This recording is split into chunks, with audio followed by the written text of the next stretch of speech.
let's all pretend the facts will be done. Get ready for a smackdown. Get ready for a smackdown. They'll lie while the earth spins around. Watch out for smackdown. They cling to ancient misconceptions. We've got truth in our possession. No room for doubt, no time to waste. It's time to put flat earth in its place.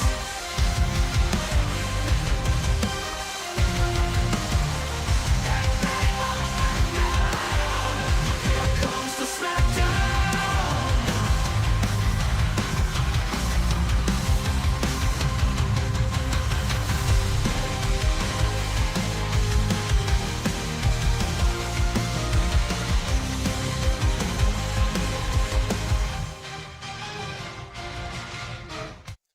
Welcome everybody to MC Toon Live, where it's always Tuesday night. I'm your host, MC Toon, and a big hello to everybody watching over from the FTFE member drive marathon. He's been going for well over 24 hours now, and he's going to be watching this, and well, he's going to be sleeping while I'm doing this.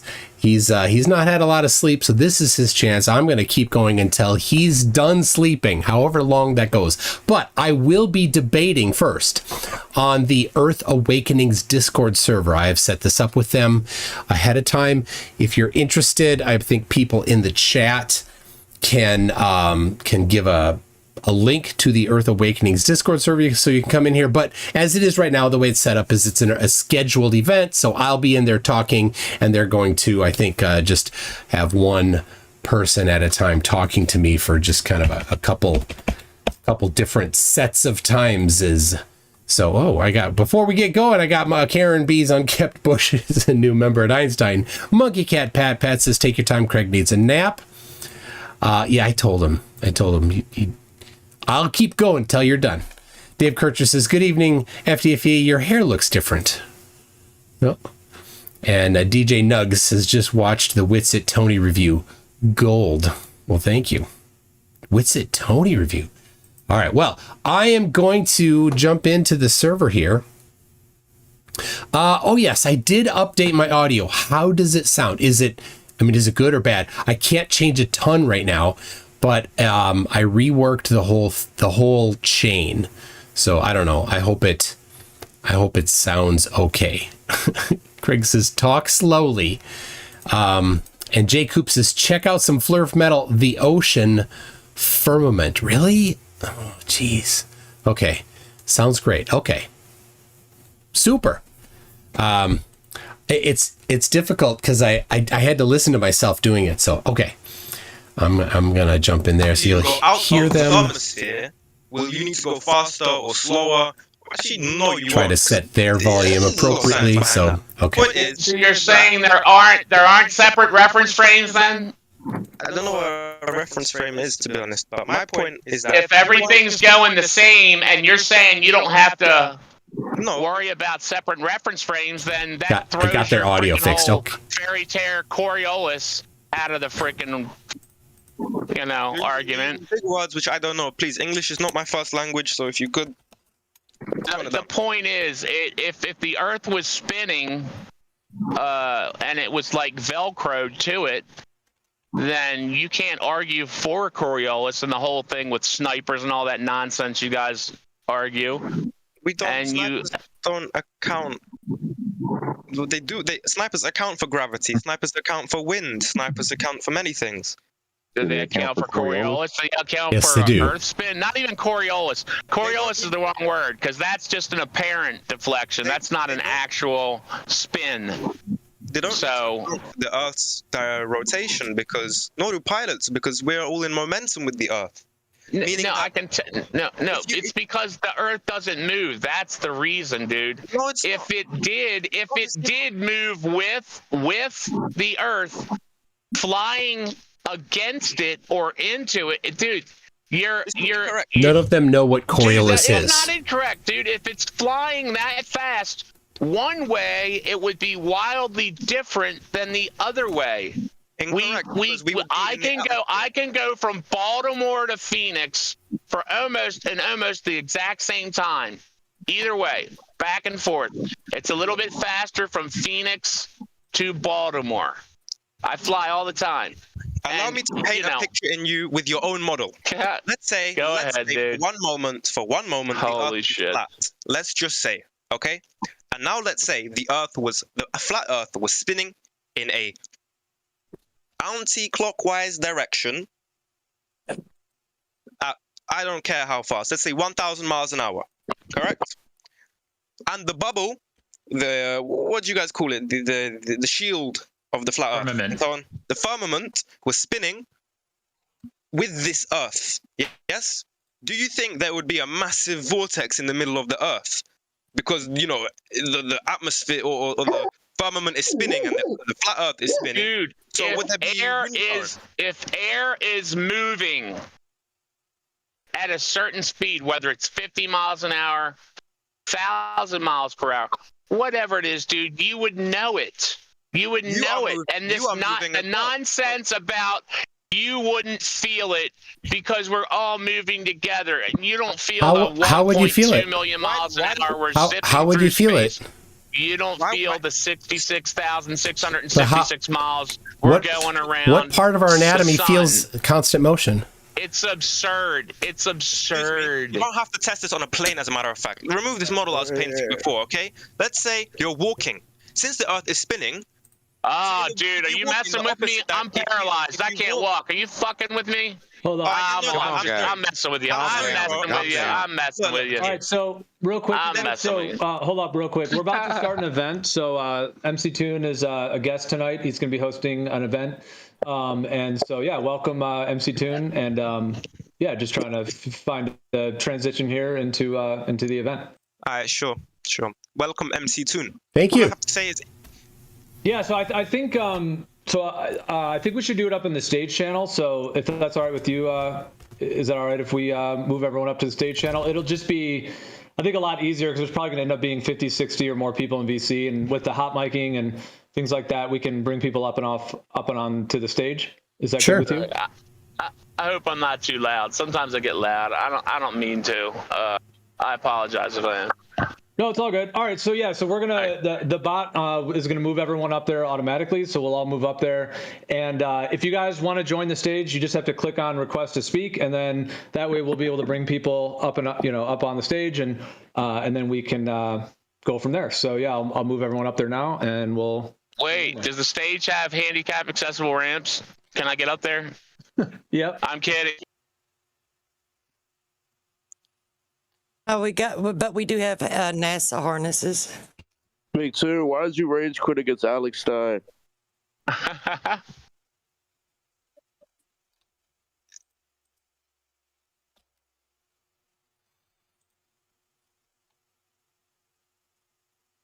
MC Toon, you might have to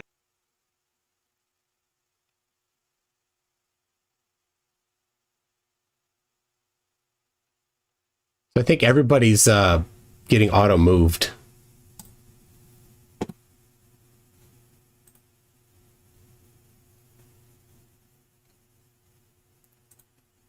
All right. So I'm muted there at the moment. Like everything's getting shuffled around. Oh, I see. Okay. So there's this live. Oh, I was in there for a second. So like people get moved into this stage and then just the people that are like on stage get to talk. Everybody else gets to listen. Something like that. I don't know. I don't do that much with Discord. So. Okay. Yeah, there's a little hiccup there, but I think we're good. All right. Hello. How you doing? I'm super. Good to hear. We're good to go. Get couple people up here, and it'll be much cleaner audio this way, especially people are going to be coming in, and then just if it's a one-on-one discussion, then people may jump in and think, hey, they want to just join in, whereas this way it'll be easier to manage that. So makes sense. So anyone who wants to join the stage, just click down at the bottom, request to speak, and we'll bring you up. All right. Well, I am live, just so everybody else knows. I'm live on YouTube right now, and got several hundred people watching live. So as you are the host, however you want to direct and lead or start the conversation, go right ahead. I thought it would be good to just have a couple people at a time, or one person at a time, and then just take turns, so that otherwise the topic tends to wander everywhere and you never get anything discussed very well. You can stay focused. Yep.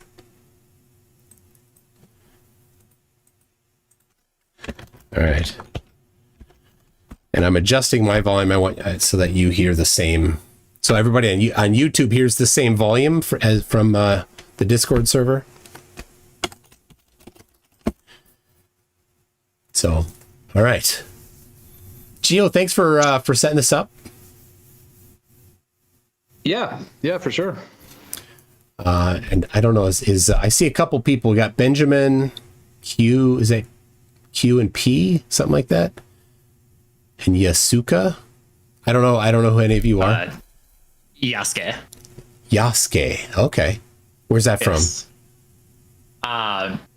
So it's probably a fake character in history. Is a black samurai in feudal Japan.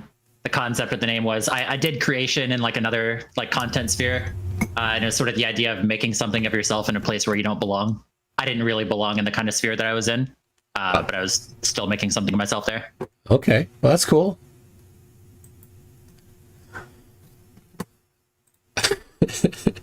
So are you aiming mostly for a debate style or also discussion style, or a mixture of both, or one side or the other in terms of I like a good debate.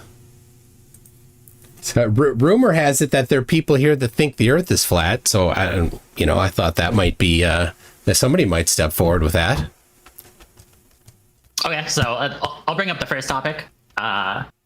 Generally, from what I've seen of the more very solid kind of proof, is the idea of long range microwave transmissions, or long range transmissions in general. For low enough waves, there's obviously the ionosphere, which is brought up as an idea, but then you get it brought up into higher waves that are not in the ionosphere, and then you'll get into tropospheric scattering or sporadic propagation. Yep. The question is just how are these? So let's say in a hypothetical world to where you're trying to explain everything, regardless of whatever model you sort of subscribe to, you're always going to have an explanation, regardless of whether or not there's actually testable validity to it.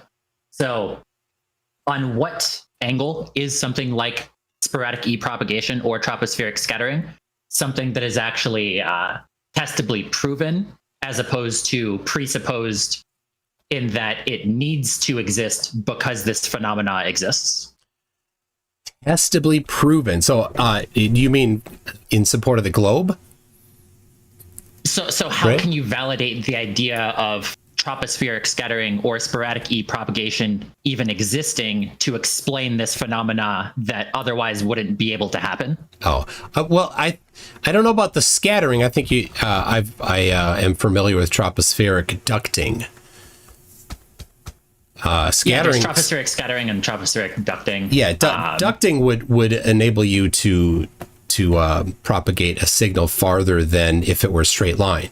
But I don't know. Scattering would tend to distribute the signal so that while it could potentially be received farther away than a straight line, it would also be pretty weak if it was scattered, because it scatters typically in a kind of uniform direction. Mm-hmm. So the question is, what is the basis for how would I be able to falsify the idea of tropospheric ducting or sporadic propagation? What is the way of actually proving that this is the mechanism that allows this phenomena to exist? Yeah, well, one would be to experience it or to test it in different atmospheric conditions, and we do see that where sometimes it you can get the transmissions to travel farther than straight line, and sometimes you cannot, and you can examine the particular conditions in the troposphere. Now, I don't have anything offhand to cite for that, but that would be one way if you are interested in it to actually explore it. Yeah, because in that idea, like you could, obviously these long range transmissions can only be done in certain atmospheric conditions. One explanation is that it's on a clearer day when there's less like atmosphere for the waves to go through, that it's not being like absorbed in the same way, as opposed to tropospheric ducting, to where it's like actively bending it. Like, how would you determine whether it is one or the other? Because they obviously can only exist, these transmissions, during particular conditions, but that doesn't explicitly prove ducting. Yeah, well, like I said, if you wanted to perform an experiment yourself, if you were questioning it, then you could set up something where you could measure the different conditions in the vertical layering. Yes, right? And there would be different conditions in which you would receive the signal. Yeah. The question is more of just like, one explanation is that it's less atmosphere, like for attenuation or whatever it is for absorption rate. And the other explanation is the ducting causing the beams to like bend over the horizon. So like, is there any way to actually validate that the different atmospheric conditions are specifically allowing this to propagate through tropospheric ducting, as opposed to just clearer atmospheric conditions causing less absorption rate? Yeah, I mean, my answer isn't going to change just because you ask the same question a different way. But the hypothesis for a flat Earth would be a little simpler, because whether or not there is ducting, you would expect the signal to transmit the same distance regardless, because there's nothing, no physical curve blocking it. So the conditions, you would not expect to have much impact on it if it were flat. So, and this Boz Krish posted some document here that looks like something you might want to look at if you were interested in performing the experiment. Okay, yeah. Like it's one of those things to where there are a lot of things that sort of the way that like Dave Weiss says it, there's a lot of things that kind of go into both buckets, to where I guess the way of saying it would be that let's say of like sunsets on the flat Earth, you don't need to say that this is the reason why this is happening. As opposed to that this is hypothetically possible that it is happening. And that would go to sort of like both sides. Like I would disagree on that one quite a bit. I would say that if you can't determine what is causing the, or what angle you should see the sun and things like that, at least within a pretty narrow 1 to 2 degree margin of error, then your idea of what the shape of the Earth is like is dramatically wrong. If you can't at least get within a couple degrees. I mean, flat earthers can't identify within 10 degrees what azimuth angle the sun will set for arbitrary locations, but the globe can get it within 1 degree.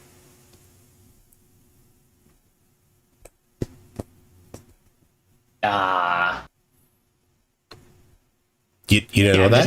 Yeah. I mean, when you think about it, have you ever heard of a flat earther that actually presented a geometric application of flat Earth to say this is the angle to the sunset? Never. I've never heard of it. Never once in over 6 years I've been looking for it. No flat earthers ever presented that. But seriously, there's no shortage of easy ways for the globe to do it. I'm just trying to specifically like wrap my head around exactly what you're saying. Well, there's due north is 0 degrees. It's your heading, right? Due south is 180. That's you. So this is your azimuth or heading. And at the moment of sunset, so typically it's, if you look at it on, date and time, the time that the edge of the sun will touch the horizon, if you're looking out over the ocean, that's the time they're giving. So that's accurate within less than a degree using the globe, but no flat Earth geometry application even predicts any sort of time any angle that the sun would set. So that's a pretty difficult thing for flat Earth to come back from, because they can't even predict at all. There's no prediction, but the globe does it and it's correct. Yeah, I don't necessarily know much about this specific aspect of sunset, so I can't really say more. I mean, that. I don't know. You brought up sunsets, but yeah. It's just like that specific angle of like proving or disproving. It's just a question of like, it's not about like specific things about angles. It's just the hypothetical concept of if you had a topographical plane and you had a local sun, would the sun ever like set? No. And it's not about whether or not that is what is happening. It is about whether or not that is hypothetically possible. Which, in fact, it is hypothetically possible. That's not to say that it is the case. Well, no, it's not. Sorry, I don't know how it's hypothetically possible, because I've done the application of geometry for flat Earth, and the farthest south of any major landmass is South America. So at the southern tip of South America, the lowest that the sun could ever be on the day of the solstice, the December solstice, is 10.5 degrees. So that's the angular elevation of the sun above eye level. That's the lowest it could be. So I don't know how it could hypothetically set, because the lowest it could be is 10.5 degrees. So how is it hypothetically possible? I think you're talking about something different than what I'm talking about.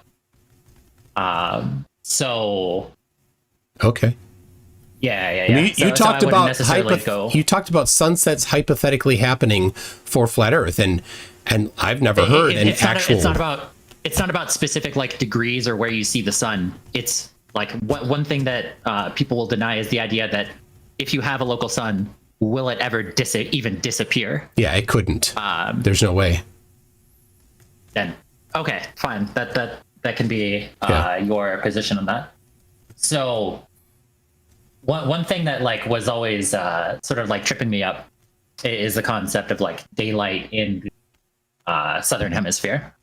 Yeah. So there's the specific thing about twilight acting differently 6 months apart in the southern hemisphere compared to the northern hemisphere. You take cities that are equidistant to the equator in New Zealand and England, and the twilight operates significantly different depending on which city you're in, which hemisphere you're in. Oh, well, whereas a globe would predict that the twilights they would should act be. the same. Yeah, should be. So do you have the measurements of this?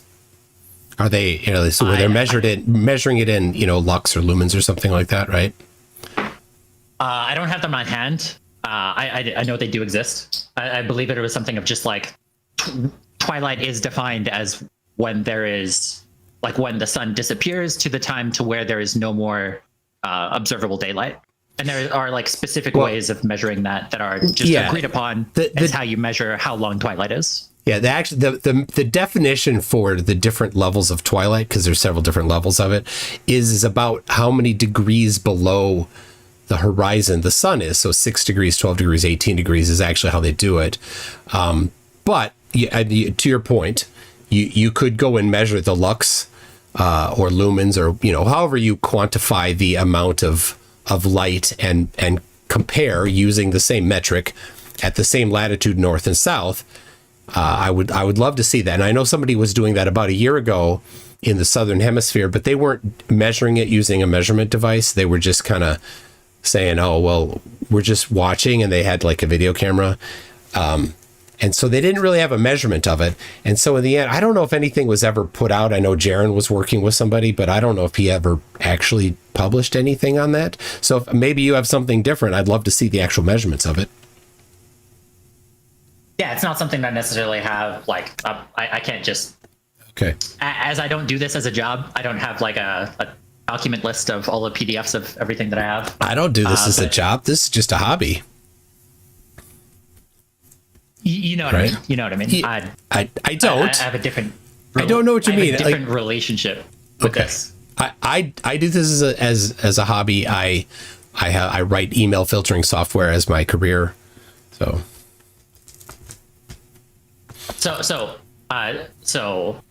this would be a different way of putting it. If there is a difference in twilight between England and New Zealand, what would the explanation for that be? At the same latitudes? Yeah, at the same latitude, 6 months apart. Yeah. Same latitude, 6 months apart. If the variables are controlled, right? If you have confounding variables that are controlled, the globe prediction is that the twilight would be mirrored north and south at the same latitudes.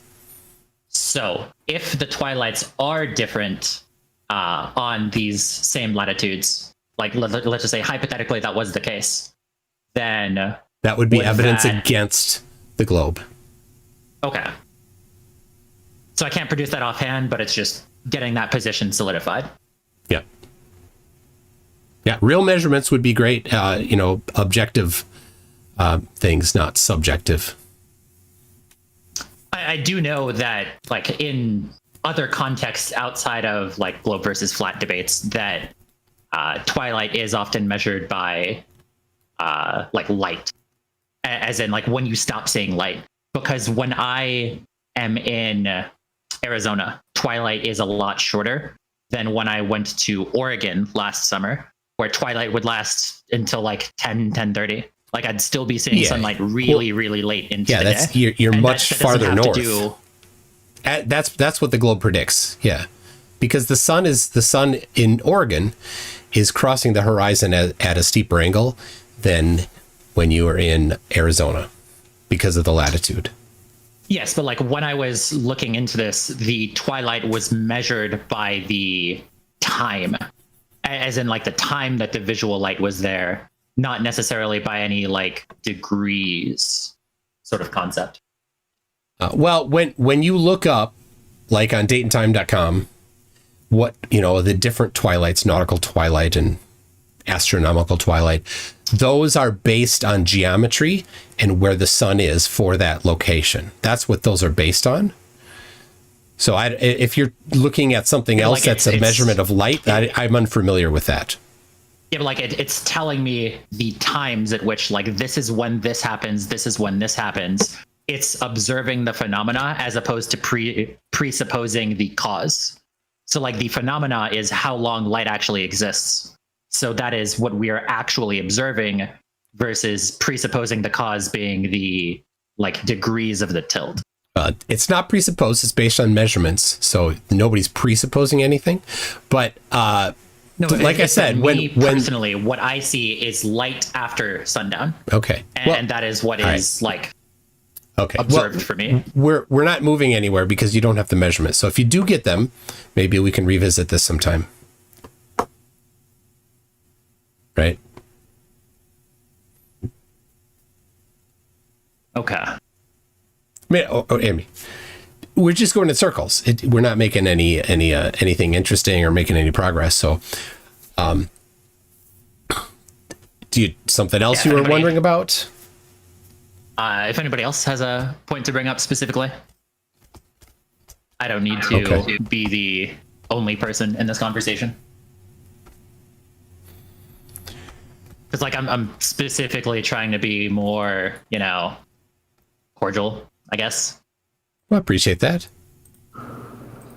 Can I ask a question to you, Yash?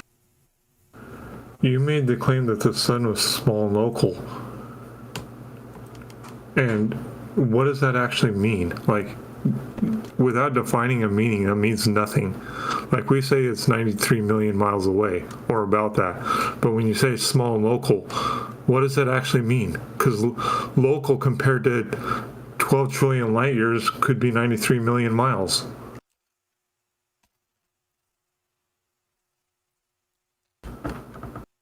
Are you there? Yeah. So like it's just with what I was specifically bringing up, it's like presupposing a local sun in the hypothetical way of explaining could a sunset happen. Like that is why I was bringing it up. So in essence, the sun isn't small and local then, right? That is not what I said. Is it? Is the sun small and local, or is it not? If Benjamin wants to take this. Well, I think when people use that phrase, when people use that phrase, they're most often, likely referring to, a sun that is, I mean, those are kind of generalized terms, you could say, but I mean, close and local, like, even if that was anywhere within 10,000 miles, that's a lot closer than 93 million. Well, so 93, like I said, 93 million is a lot closer to 93 trillion. So to us, 93 million could be small and local compared to a star that's 10 times bigger than the sun and 20 times further away. I hear you. Yeah, if you just use the words in a relative sense like that, to then expand. And you guys, when you say the sun is small and local, are just saying a relative because you're not putting any distance on that. I'd love to see measurements. I mean, wouldn't that be fantastic to actually put some measurements to it? Yeah, you could even you've had 150 years since Robotham came around, and he put forward some measurements. I mean, they've been falsified, and then Carpenter put some measurements out, and they were falsified, and then Gleason did, and well, that didn't work, and Voliva did, but that didn't work either. So I mean, that'd be great. Well, you could go further back and say ancient Semitic people and even non-Semitic people in ancient times believed the Earth was flat, but they had no measurement for how far away the sun was. Well, so they've had Lael, you know that most of the all of the ones that we've found writings for thought that nighttime was the same for everybody simultaneously, and typically it's along with it was some sort of an idea that the sun went through a portal or underneath the earth or got on a chariot and went while at nighttime and rode on a chariot underneath the in the netherworld, something like that. Those are the mythologies that came with it, because everybody all of those ancient cultures thought that the sun set simultaneously for everybody, because they didn't have fast communication like we do now. Are you guys debating flat earthers from the past? We were just discussing them, yeah. But yeah, Lael, this is a scheduled thing here. So I know you like to Poe as a flat earther, but you're not really. I'm not a flat earther. Yeah. I was asking a flat earther the question: what does small and local actually mean? We're just smaller and more local. Does that help? No. So with I believe it's like the Sumerians or a Central American culture was able to predict the eclipses only the approximate day. They did not get the path of totality or the time or whether it was an annular eclipse or a total eclipse. Only the approximate day. Yeah, so like would they be able to do it if they assumed that the sun set everywhere all at the same time for everybody? Yeah, none of their predictions were based on geometry. It's just identifying a repeating pattern. So it had nothing to do with where the sun was or how big the sun was at all. It was just, look, there's a cycle, it repeats, because they had detailed history going back many decades or centuries. Right? That's all it was. If you look at how they actually produced those predictions, it wasn't based on geometry. So they had no idea. It wasn't geometry they weren't doing. That's just what's in the record for our history. Yeah, I'm not gonna just have blind faith belief that they had some sort of geometry to it. That there's no record of any geometry in those things. So I'm going to go with they didn't have any geometry. But you could if you wanted. But go ahead and go reproduce that geometry. Go measure the height of the sun and measure the location of the moon, and then use that to determine, the path of the totality of the eclipse. But nobody's done that yet, except, using the globe. But doesn't NASA claim to use the Saros cycle as the foundation for how they come up with the eclipse path? They just use it for the bookkeeping. They don't use it for the eclipse path. The eclipse path they use bookkeeping? Yeah, so that they know, because there is that pattern. So they're like, well, here's Saros number 273, and it starts on this day and goes for 2.5 centuries or however long it is. They don't use Saros to predict the new Saros. So if there's a new Saros cycle, there's no prediction based on Saros when it will be. It's just an identification that, oh, look, if you don't know any geometry, you say, oh, there's a new eclipse, and it's part of a Saros cycle that we haven't yet identified. Let's give it the next number in the sequence. But they just use it for bookkeeping. They don't use it for any sort of prediction for location. All of that is based on VSOP 87 or some other solar system ephemeris, and then ELP 2000 for the moon's location. And those ephemerides are locations of the sun, moon, Earth, and other planets in the solar system. So none of it is this small and local stuff. So that when they do the predictions, they're actually doing it based on the positions of the planets in the solar system. But you agree that the Babylonians were geocentric, right? I don't know. I don't care. It doesn't really apply to this. Because they didn't use any geometry to determine when eclipses were happening. So it doesn't, it's a complete non sequitur when you're talking about eclipses. Right? They may or may not, but if they did, and I know they did think that the Earth was flat, they thought that the sun went underneath the Earth or somehow went down simultaneously for everybody. I think you're speculating. I'm speculating on that? You don't thought the sun goes under the Earth? That it was, and I said, or in some manner that the sun set simultaneously for everybody. Well, either way, they're geocentric. They were geocentric, so obviously their cycle works. Like if it still repeats till now, so doesn't that kind of not work with the heliocentric model? That's not even one. It's a complete non sequitur because none of their eclipse knowledge was based on geometry. But you can say that, but as far as we know, their geocentric model is still repeating till now, which is strange in your model and would make sense in our model, because in our model it is repeating. What geocentric model? Could you just send that to me, please, so I can have a look at their geocentric model? Cycle. That's not a geocentric model. It has nothing to do with geometry. It's just numbers. It's just a repeating pattern. Have you looked at it? It's just a chart of numbers. That's all it is. There's no geometry. But based on their model was a geocentric model. It wasn't based on their model. It was based on identifying a repeating pattern. That's all it was. I mean, you can't just rewrite history. That's how it was. He is correct. It is based off of like their observations, like cyclically over a long period of time. It's not based on like geometry or anything like that. They did have, you could say, a geocentric or like a flat model, some type of derivation to that. And they were making calculations with that understanding, but they weren't specifically using the understanding of the Earth being flat to make those categorizations. They were just observing cycles. They're not mutually exclusive. Is that fair, MC? Yeah. Well, as far as we know, they never used any geometry to determine the Saros cycles. There's no documentation of that. What we do have documentation of is that Saros cycles are based on a repeating pattern of numbers. That's it.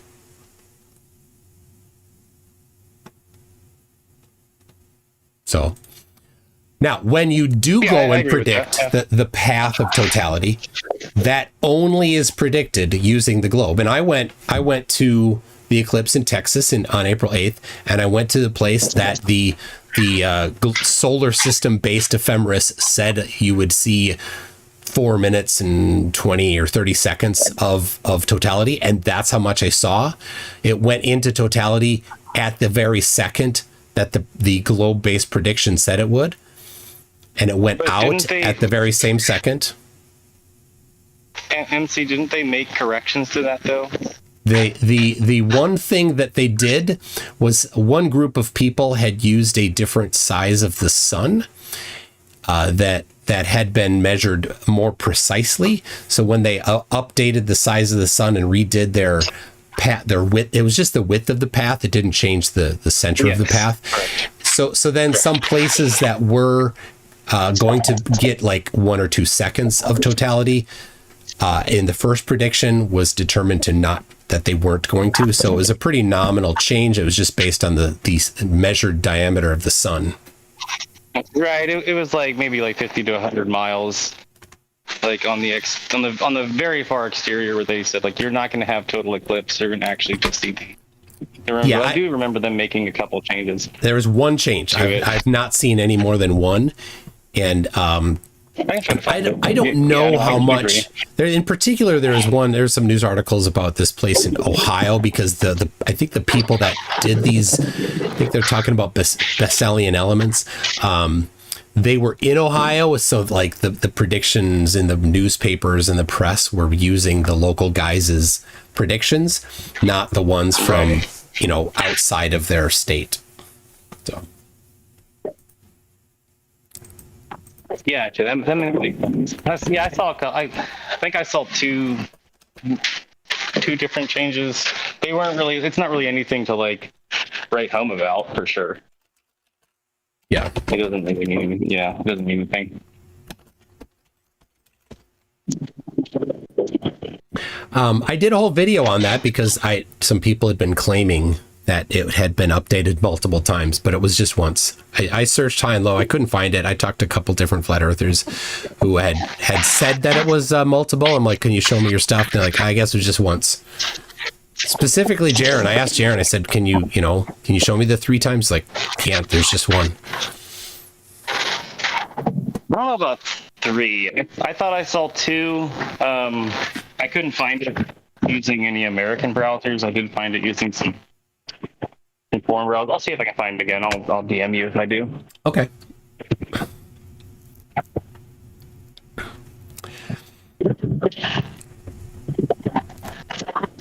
So, all right. Anybody else here? Oh, we got Captain Cook. Oh my gosh.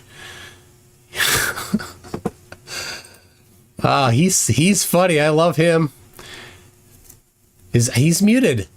Here he is. Let's go, McToon. Long time no see, bro. Oh my gosh, Jaden, how are you? This is like fighting the final boss again after getting defeated. Respawn. But McToon, I've recently come into some actual evidence this time that proves that the Earth is flat. I love your sarcasm. Let's hear it. Want to hear? No, I'm not sarcastic. So I got my paper ready. I can send you the study. I can send you the study, but essentially what he did was, because I know I showed you that laser video and you said that was because the light bended or whatever. But this guy did a mirror across a lake, and he shined the mirror across the lake, and he was still able to see it.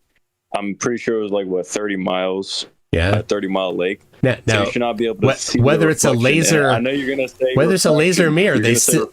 Yeah, that they still. No, it's a mirror that he shined. He shined the mirror in the sun, and you know how it makes that glimmer. Yeah, but the mirror when you. But yeah. Jaden, whether or not it's a mirror or a laser, it's still light, and light is still affected by refraction. So if you're going to pretend that there's no refraction, just a second. Refraction. Oh, they did. I'd love to see that because I've not seen very many that account for refraction. Right here, I'm prepared, buddy. I got the study right here. Yeah, let's look it up. All right, dude, this is awesome, bro. When I got this, I was like, I should schedule it from the day. I'll send it in DM. Look at this. All right. I'm waiting on the DM. I sent it right there. All right. Hold on. He didn't send it yet. Yes. Matt is right. It's in 0.5% globe error diameter. All right. Hold on. Charles is right. Charles. 0.5 degree air. All right. This is from Flatlanders. That's great. Yeah. They're funny because they never do what they should. But all right. So what are we supposed to be looking at here? You walk me through this. You said it was refraction. You used the magic word refraction, and that shuts down everything. But this time they actually accounted for refraction, and they minused it off, and they still found the exact same result. Okay. Did they account for refraction based on measurements of the vertical temperature gradient? Yup. They tested on different days with different temperatures, and it was still the same. Okay, so I'm looking right now at it, and let's see. Salton Sea, they've got air temperature in Fahrenheit, but no elevation for that air temperature. What do you mean? Well, they say air temperature in Fahrenheit, right? So right, but it doesn't include the elevation. So if you want to be really precise, you need what's called the lapse rate, and the lapse rate is the vertical temperature change. So you need to have multiple measurements at different elevations. So this has air temperature. Yeah, but it doesn't say the elevation, and it doesn't have multiple elevations. Why do you need multiple elevations? Because the vertical temperature gradient, which is the change in the vertical temperature, is critically important in knowing how much the light will bend.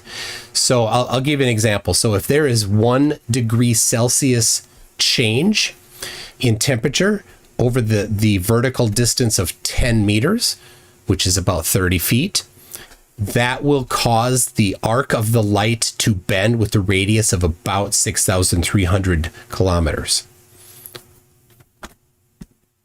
Okay. I'm consulting my expert who sent me the study right now. Okay. He's coming up with a response. Why don't your expert just pop in here? Well, he said I'm going to be honest, he's scared to debate. I don't know why. There was a transgender person that wanted to debate him, and he muted them, which I don't agree with.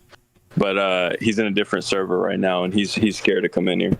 Oh, well, I'm a spokesman. Let's not do spokesmaning if you don't have something of your own and you're just talking as a mouthpiece for somebody else. I gave you everything I had. You didn't disprove what I had. No, I'm asking you for the measurements of the vertical temperature gradient, and lacking that, you can't draw any strong conclusions from it. So if I showed you, if he came up with a response, we showed you, it would be concluded that the Earth is flat. No, if you actually had details, then we would analyze them. That's the next step, right? You get the details. And lacking the details, you can't do the analysis very well. You can only do kind of broad guessing. Then you get the actual. If we got the details, would that prove it? If you got the details, then the next step would be analyzing it. Why don't you analyze it right now, and then if it's wrong, you can find the details. No, you've got it in the wrong order. You need to get the details before you can analyze it. You don't have the details, we can't do the analysis. So I can't analyze before I have the details, man. So what was the measured vertical temperature gradient? And so this chart that I'm looking at doesn't even have a spot in the measurement column for the air temperature, for the elevation, and you need multiple. So let me give you an example then, so everybody knows. FE Core did a measurement in Europe at Lake Balaton, and experiments or observations, whatever they called it, 4, 5, and 6, or 5, 6, and I think it's 5, 6, and 7, had a 2 temperature readings at different elevations, typically at right above the water, and then 2 meters up, so about 6 feet up. And so they did provide a vertical temperature gradient. And it was super good that they did that, and it was much stronger than a 1 degree in 10 meters vertical temperature gradient. So they confirmed that the arc of the ray of light will bend at a smaller radius than 6,300 kilometers. Okay, I have a different argument. I came up with this myself. So you're a Christian, right? Sure. And do you know how it says Satan is the god of this world? Yeah. So you, by that definition, if you believe we went to the moon, it's impossible to sin on the moon because Satan doesn't dwell there. I completely disagree. So what does it mean when they say he's the God of this world? I think it's a little more poetic than speaking just specifically about the earth. So what is this world then? That would be the entirety of the universe that we live in. So when they use the word world, they didn't mean the universe.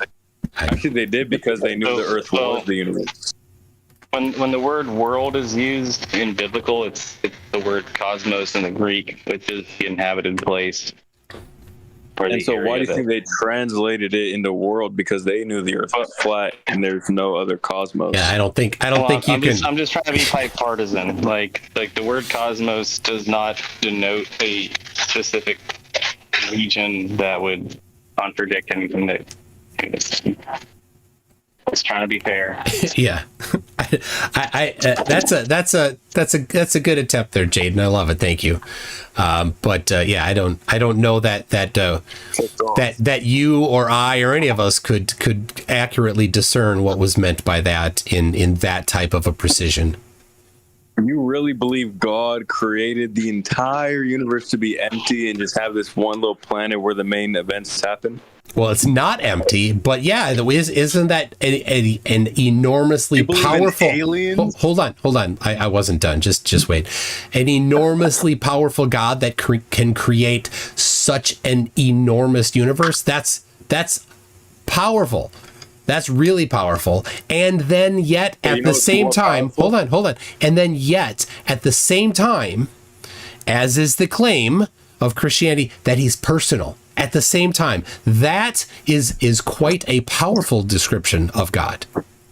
But do you know the problem with that description is that the atheist can use it and say, no, it was just science. If the earth is flat, the atheists have no argument against God. If the earth is flat, they can't say, no, it was created because something. It doesn't change the shape of the earth, dude. That doesn't change the shape of the earth. Do you understand that the flat earth movement was created in the 70s along with the atheist movement, the LGBTQ movement? No, it wasn't. The third wave feminist movement, the civil rights movement. Stop. Oh my gosh. These satanic movements started coming in at the same time as the Jaden, globe earth. that's enough.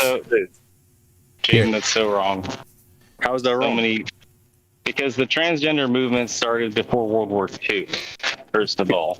The quote-unquote flat earth movement has been going on for well over 2,000 years. The modern flat earth movement really started in the mid 1800s. Globe earth was taught in the 70s. Yeah, yes, exactly. Yeah. They didn't teach about globe earth before the 70s. That's incorrect. No, that's my grandpa was alive and he was born in 58 and he told me this. I know my parents were alive in 58 and my grandparents were alive before 1920. It would be easy to support. There's conflicting information depending on the region that you grew up in. There were still some regions in the United Kingdom and America that taught flat earth up until around the 40s and 50s. There were also areas in the United Kingdom where it was illegal to teach the globe earth in the 1800s. That is completely untrue. Hold on, McToon. That is not true. Give me a second, McToon. Give me a second. Those were very far and in between. Who? The majority of people in the 18 and 1900s. Well, hold on. The majority of the people in the 18 1900s taught the Earth was a round ball in space. There was only minute areas that taught that the Earth was flat. Okay, so hold on. It wasn't like a worldwide thing. I got it, but hold on. I'll agree that Zion, Illinois taught flat Earth while Voliva was in charge there. But this England one where it was illegal, you're going to need to support that with evidence. The maps. I can find the news article. The news article from Grand Marais, Minnesota. I live in Minnesota. I've been to Grand Marais. No, this is from the United Kingdom. From April 20. Hold on. I'm almost there. If you just let me finish, you'd have the answer already if you hadn't jumped in. April 21, 1900 talked about a newspaper article from England where it says, let's see here. It talks about Hampton, which is one of the flat earthers from the late 1800s, early 1900s. And let's see here. the Illustrated London News from June 24, 1899 talks about it. But this was a lawsuit that Hamden, one of the buddies of Rowbottom, was suing. Yeah. Was suing. So I can put this in here. So it wasn't anything at all like the common mythos that flat earthers claim that it was illegal, because it wasn't illegal. It wasn't the flat earth was not taught. It was some activists, friends of Rowbottom or Rowbottom, depending on people correct me both directions. Whatever. On that one. So I don't care, bro. You say however you want. Friends of his that were trying to sue somebody to have it be taught, but they didn't succeed. So I linked the article there. I did all the research for you. Now I don't disagree. I'll check it out. And I'll update my. I thought maybe you're talking about something else. No, I was just trying to say that there's not that much evidence to support the claim that flat Earth was taught in school. Was my point. Yeah. Well, and some curriculum would be great, wouldn't it? Yeah, it would be. I do agree with that. I just don't want to hand wave dismiss either person. There are specific things that are made. Though? Don't you agree that if the Earth is flat, atheists have no response? I don't know. I know atheist flat earthers, so I can't say that. Hold on a second. I have been looking for atheist flat earthers and haven't found any. Who's an atheist flat earther? Find an atheist flat earther. They must have He's not in here right now. He's not in here right now. But yeah, there is. I know. So there's no way to scientifically. Hold on, Jaden. Don't interrupt him. Flat Earth at all. Jaden, don't interrupt him. I know of at least two. I'll take 5 seconds. I know of at least two that have, categorically they're flat earthers and they're atheists. Wow. An interesting paradigm to accept. Do you mind? That's just what I know I've they're encountered. being they're not here. I understand you wouldn't want to say, but if you are an atheist flat earther, if you're listening and these two people or whoever, let me know. I'm curious because I haven't found any. Even like people like Flat Out Hero, who's definitely not a Christian. He's absolutely anti-God. He's not an atheist though. So anyway, that's curious. Also, I consulted my source. I got a question for you, McTune. I'm curious. So I'm guessing like everything about the world being flat and made on a seal of clay and all that stuff, you take it as metaphorical. But how about like all the stuff with like the giants and everything else in the Bible? You just assume all the stories are like metaphorical in a sense? Giants like the Nephilim. Yeah, I don't know if there's a whole lot to those. It's pretty vague. So like, what do you believe about the Bible? I think that the things that are kind of pre what actual is written by the people that watched it are a little bit more, quite a bit less literal, right? So if you read the books that Moses wrote or is thought to have written, the history prior to Moses was not there. Or Moses didn't observe it. These were somehow gotten to Moses through some method. So some sort of mythos got to him. Whether it's correct or not is the thing that's in question. So I'll just say that things like a worldwide flood, that's not very well supported with evidence. So I wouldn't put a lot into that. Wow, I've never heard of that. Well, I have a worldwide flood. So wait, specifically, I have a specific question. Did Jesus die and come back to life 3 days later? Yes. Okay. But that's literal. That's the only literal part, you think? No, I didn't say that. Well, no, he was just responding to that question. Yeah.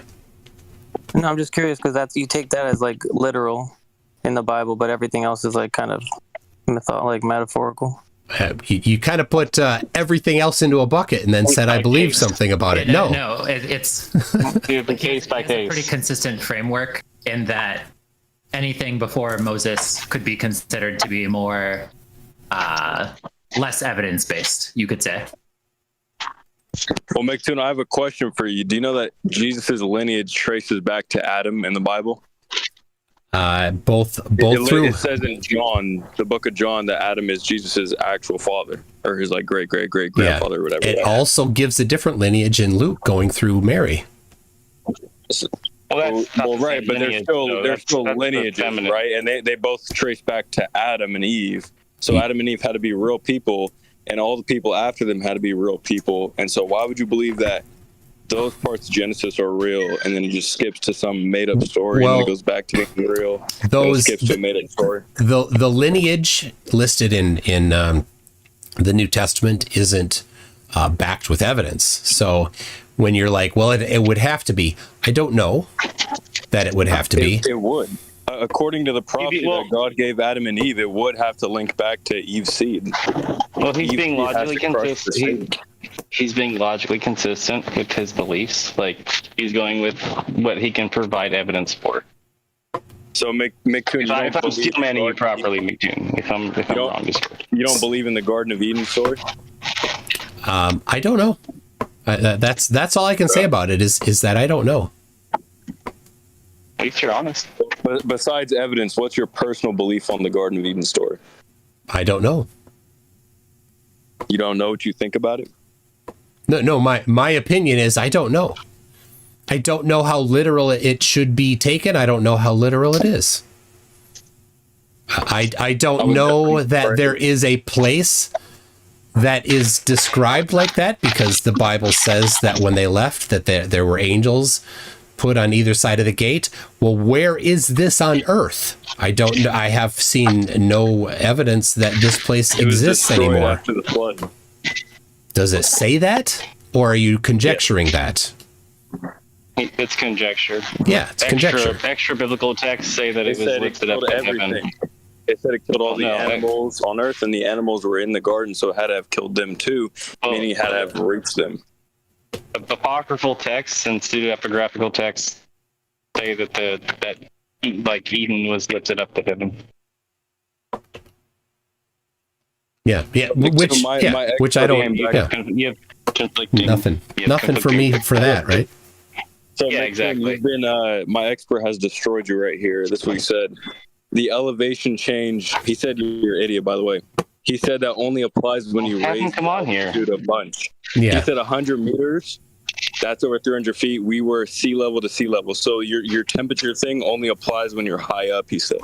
So he says, but I have measurements that contradict his baseless claim. So just a second here. I'll give it to you here. Got some pictures? Yeah, just a second here. You're gonna have to read words. I'm sorry. No pictures for you, Jaden. So I put a link in there, mctoon.net/refraction, and then scroll down to the one called Results of Leveling and Refraction Tests by the National Geodetic Survey. So in that particular study, they got several different measurements at different elevations and over a kind of a short distance, and definitely not 100 meters up. They were at regular elevations that you can use a theodolite. They measured the actual refraction over these distances. The distances are on the order of, let me see if I'm looking at it right now here. Tens of meters. So he sent me an image that says that temperature decreases as the elevation increases, and that drops off for every 100 meters gained in altitude. That's from Google. Yeah. So the way it works is you've kind of got two different parts of the atmosphere. You've got the low atmosphere, which is from the ground level up to 100 meters or a kilometer, right in that range. It depends on conditions, where typically the temperature is coldest near the ground, and it gets warmer as you go up. But then as you go through the rest of the atmosphere, the temperature starts to go down. It's not consistent because the temperature goes up and down based on elevation. But the driving factor above that 100 to 1,000 meters is the pressure, which the pressure really starts to drop off then, instead of the temperature. So to review, the bottom 100 to 1,000 meters, the primary refraction factor is temperature, and above that, the primary factor is pressure. And like I said, the citation I gave you there, you can the web page, you can find this information in there. Well, McToon, my expert said that he doesn't want to reply because his blood pressure is going up, so I have no response. Okay, sounds good. That's kind of ridiculous. I will go study this, and I'll talk to you next time, McToon. All right. Peace. Jaden, pay him. I know, but Jaden brings. Give him $15. It's about $15 worth of information I just got. I should have. That would have been great. It really does sound like a win trade. A paid. Yeah, I've never seen him before. He's been on my channel twice. Hey, I'll send you the $20 so you never have him back on. He does explicitly sound like the typical like straw man of a flat earther. Like it just seems like a big actor. No, I was. Well, he's been in here. He's been in here on when Witsit's done shows here, and he's debated on the Globe side. So exactly. What? That's exactly what I was thinking. Yes. He debated on concave. No, the Globe. first time I talked to him, he thought he was a concaver. And maybe for you, but not for Witsit. I could be. But he's like, I was talking to Witsit to get the second time he came on. Then he's a flat earther suddenly because there was a girl that was a flat earther, and he was impressed by her. Yeah, he's a you know what I mean? He's just a flat earther for you. He could be. This is what I'll say is don't take what he says as representative of anybody but him. Fair. Is someone's not making a little? Yeah, you hit just all of the beats. Yeah, so just have a question of just understanding the position, because you can steel man your own position pretty well. So the Kenegu Mountains, obviously very famous, commonly talked about point. Just first question on this is just to understand: can a silhouette refract? A silhouette is light, so yes. A silhouette would be the absence of light. So like all of the light surrounding the mountains is what is refracting. Is that the understanding? Yeah. A silhouette is light or the absence of it. And so all of that refracts. Yeah, there's no problem with that. I don't know why that's a thing.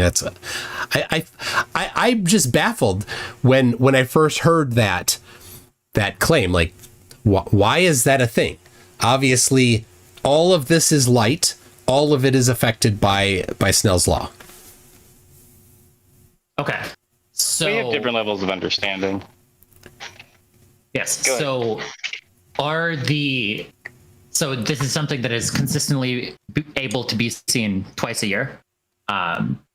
Is the refractive sort of like index, why does it consistently show the same thing over and over and over again? Are the refraction measurements and estimates consistent at those 2 days per year, every year? Is that consistent? Like, why is it showing the same thing? Is the refraction index the same at those 2 times a year? Yeah. All right. First, I'll correct a couple things. You can see it more than just twice a year. You can, in fact, see Kenegu Mountains when the sun is not behind it, when the sun's in a different position from this. It's kind of near a church, I think, in France. Anyway, you can see it more than just those 2 days a year, and you can actually see the mountain, not just the silhouette of the mountain. But the refraction you're talking about, well, it's from high elevation to high elevation. So a large portion of the route or the path that the light takes is above the ground where there's these high variations. So it's a rather consistent amount of refraction, but the the amount of consistency isn't perfect. And so if you're going to say that somehow there's this super consistent, well, you'd need to have measurements to substantiate how exacting that was. But of course, it's not really possible to measure that, because, at least from a photograph, because it's kind of blurry and it's just this kind of, what was the camera in this exact same position? Did they measure any angles? Well, no, they just took a picture of it because it's a pretty picture and it's cool. So is the mountain refracting or just the light? The mountain doesn't move because of Snell's law. The path the light takes varies because of Snell's law. So why can you see the mountain? You're explaining refraction explains away the light, but why can you see the mountain? You can see the mountain. Like I said, other days of the year you can see the mountain. Yes, I'm asking you, why can you see the mountain? Why can you? Yes, you explain refraction for the light, but why can you see the mountain itself? Refraction doesn't explain why you can see the mountain. Well, do you see the mountain visually using light, or do you see the mountain with non-light? You see it with light, so refraction gets to have a play, right? Yes, it applies to light, not the solid mountain. Yeah, the mountain, the actual mountain isn't being moved by Snell's law. You're tiptoeing around it. Why can you see the mountain so far away? The refraction explains the light, but why can you see the solid mountain from so far away? Are you being serious? 100% serious. Okay, because you see the mountain with light.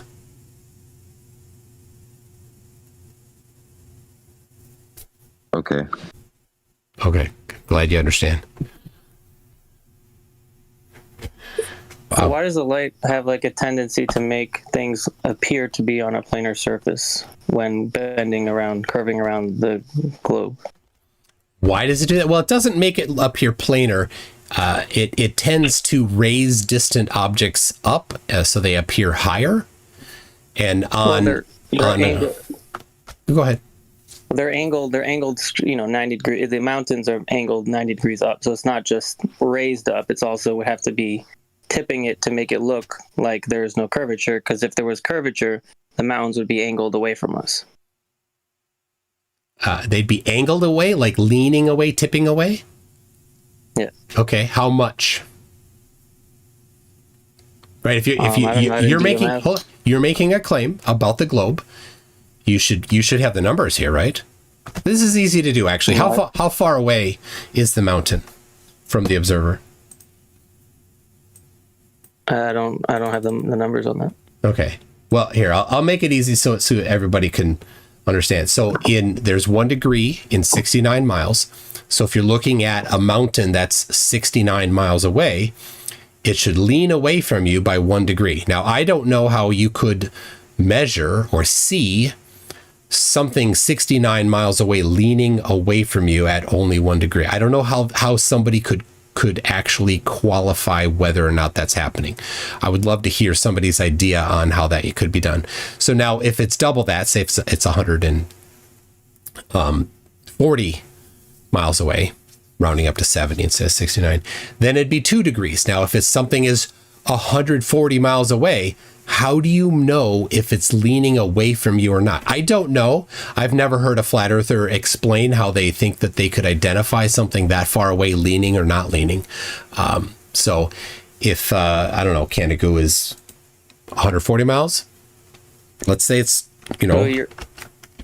let's say it's 280 miles away, then it's leaning away 4 degrees.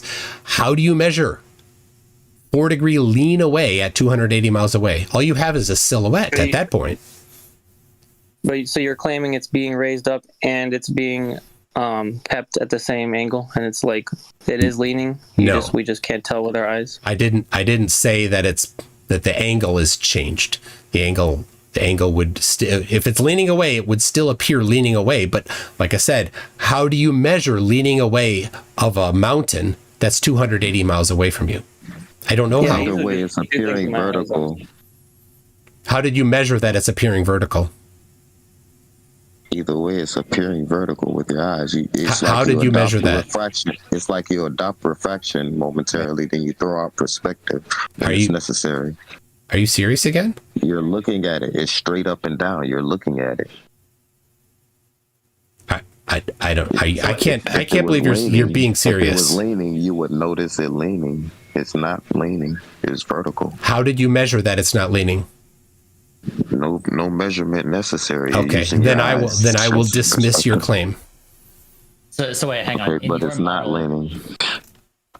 In your model, would you even see it appearing to lean? Because wouldn't the refraction kind of bring it back to being not 1 or 2 degrees tilted the other way? No, it would still appear whatever amount of lean it had, it would still have. But like I said, how are you measuring a 4-degree tip of a mountain 280 miles away?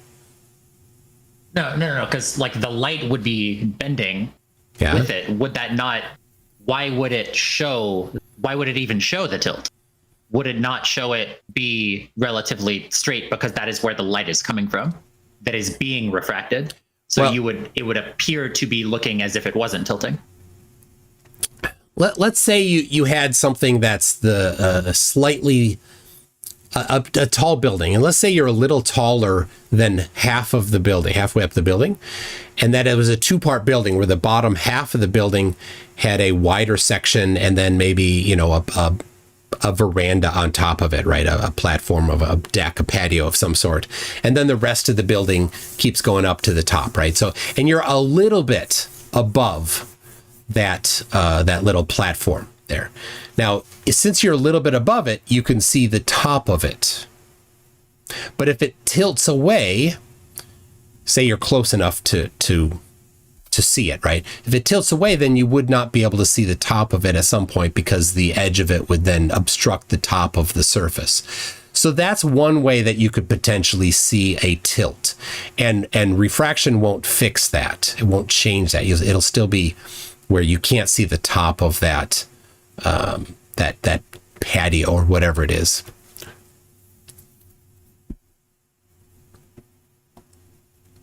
Does that make sense? I'm just trying to explain it. Not really. I would still, I would still assume that in this model, like the tilt would kind of go away. Whereas like the answer that you gave, I'm not wrapping my head around that. Yeah. Well, I don't think I actually haven't had somebody suggest that this might be a thing before, but to my understanding of it, I can't see that with that refraction was remove tilt. No, the tilt stuff I've heard plenty of times. It was the refraction removing apparent tilt is the thing I've never heard before. It's a bit weird. It's not to say that that's like proof of like a flat model. It's just that is what I would assume would happen on a globe model, is that the refraction would, because that is the appearance of the light that you're seeing, the light that is coming to you like over the curve and being refracted is essentially coming at it straight. And so the light is being like bent towards you, which would, in my understanding, just get rid of that tilt. The real thing is that in none of the pictures, like I'm looking at a picture of Canada right now, how could you identify if it was tilted or not? It's just a silhouette. There's no way. It's obvious that it's not. There's the sun behind it. I don't know how the sun behind it would identify whether or not it's tipped back or not from you. How did you measure that? Understandable.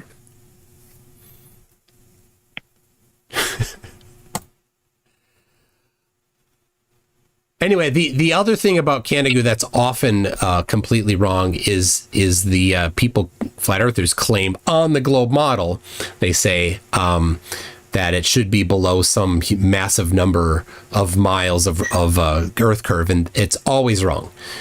And you know, the most common flat Earth argument is the globe predicts, and then something that the globe does not predict, and then this observation doesn't match, therefore flat.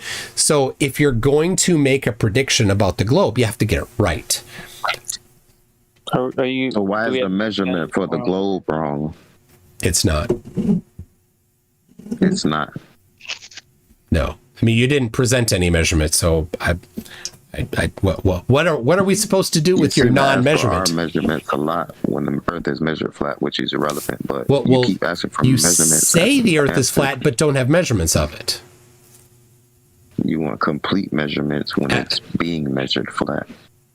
So you say, but don't have any measurements. Again, are you? Okay, so the argument that the steelman for this argument, like just understanding it, would be that like anytime there is a measurement of flatness, there is a explanation used for why. Oh, that's just what it appears to be, but that's not actually what's happening.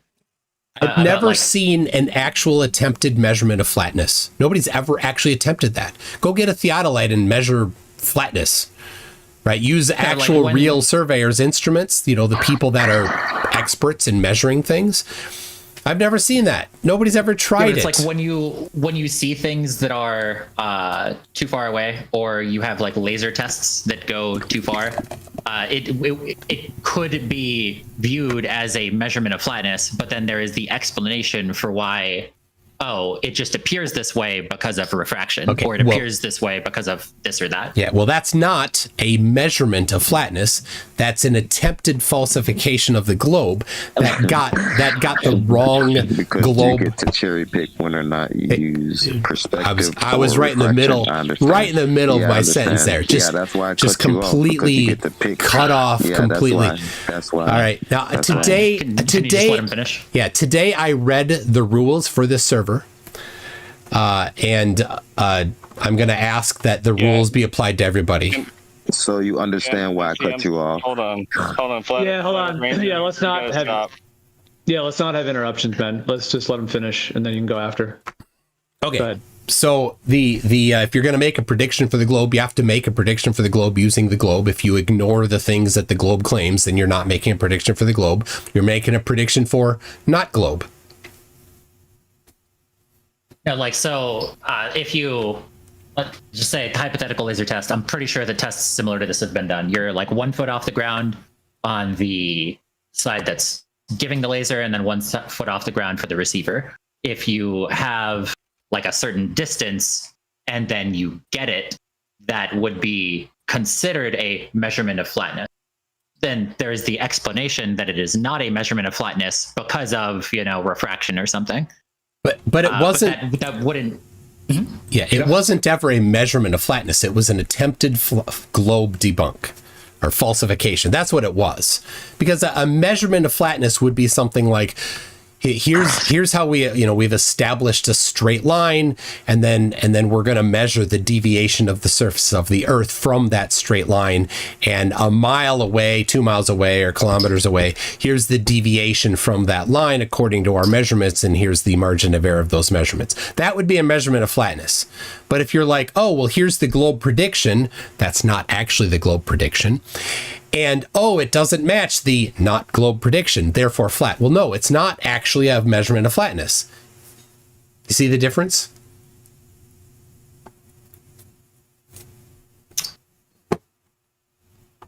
I'm just trying to wrap my head around like what you're specifically saying. Okay. Well, I mean, you can go rent a theodolite.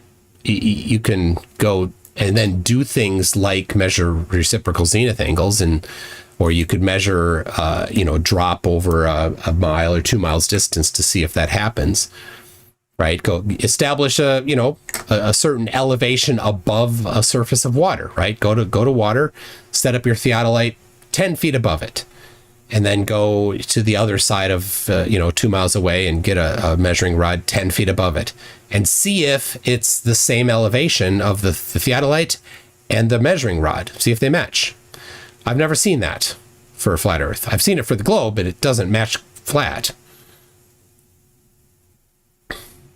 Okay, I don't necessarily know too much about those specific instrumentations, so I can't speak on that. One thing that is commonly brought up is, so you do profess Christianity to some flavor or another.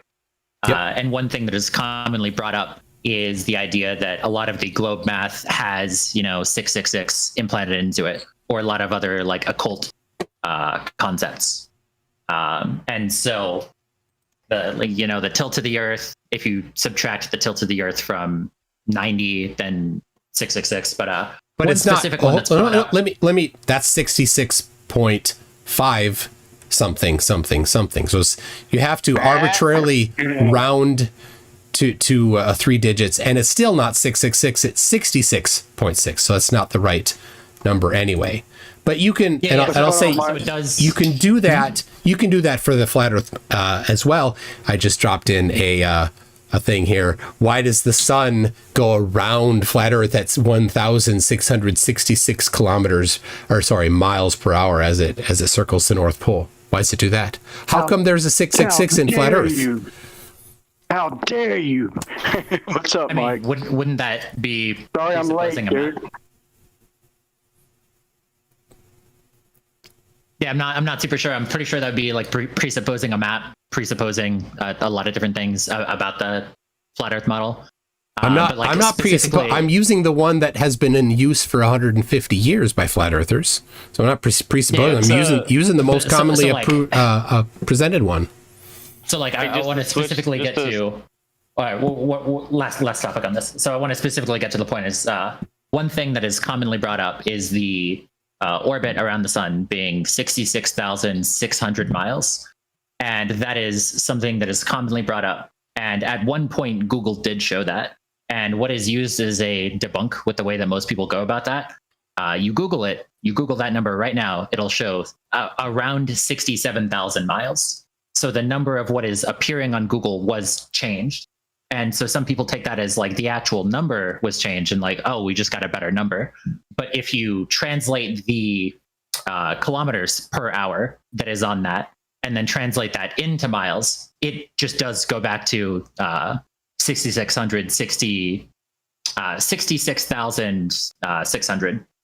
And so it's just a question of that number, like they explicitly went from the specific number in miles per hour to a non-specific number in miles per hour. Why would they do that? Well, I'll tell you this. The average, they're talking about the average speed, but the average speed is not 66,600 miles per hour. That's not the average speed. That's when I translate the kilometers per hour, I'm just saying Google shows it translates into that's a cherry picked. It's a cherry picked number. But here, let me tell you this: I drove on the freeway today at 70 miles an hour. So there were at least 2 times where I was traveling exactly 66.6 miles per hour. Can you believe that? Have you ever driven exactly 66.6 miles an hour? You probably have. Does that make you satanic? Of course not. It's just a number that is somewhere between the 2 extremes of the numbers that the Earth is traveling. So if you're going to look up a Google results, I don't care. What's the actual number? It's not the number that you said.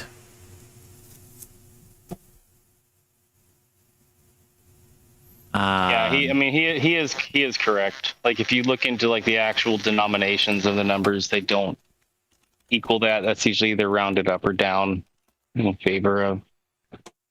I try to avoid that for that specific reason. But I would say like Brian just hopped on here. Brian, yeah, can I get a mic check? Yeah, go ahead, bro. Here. What's up, Toon? What's going on, man? I'm good. Sorry, I'm late, man. I figured I'd wait till I could hear your temples sticking out or your veins sticking out your temples. Starting to hear you get a little aggravated now, man. I just got free, but I did hear you mention about professional equipment and professional.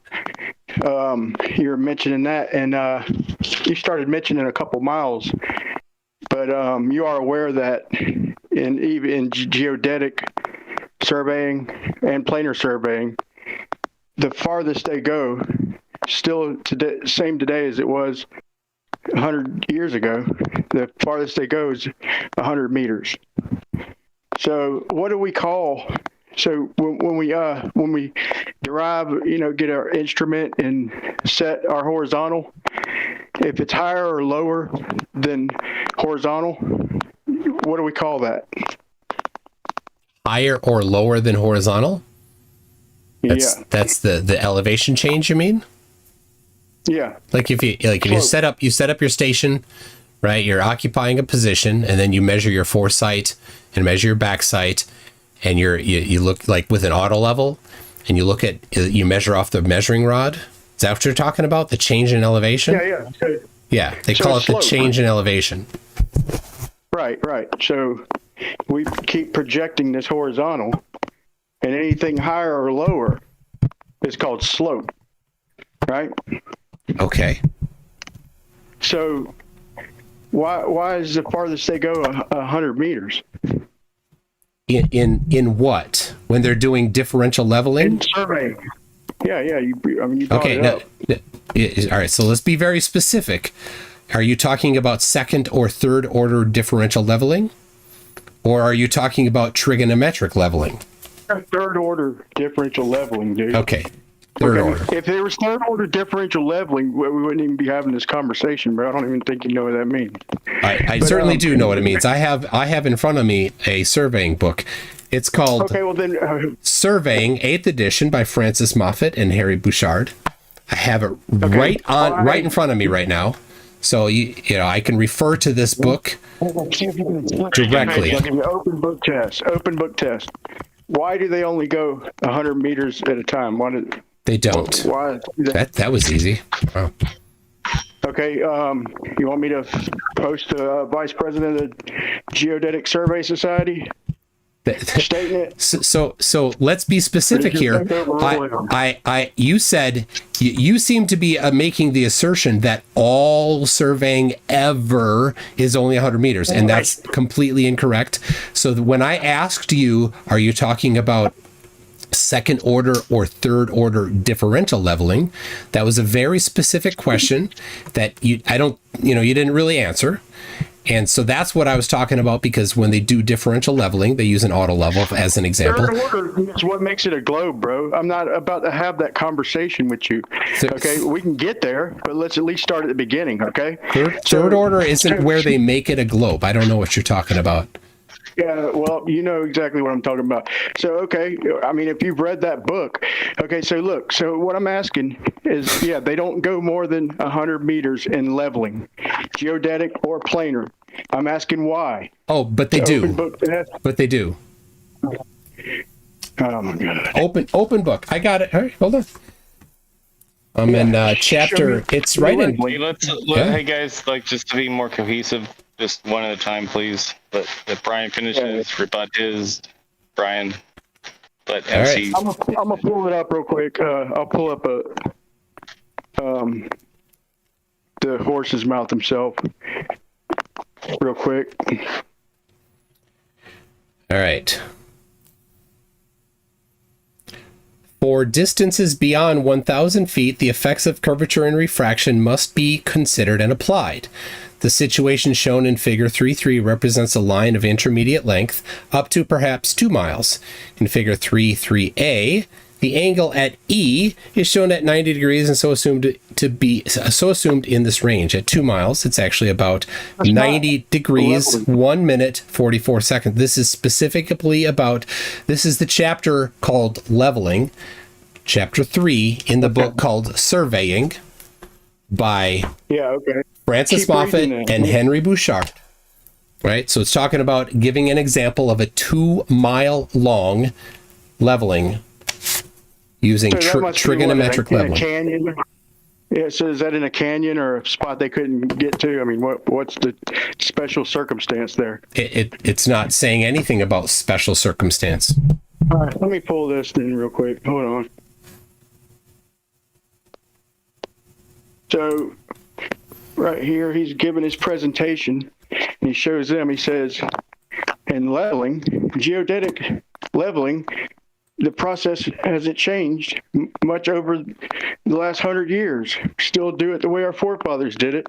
We don't go more than 100 meters. We don't go 200, 300 meters. I don't know if you've ever heard that before, but I can play it, or I can post it. It's about a 20-second video. I'm going with the textbook on leveling. You're not going with the with No. the guy who runs the society? You're going with an old textbook when you don't even know what it's referring to? Because maybe they might use that, okay, like in a special circumstance. Like I know exactly what it's referring to. It's referring to leveling. Can you post that? Can you post what you read? Like take a screenshot of that page and post it? Yeah, I can probably share my screen here. Let me see if I can do need that. to share a voice to play mine. Let's see. Can I? Okay, so yeah, good.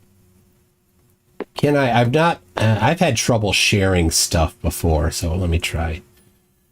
Turn on camera. There you go. verified already. Do you see the book there? Yeah, Right we here? see it. All right, so here it is. This is the book, Surveying. There it is, 8th edition. Right, so this is the chapter on leveling. Right there, chapter 3, leveling. Right here, we're up to section 3.3, trigonometric leveling. Make sure you can see that, trigonometric leveling. What's trigonometric leveling? That's what's necessary for that's first order. That's what I was talking about. That's what's necessary. Let's go with the instrument. Let's go with the instrumentation. I'm sorry, That's what you brought up. I wasn't done talking. All right, good. Sorry. First order leveling is when if you're gonna do first order leveling, you have to do trigonometric leveling typically. If you're gonna do if you're just using like auto level, you can only get up to second order leveling for precision. So this is what I read to you right in here, where it's talking about the 2 mile distance, for example, right here, up to, perhaps 2 miles. It doesn't give a limit. There's no limit in here on how far it can go. So I just was wondering if you knew why, but hold on, man. Hold on. I don't know if I'm gonna be able to. Why don't you drop the link to it so that we can all look at it at our own time to make sure that it's in context.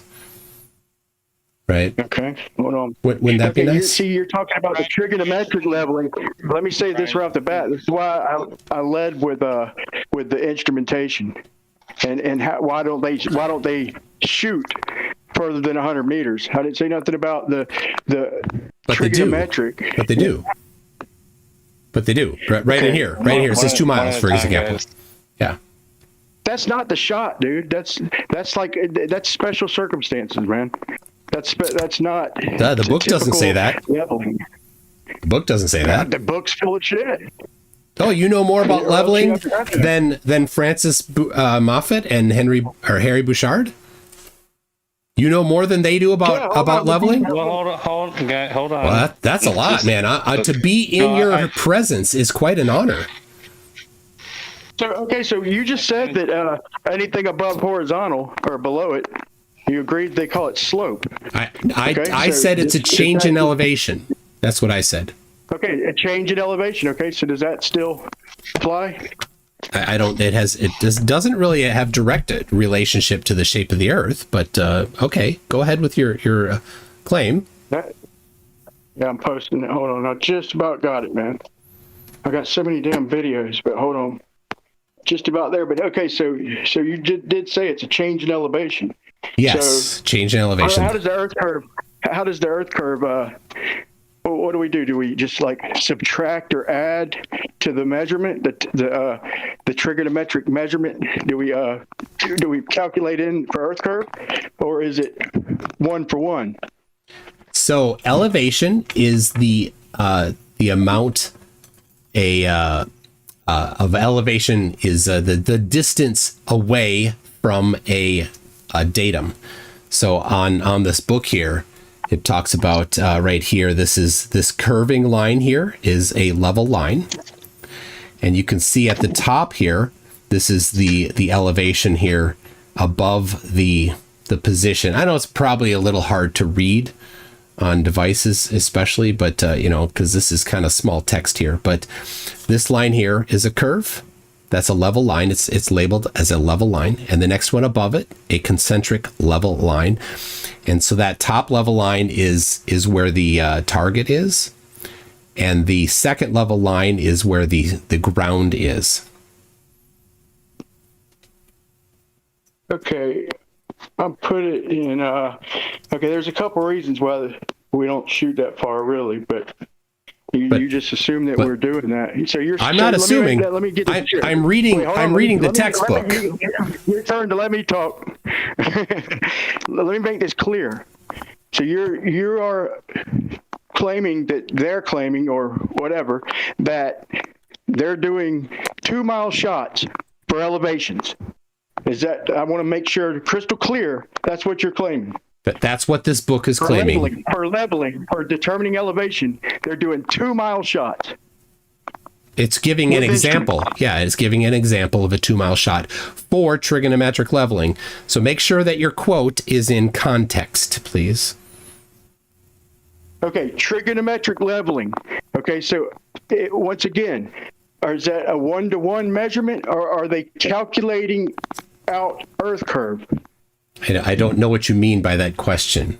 Well, you said that a change from the horizontal is a change in elevation. Okay, so now you're talking about a 2 mile shot, and I'm assuming that there's Earth curve as part of that. So what if it's 4 feet? What if what we're measuring, they're not measuring for Earth curve, they're measuring the elevation of the ground. So if it's 4 feet lower, then what's the result there? How much of that is Earth curve? Are you calculating for that? Yeah, so since the shape of the Earth is known, and surveyors know the shape of the Earth, when they're doing trigonometric leveling, they must account for the shape of the Earth, or they will get their answers wrong, and then they have personal liability if they were to get it wrong. So I don't know if you know this, but surveyors carry a personal liability insurance policy, kind of similar to how doctors do for malpractice. So if they get something wrong, it's on the individual who gets it wrong. So they include Earth curve in their trigonometric leveling if they're doing that type of work, so that they don't get it wrong, so that they don't get sued because they were negligent. You didn't answer the question, man. All right, well, ask it again. Well, go ahead, ask it again. Ask it a third time. Okay, you're saying, that they're doing shots and leveling 2 miles. Yeah. Okay? And I'm asking you, if the ground's 4 foot beneath the horizontal, what accuracy do you think any of the best instrumentation can get you within that 4 foot? And B, if it's perfect, if you think it could get it perfect, how did they calculate the Earth curve in that? How did they determine whether it's the ground dropping or Earth curve or both? Okay. Well, are you saying that? Yeah. Okay. They calculate, right? All right. When you're ready. Are you good? Okay. Nothing is perfect in meat space. So no measurement is perfect, and surveyors are anxious to tell you that their measurement are based on the best they can do, and they do their statistical analysis, and they say, well, this is we have a percentage likelihood that the true answer is somewhere within this range here, and then they try to tighten that range up. So like we were talking about the different orders of leveling, first, second, third. So first order, I don't remember the exact number, but first order leveling is the most precise, and it's accurate to within some very small number, like just as an example, like less than a centimeter, perhaps. Second order has a number again of precision on 2-3 centimeters, and third order then is more than that. It's round numbers. It's not. Don't quote me on the exact numbers here. So how precise, I don't know. Somewhere in this book would probably have the answer to that. So if anybody's interested, I just got this on eBay. 8th edition surveying. I think 10th edition is the most current. Is this an ad? Can you see my screen? No, I don't make any money, of course, by this. I'm giving a citation, and so that people can look it up on their own. Can you see my screen? I just see a picture of a woman. Hold on. What in the world, man? Okay, I'm gonna try and share a screen, but I don't know if I can. I don't know if I can play with. It's a short clip, but I'm trying to play it with sound. Tell me when you see my screen. How about now? I see your screen now, Brian. I see your screen. Okay. To one extent or another, the process of leveling has not changed in well over 150 years. It is still a terrestrial measurement system that has limited sight differential. And particularly in geodetic leveling, about the farthest you can go is going to be about 50 meters. So you can't make observations 100 meters or 200 or 300 meters. But the process, and particularly in geodetic leveling, did you catch that? Yeah, did you give the citation to that so we can look up the full context to make sure that it applies? Yeah. I mean, I could post a video. I posted it for Blue Marble last time. It's been a while, and he never responded. So I guess he got what I was asking for, or I guess I gave him what he was asking for. But yeah, this is a guy. He gives several presentations at the seminars for the Geodetic Leveling Found Society, and yeah, he's saying that the process hasn't changed, and geodetic leveling. Okay, here's the thing, Toon. Have you ever looked through one of these instruments? I'm not trying to be. It has nothing to do with your assertion that this book is wrong. I'm not trying to be no kind of way, Big Toon. I'm not trying to be like condescending. Cool. I'm just asking, like, if you have or not. I mean, it ain't no big deal if you haven't. I'm just asking if you have, because a lot of people. If you look through, like when I do my like pretty much layouts of my jobs and stuff, no matter how small they are or how big, I like to go about 30 or 40 feet, man, because you could read the story pole real good, or the tape measure, whatever. I usually use a tape measure. But when you start getting out like 50 or 100 feet, of like 150 feet, you can hardly read it, man. Like, so when you I usually use like a 32 times zoom, which is pretty good. I'm sure they probably make better with in high in commercial. Like, I don't know. I've never really seen it, but I'm sure they do. But it ain't going to get much stronger than 32 times zoom. But you're just not going to be able to read a centimeter over 500 meters, much less 2 miles. So I think that book, I'm not going to say burn it or nothing like that, but I'm telling you, the only time they do shots like that are hard to reach places, like places that are kind of unimportant and hard to get to, but as far as day to day, like the sidewalks we walk on, the roads we drive down. Interesting claims. I'm going, Brian, I'm going with the book instead of your claims. It's literally a book on surveying. What if I show you What if I show you through an auto level? I just found one that's 36 zoom. They just come out with it. I never had one as powerful as that. Show me through show me through an 18-inch long telescope from a theodolite. Show me that one. Theodolites are not as accurate as auto levels when it comes to leveling, man. Actually, they're more. In order to do force order leveling, you generally are going to be using a theodolite. Find out what the zoom is on this 18-inch telescope. Theodolite. I don't think that's what they're using. I don't think that's what they were. I mean, maybe in some of them mountain to mountain, maybe some of that shit. But as far as leveling goes, that's not what they use. Okay. Right. That I'm aware. Maybe I'm wrong, but can you cite that where they're using that for leveling? Yep. You ready? You want to write this down? Sure. Yeah, and give me the zoom too. Transcontinental triangulation in the American arc of the parallel gives details. God, I knew you was going to go there. Gives details on the theodolites that they use. 18-inch. I just said not that. I knew you was going to go there. Well, I don't care. It's a perfectly fine publication. Leveling, they did leveling in there. You know that? That's not leveling. That was not for leveling, bro. Oh, but they did. Transcontinental. They did mountain to mountain. They did leveling in there too. You didn't know? The book is free. You can look at the book yourself. You can look at the book yourself. Was that their 2 mile shot, dude? Well, the book that I'm reading here isn't the one that I just gave you. It's a different book, a different publication. So this one here that I'm talking about is an instructional book on how to do leveling, and it says, as an example, here's what you would do if you had a 2 mile trigonometric leveling that you were doing.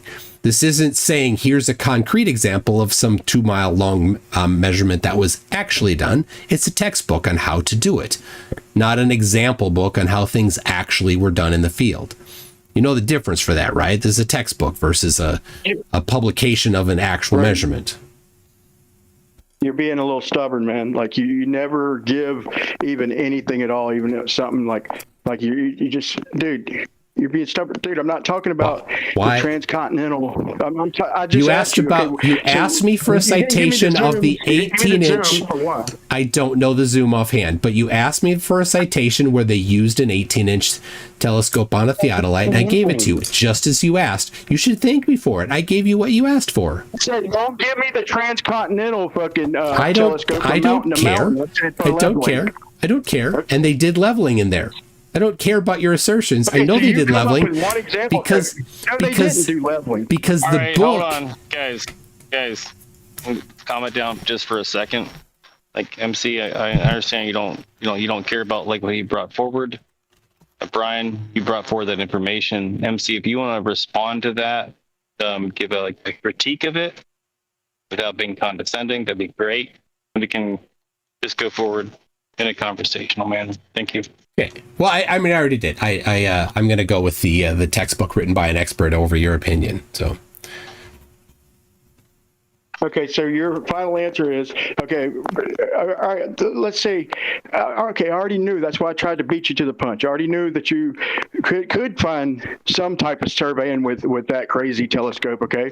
And that's over them long distance from mountain peak to mountain peak. And that's a different argument, okay? So I'm talking about in leveling and geodetic leveling. And you're not going to get any accurate measurements of level in our day-to-day lives, okay? That guy just told you how we do it in the maximum, and I'm telling you why. And I could go on screen right now and show you. I could put my camera through a stronger than usual optical zoom, and you'll see what you can make out 100 meters away, and it ain't a centimeter, bud. So that's the reason I was looking for when I first asked the question. I thought you were going to say Earth curve, but it's because you can't see a millimeter or a centimeter past that, and then you have refraction and everything. So if it were that easy, and I wish it were, and I'm sure our forefathers wish it were, they could shoot whatever distance they want. They could shoot 2, 5 miles, 10 miles, and just calculate out for Earth curve. It'd make it so much simpler. We wouldn't have to do 100 million shots. We just set up in one place and just do a bunch of shots and just have a bunch of rod men out there and just measure the distance and just calculate for Earth curve. That's not the way they do it. They do it short, concise, and very, very accurate. And if it deviates from horizontal, it's called slope. Yeah. So now, when you are occupying a station and you have your foresight and backsight, what is the necessary for high precision thing that you do regarding the distance between your station and foresight and your station and backsight? Do you know that? About the distance between them? I think you're looking for getting equidistant measurements, but I don't think that matters, man. In fact, I'm willing to do a test to test that. I don't think it's going to matter one bit, man, if we're equidistant, if that's the answer you were looking for. Yep, it's in the book. You do want to have equidistant foresight and backsight, and the reason why is so that your both curvature and refraction are accounted for. So Brian, I'll explain because the people listening in don't have the background. The amount of curvature and refraction from where you're measuring forward is a certain amount. and when you measure backward, it's a certain amount. So if and when you're doing this this leveling operation, you take one of your directions and you add that direction, and you take the other direction and you subtract that direction. So the amount of Earth curve plus refraction you get one direction, and the amount of Earth curve and refraction you get the other direction cancel, because when you add, when you subtract. And so it's very important that you do that in order to have precision. Yeah, that book is, I mean, it's teaching you some possible methods. But look, man, in the field, when they're sitting there and they go like up to about 10-mile shots when they're leveling certain areas or surveying, and they go whatever the best path they can to their boundary as far as they're going, then they close the loop. They turn around and go back and close the loop. So it's not always differential. Okay, so they go back to where they started, and there's no way for them to go back in the log and match the distance on their way back closing the loop as it was, to get it exactly the same distance on the way there. And but that does bring up a point. Brian, we can hold test on, Brian. this. We can test this. Just a second, Brian. I want to talk to Gio for a second here. If you're here, Gio. Yeah, I'm here. If you look at the comment made by Fusely Jerry at 11:52 p.m. toward Central Time, toward Ozian or Ozian, could you scroll back to that one there? I'll take a look at it. Yeah. Because I don't think that you're going to want to have this Fusely Jerry in your server. At least he's not following your server's rules when he's in that particular comment there. So it looks like the message was deleted. I would seriously have concerns having that type of a person on your server if he's going to be so freely in making those types of claims. So just a little safety for your server, if I could, Gio. Okay, Brian, go ahead. I'm sorry.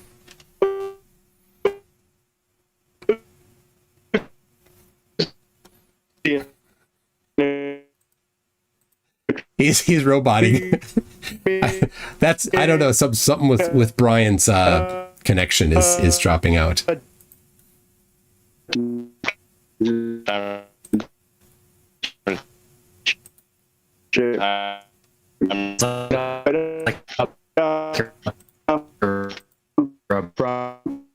Maybe it's me.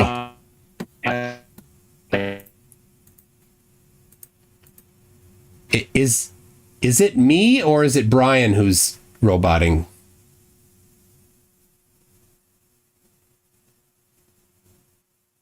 I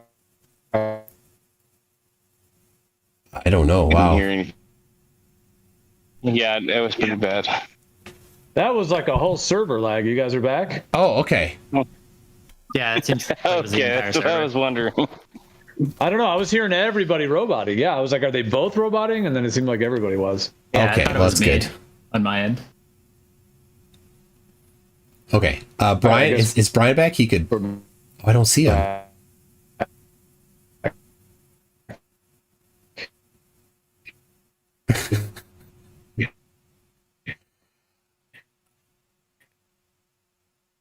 Wow, the server is having trouble, it looks like. I mean, I don't think it's related to the accusations that Fusely Jerry was making there, but it could just be a Discord issue. Wow.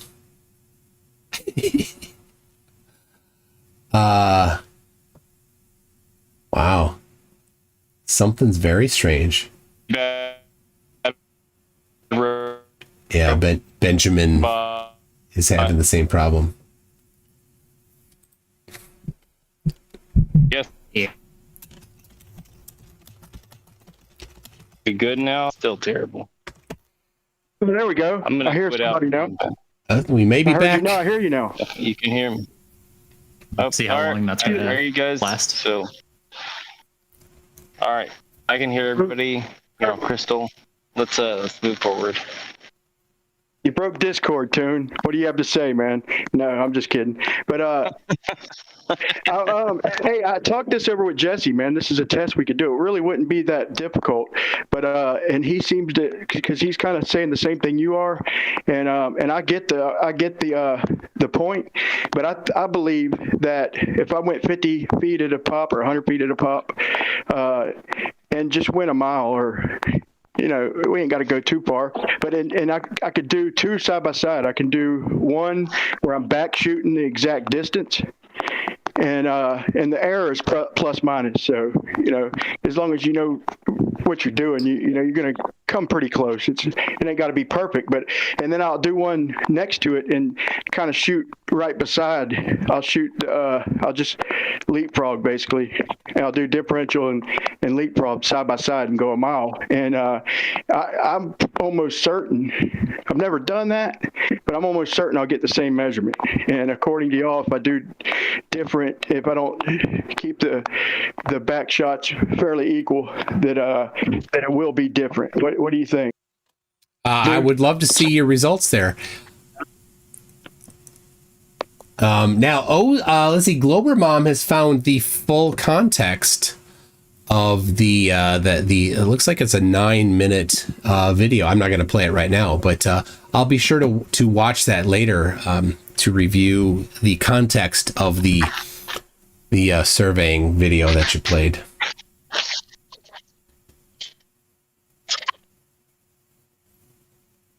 So, all right, and there's several of them.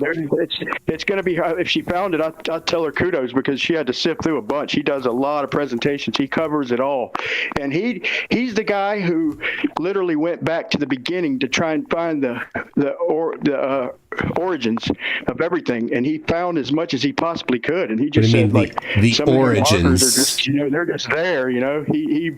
He's put it all together, and he's one of the bigwigs in the geodetic surveying society, if you will. What do you mean? So it's a video from 2 years ago. To the origins. It's a video from 2 years ago. I'm pretty sure you've already seen it. Yeah, going back to the video. The first sets of the first surveys, and where the markers came from, and trying to gather all the information where they came from, when they were established and whatnot, and just trying to put together, trying to go back to the origins, the very, very origins. And he was able to gather a lot, but he said a lot of it's just going off of pre-existing stuff, I'm not saying that to imply it's wrong. I'm just saying, he's that's his life, man. Are you talking about, when you say the origins? Do you mean origins of the first survey? Like the first primary triangulation across the United States, or are you talking about in Europe, or what? Just all the surveys, just all the data he could gather. There's pins everywhere around the East Coast. Everywhere really. Okay, and he's trying to get the origins of all these surveys. Yeah. So to answer my question, you specifically reference places in the United States. You're not talking about Europe, because the surveys in Europe clearly are going to go back farther than the surveys in the United States, because people weren't doing a lot of work here in the United States, while the surveying work was in the established and populated Europe in the 1700s. I assure you, though, I did not take that out of context. Okay. I 100% assure you. They, and like I said, we could argue about the reasons, but... Well, the video specifically addresses you, Brian. I hope you've seen this. It's to you. The video is from a channel. It's a video from a channel called FE Dogma from 2 years ago. Okay. So in leveling, it says if Brian Leakey had recorded a few more minutes in his survey video, Dave Doyle would have mentioned curved level lines. Also, I show that the working range of an auto level is based on magnification, like you said, Brian. The horizontal accuracy is a separate specification. None of that has to do with the distance. Okay, none of that garnish has to do with the limitations of how far they shoot in leveling. Garnish. You can try and add What garnish? I mean, Garnish. But that's not going to change the fact that to this day, we still don't go more than 50 meters. Like I said, your numbers have changed. Your numbers have changed throughout our conversation here, Brian. You've switched between meters and feet, and you started with I think 100 meters, and now you're down to 50 meters. But you also talked about feet. You start, you're jacking it up to 18-inch telescope, mountaintop to mountaintop when referring to leveling. You asked, I answered. Can't we both play that way? So I assure you that you're not going to find anybody out there doing leveling anywhere around here or anywhere ever, for that matter, that's reachable using 18-inch telescopes for optics. Oh, you're right. Ridiculous. Yeah, you're right. That's not what they're doing. But you asked if they'd done it, and I gave you a reference to where they're using it. That's all. Even with that, you're not going to be able to read a centimeter on a tape measure or a story pole over 500 meters. I'm not arguing that. Yep, not my claim.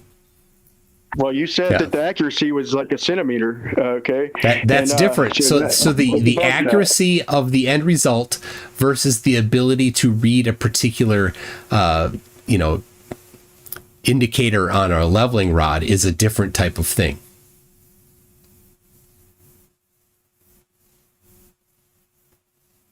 I wanted to bring up one other thing. Oh yeah, man. I'm trying to hold you guys' feet to the fire with because I did some research into globe gravity and Einsteinian, and I found out that there was some misinformation going around that that the 9.8 meters per second approximation is apparent gravitational acceleration. It's not gravity. Okay, anything moving in a straight path, like anything falling straight down, is that's not gravity. Gravity is moving in curved geodesics. Okay, and so actual gravity is not a local phenomenon.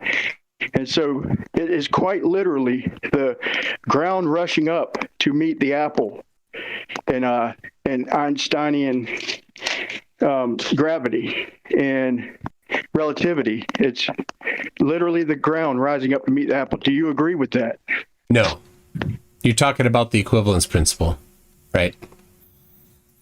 So Einstein, I'll give you a little explanation. Einstein said that what part did you disagree with, please, real quick, before, and then I'll listen to everything you have to say. The ground of that did you disagree with? Yeah, the ground rushing up part. Okay, so it's not an apparent gravitational acceleration.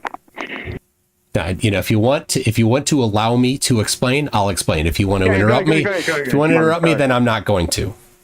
Okay, you're going to have to be polite, right? So the equivalence principle is that if you're in an elevator, for an example, with no doors, or no windows, you can't tell the difference between accelerating up and in a distant space where there's no gravitational bodies nearby.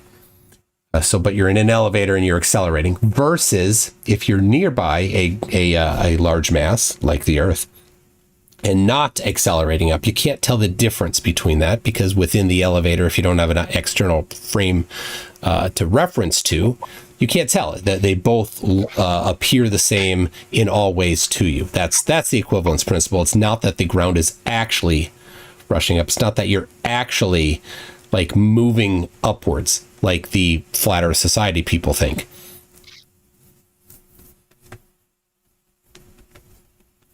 No, okay. Well, what if I play like four of your top physicists saying that it's quite literally the ground rising up and there's no force, okay? Like I said, gravity does not exist in straight lines, okay? Something falling straight down, there's no gravity at all. There's no force at all.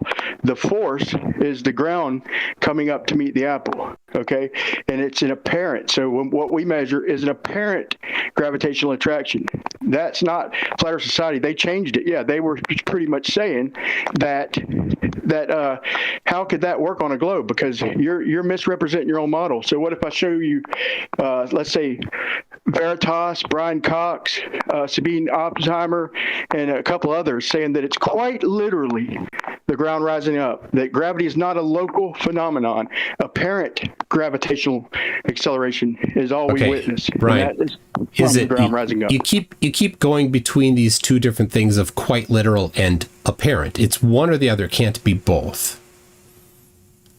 We measure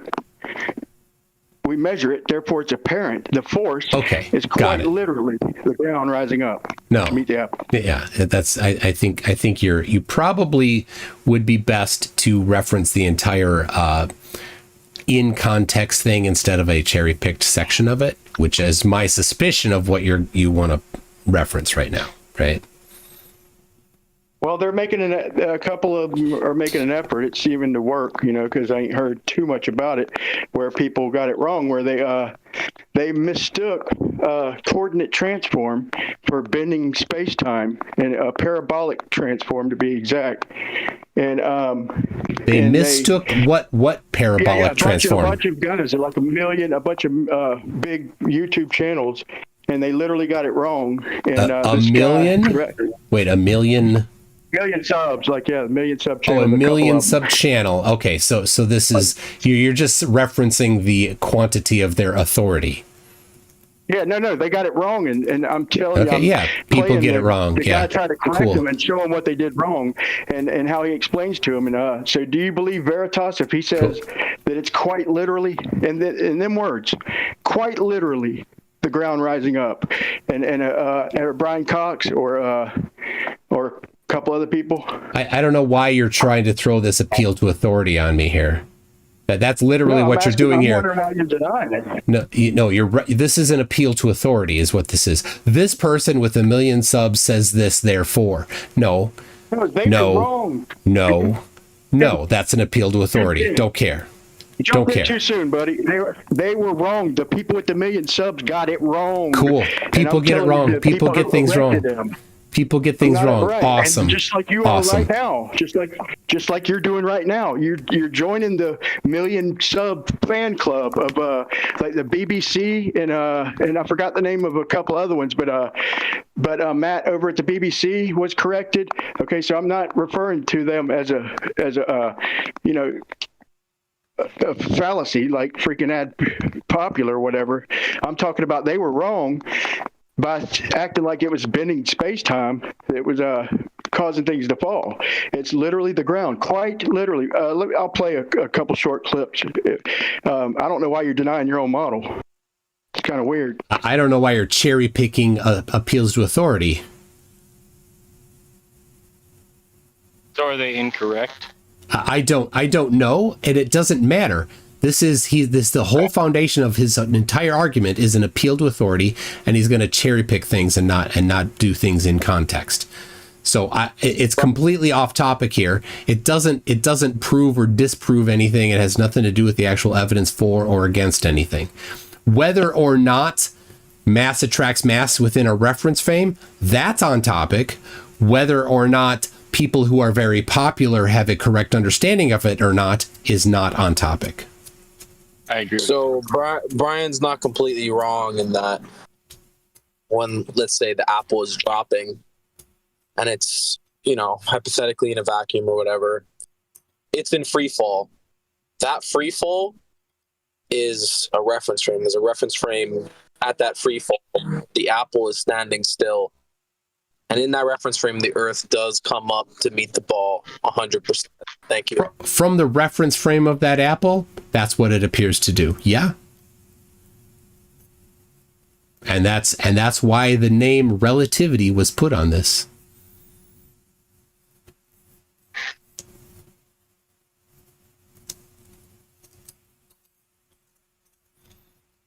I don't know if he's playing something. I don't hear him if he's playing something. I see that he's live. I'm not looking at his screen, but is he? Click on his screen and see if you can hear him. Yeah, I mean, he's force playing a of video, gravity but I don't. Oh, there, pushing you okay. down, Expect we're gonna and watch him the normal force from the floor pushing you up. We say these forces are equal and opposite, so there's no net force. I don't know if you guys want more on this, or I don't know if in Noah, if you had general something you wanted relativity, to bring up as gravity well, or if you is guys not want a to force. complete this You topic. have no weight. So I think Noah, so you the want to only get in force on you are these normal forces pushing you up. So you are accelerating upwards. I'm But trying I'm to- not moving up relative to what? I mean, relative to the flip chart, the floor. I'm trying to. Okay.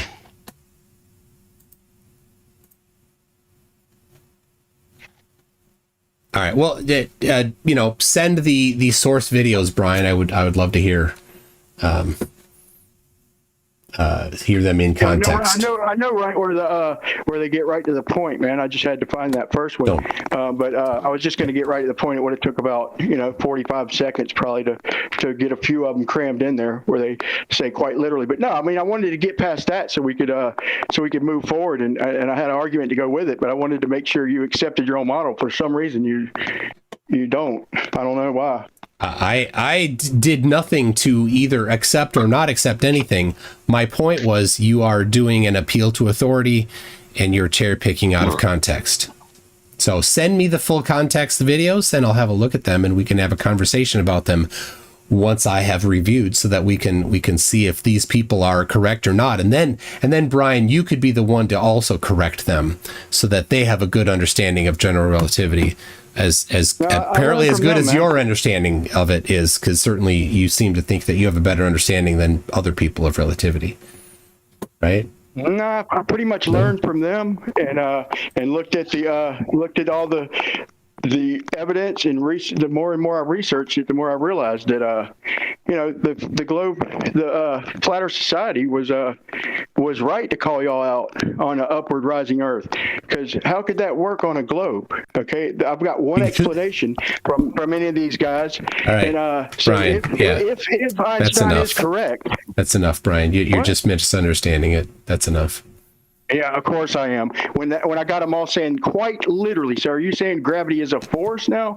Or no, is it not? what I'm saying is all the questions, right? Both the elevator equivalence principle that I mentioned earlier, and then I think it was Benjamin who talked about the apple in a vacuum. Both of them are about the same thing from the perspective of the apple, the reference frame of the apple. The ground is accelerating up toward the apple from that reference frame. The only force in that reference frame is actually the ground, not gravity. Yeah. That's why it's about reference frames, and you can't go from one reference frame and make some broader thing from other reference frames. So in reality, the ground is not actually accelerating up toward the apple. That's just the apparent view from the apple's perspective. Can you repeat that, Noah? No, that quite literally is reality. The reference frame is correct, bro. It's not incorrect. You can't claim one reference frame is now false. I've spoken with. There's only one force. There's only one force, and gravity's not a force locally. Gravity in Einsteinian physics, the force is quite literally the ground rising up. They call it the normal force. Okay, you can say relative. Yeah, we measure it relative. Okay, but as far as the force goes, so I'm not talking about the kinematics. I'm talking about the dynamics. As far as the force goes, it's the ground pushing up in Einsteinian physics. Okay, now, Brian, I've spoken with Pete Savarier on my channel. If he was a nice guy. We had a good conversation from the Flat Earth Society. If you want, you could pop into their forums and see what they have to say about this. They're pretty receptive to people coming in there. So both him and Tom Bishop on tfes.org. Go ahead and jump in there and see what they have to say. I already have, and they don't claim that. That was a claim against Einsteinian physics. Like, how could that work on a globe? That it couldn't. So on a flat Earth, it would work just fine. It was pretty much an anti-globe argument, but they've got so much flack, they took it down. They no longer claim that because so many flat earthers misunderstood it. Somebody fucking strawmanned a long time ago, and thought that they were talking about the Earth rising. It was just like going with modern physics, basically. And I guess the Glovers. I can absolutely tell you that Pete Savarier definitely is of the position that the Earth is accelerating upward. He is not controlling the panel then right now because they removed it. Like I said, it's no longer up. Now, if you go to the tfes.org's wiki pages and you look at the edit history, Pete is both in there as Pete Savarier and Planet Pizza. If you look at Planet Pizza, he's also that's his name when he edits the wiki pages. So you can see his own signatures there, his own work on the wiki pages, and see which ones he's put in or not. Yeah, maybe his personal work. I'm talking about on the Flat Earth Society post. They took it's gone, but maybe there's something I haven't found. But in their forums. So you're saying God, why you keep? So you're saying that he abides by Einsteinian physics? Yeah, Pete Savarier and Tom Bishop tends to be this way as well, but not as strongly as Pete. Says that the Earth is accelerating upward at 9.8 meters per second squared, and that it is compatible with relativity. And unlike Metal Jacket in my chat, I'll say this, Metal Jacket, it is possible that they are at least correct in this much, that according to relativity, if they accelerated upward at 9.8 meters per second squared, from within their reference frame, it would be possible indefinitely. Outside their reference frame, they would not be at that speed because relativity kicks in. You need to do a little more math than just the linear math, Metal Jacket. So you don't think that the bending of space-time is gravity and objects traveling around geodesics bent space-time? Why are you trying? I'm just asking you, bro. What the hell are you going on about, Brian? Straight line is gravity. I'm just asking to get your understanding because you didn't ask. You said you don't think. You're trying to put that on me. Right. I'm Brian, just trying to understand what you think. Yeah, all right, I'll tell you. Because you're denying your own model. No, I'm not. I haven't. But I will. Okay, fine. You just say that, Brian. I'm done talking to you if you're going to be like that. All right, man. I would get bye. Just go. Yeah, go ahead. I don't want to get like that, Mike. Go ahead. I don't want to get like that. You just did though. Apologize, man, for getting like that, man. But I do want to open it up for some other people. But it's all in good fun, Mike. Don't take it personal, man. I'm just mucking with you, man. I love you, Brian. I'm going to do some averages though, and we'll to be continued. Is that cool? Okay. All right, man. So how do you feel that Shane has a working model of the stars now on a flat Earth? He doesn't. Well, he does. Have you? I guess you haven't seen it. I've seen it. I've looked at the source code, and it has the radius of the Earth and the distance between the Earth and the Sun in his own source code. He stole it from Walter Bislin, and we all know that. And he removed Walter's copyright, but he couldn't make the internal calculations not work without leaving the radius of the Earth and the distance between the Earth and the Sun in it.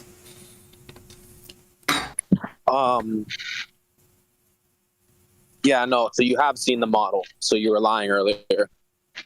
No, he doesn't. You've seen the model. No. Here, let me clarify. We have a flat Earth model of the stars. You've seen it. You just admitted you've seen it. And that's what you guys were saying we couldn't have all along. So I guess it's time for you guys to admit we have something now. Let me clarify for you. It is not a flat Earth model of the stars. What it is a globe model that is projected to a flat Earth. That's not a flat Earth model of the stars. It does not include the important thing for a model that apparently you don't understand is necessary. A causal mechanism for things is a necessary component of a model. So when magnetism. Oh, well, yeah, no, okay. It's not, dude. Okay, no, it's not. Kepler didn't have a cause. Copernicus didn't have a cause. Newton didn't have a cause behind gravity. That right there is a bold-faced lie. And the thing before about how it's a globe model, it clearly isn't. You can clearly see a flat Earth and then a man on a flat Earth with the stars going around above them. So like it's just like two blatant lies and like a Awesome. lie down with. So then that is the map that you agree to. Is that correct? So earlier. Why did you ask me a question and then cut me off? I personally don't. But it's just the fact that we now have a model. You guys have to kind of admit that a model can be made for a flat Earth and stars. But it's just a projection. But you can't include yourself in the we if you reject that map. It's somebody else other than we. I can include myself as a flat earther who was told that no model could ever be made to map the stars on a flat Earth, and it has been done, and you have seen it. So, but it's it doesn't not. matter if I don't. If it doesn't matter if I don't think it's exactly right or whatever. It's just proof that there can be stars modeled over a flat Earth. You've seen it yourself. Thank you. But as I said before, it's actually a globe model that's just projected onto a flat surface. That doesn't make it a flat Earth model. It sounds like special pleading. And There's no special pleading. There's no special pleading. Where's the globe? Where's the globe? I don't see the radius. The radius of the globe is included in it. Yeah, but the radius isn't the radius of a spherical globe, so that's a non sequitur, really. It's literally in there. All the calculations are done in three-dimensional. Is that value 3,690 miles or whatever? Is that value being used for the radius of a sphere? Yes. Or is it being used for some? Oh, really? Yes. Which sphere? Which sphere? The stars? No. So the. Okay, so where is it being used? Oh, geez, I was talking. The radius of a spherical globe. All right. Yeah, you got. I'm done. Let's not have any interruptions. Dude, I'm done talking to you. If that's how it's going to be. Oh, right? Don't cry, baby. Dude, if you're not going to let me talk, then why am I here? Gentlemen, You're talking right now. Hold on, both you guys. I'm listening third party, and it does seem like there's a little bit of overlap. So let's give a little bit of leeway, maybe a 1 to 2 second derivation in lag, and just be cordial. Thank you. All right, I've looked at the source code. It's written in JavaScript. I read JavaScript. I write JavaScript. The calculations are done in three-dimensional space based on the globe, and then it's projected onto a flat circle. So it's all done in 3 dimensions using the globe, and then it's just projection. Yeah, okay, so that doesn't really prove that it's not a model of a flat Earth with stars over it. And I'm still waiting for you to answer the question in where was the radius value used for the globe? When it's not, you can clearly see there's a flat ground with stars going above, ahead, and around. All right. Well, like I said, it was done in 3 dimensions, calculated in 3 dimensions using the globe. So, and then projected. Oh, okay. So someone used a globe somewhere, and then when I look at it, it's actually a flat ground with stars going around you instead of being on a globe. Yep, he totally used the globe. It's a globe model that's projected to a flat surface. But no, it's a flat surface with stars rotating over your head depending on your latitude and longitude, which you think is a globe. I mean, that using that confirms the Earth is a globe. No, it doesn't. It confirms that the ground, if it's flat, can have stars move over it, just like you see every day at every single lat and longitude. Yeah, by applying the globe geometry. Yeah, you say so, but really not there. It's just a starry projection. I've looked at the source code. Anybody can do it. It's open. So where's the distance? Say my guy is standing on Hawaii on the AE map little model. Where is the distance, the radius value that you're claiming? Where is that from me? Yeah, in order to actually do the projection, it's using the radius of the globe. Okay, so when my guy is standing there on that little AE map, yeah, from which direction does the radius come out to where? Boy, that question makes no sense. Okay, so the radius value isn't used then. No, when I'm looking that's at the not what I model said. directly, I said your question doesn't make any sense. I'm asking you a question. I'm not asking you what you said. So you seem to be miscommunicating or something. But when my guy is standing on a flat ground disc, on that model and the stars are rotating around him in his little personal dome, Yeah. which part of that is the radius value of the globe, please and thank you? That question makes no sense. I guess you just don't understand. Yeah, I don't understand You your don't question. understand what your own eyes show you. Yeah. I understand what the calculations are doing. It uses a globe. Yeah, you seem to claim that, but when I ask you, when the guy's standing on the disc and the personal dome's rotating around him, where's the radius value? You don't seem to You don't seem to be able to answer that question. Yeah, your question is nonsensical. That's why. Well, part of the globe is in. So yeah, if it was nonsensical, that means there's no radius value. This flat Earth model. Your question is nonsensical. Is Noah's question that if the claim that it was converted, from a globe with a radius, he's saying where's the radius after it's been converted to a planar surface? Is that your question? We're looking at a planar surface. We're looking at a guy on it. We're looking at a personal dome rotate around him. McToon is claiming some sort of globe radius, but it's not there. And then he's saying that the question doesn't make sense. The only way the question would make sense is if there was no radius value for that guy on the flat disk. Look, if you have to use the globe in order to do it, and you can't do it using only flat Earth geometry, you are admitting that the Earth is a globe. That is a flat Earth geometry. Well, it's a flat. Yeah. So it is. So by definition, a flat geometry, sir. I mean, McToon. Yeah. How do you know the globe model didn't come from a flat Earth model before the? How do I know that it didn't come from that? It's not on me. It's on somebody else. Gonna go and map out all this.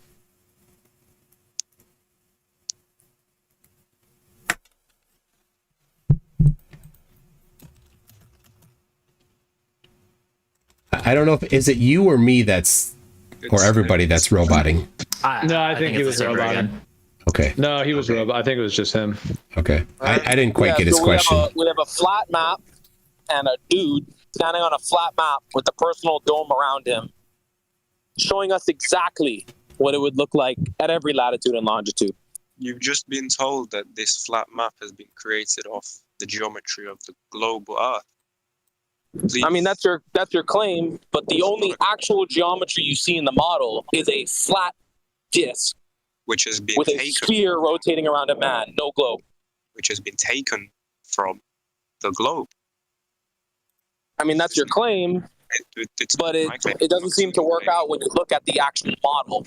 I'm sure if you took the time to listen and not interrupt, you'd hear, or if you'd ask, McToon would back up this claim because... Dude, I've heard McToon say his shit. I don't need you to lecture me. He's come with a lot of evidence and a lot of knowledge and a lot of research, it seems, even more than me, and I've not been here for a long time. Now you're doing interference for him. I'm not doing anything for him. Yeah, McToon, you haven't shown that it's not an actual model. You've actually just admitted that it's a model and you've seen it, and now you're backpedaling. I'll explain to you how it's not a model if I can be allowed to talk. The causal action that's necessary for it that the globe has, but the Shane's theft stolen one does not, is a causal explanation for what causes the light to take the path that it takes, because there are times where an observer would be looking due south. And according to this particular projection, the star would be behind them, straight behind them. Yet, somehow, inexplicably, the light would come from in front of them. So how did the light get from behind them as it traveled? What path did it take to get so that they got it coming into their eyes from in front of them? There's no plausible mechanism for that to happen. So people actually admitted that it's a model. I actually admitted it's not a model. Doesn't have a causal. Please be quiet. I was very respectful and quiet. So you've actually admitted that it's a model, but you actually have a problem and think that models need some sort of causal agent, which is just not true. Look up your guy Kepler, look up his model, look up Copernicus, look these guys up, look up Ptolemy, look them all up, no causal factor. Even look up Newton, no causal factor. So really, that critique is null and void. You've not actually rendered any meaningful critique to the model yet, except for the fact where there's a radius value somewhere, but it's not exhibited on the actual model when you look at it. All right. So once again, you put words in my mouth by asserting that I agree it's a model. I don't agree that it's a model. It's not a model. It doesn't include the causal mechanisms. Based off of what? It's not a model based off of not having a causal factor, which is the case for your globe model many years. Oh, poor guy. The causal is a celestial sphere. So in the globe model, it projects up to the sphere. And in that model, it projects up to the celestial sphere. And it projects down. And y'all project up. We project down, basically. It's just flip-flop. I've already showed that a 1 degree change in 69 miles on a flat plane gives a height to an overhead star of 3958.7 exact globe radius. So we could easily say that the globe hijacked the planar trigonometry. Go ahead and do that. It is coincidental. Do that measurement between 30 degrees and 31 degrees. Yeah, so your critique is null and void. Celestial sphere? All right, never mind. It's Brian's. No, go ahead. I was just coming in with that one little bit of information, Noah. But no, it's a celestial sphere. So. Okay, so just your critique that it's not a model is null and void because Ptolemy's globe model would be null and void. I think Zoroaster's spherical celestial sphere would be null and void. No cause agent there. Kepler would be null and void. No causal agent there. Copernicus would be null and void. No causal agent there. Newton would be null and void. No causal agent there. It's very hypocritical for you to hold us to that standard when you don't hold the men in history that bring you your model. I absolutely hold myself to that standard because those are not the models that I adhere to. The model I adhere to includes causal agents for all of the things that we see here. So you're shitting on Copernicus. Oh, right. Okay, thanks for talking to me.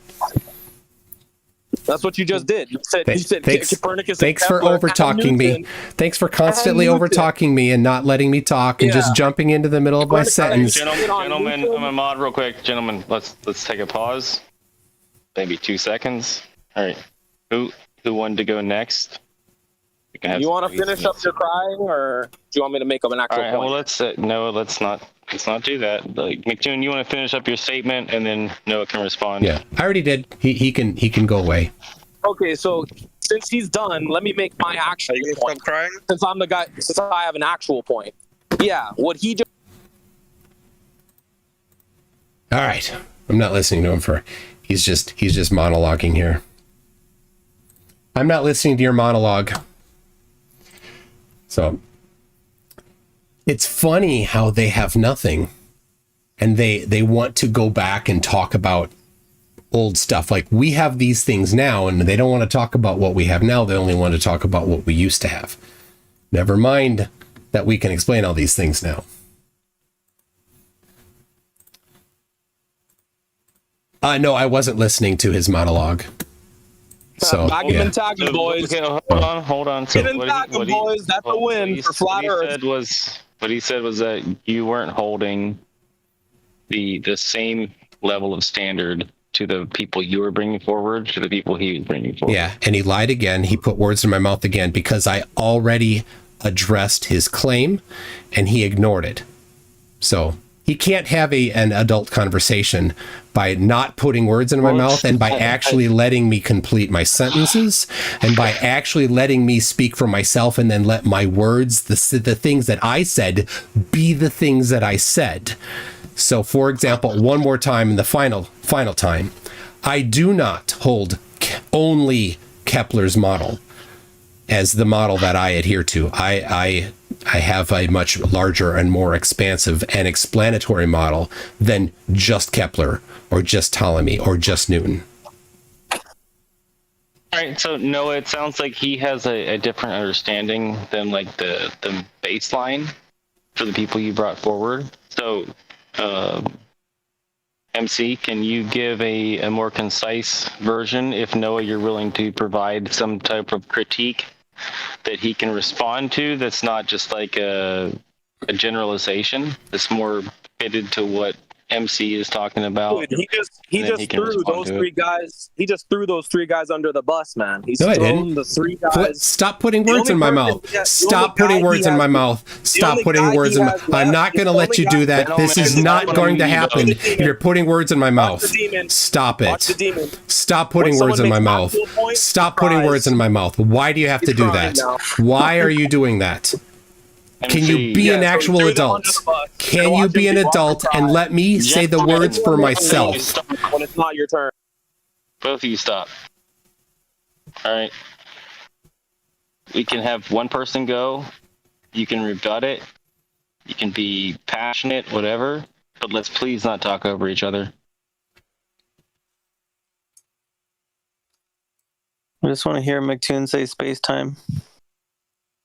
So, MC, would you like to lay out how he didn't steelman your decision properly? It's funny because let me just make a prediction. If we actually he was in the middle of asking me to do something, interrupty boy. Why are you interrupting him now? You're interrupting the moderator now. What's going on? You know, I was asking MC to respond. MC Toon, can you respond? Like, that's just kind of, you guys are going all over the place. Can we just have some kind of like cohesiveness here where one person goes and the next person just to make it listenable? Here's the problem, Ben. I appreciate what you're doing. He constantly misrepresents me. And that's not an adult conversation, right? He says that I threw people under the bus. I didn't throw people under the bus. I said that they didn't have a complete model. That's not the model that I look at today. So the model I look at today is not just Kepler. Yet he comes back after I said that and says that I asserts that I threw Kepler under the bus. I did not.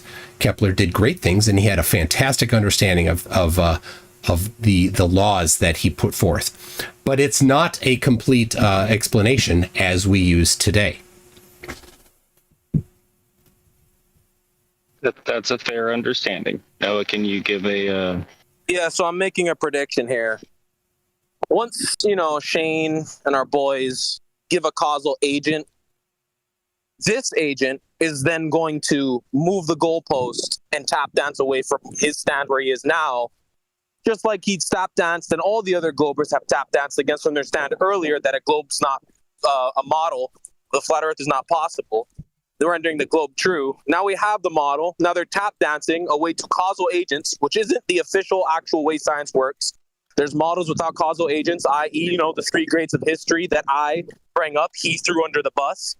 And so when we get the causal agent down, I just want the audience to see that he's going to run like he ran today. Thank you. And once again, he put words in my mouth. Can you outline the words that he put in your mouth so we can, as the audience, can give it a better understanding of how it was... Can I get in for a sec, real quick? Well, hold on. Okay. I've said it multiple times. I mean, how many more times can I say the same thing? I can't say it any differently. And, I could only say it with different words, but it's the same thing. All right. So I've seen the Walter Bislin model, which is ripped off by Shane. I don't think anybody's actually contesting that. I don't know if Shane is, but there's a couple of things about it that make it, in my estimation, not at all a model, even by Noah's standards. For one thing, it has zero predictive capability. All it is using the personal dome, which is nonsense, because the personal dome indicates that light bends differently for each individual observer to see a night sky that is congruent with what we see. It is absolutely not modeling anything. It's just trying to reverse engineer what we see in a way that we have no reason to think light or physics or anything else works. Omni.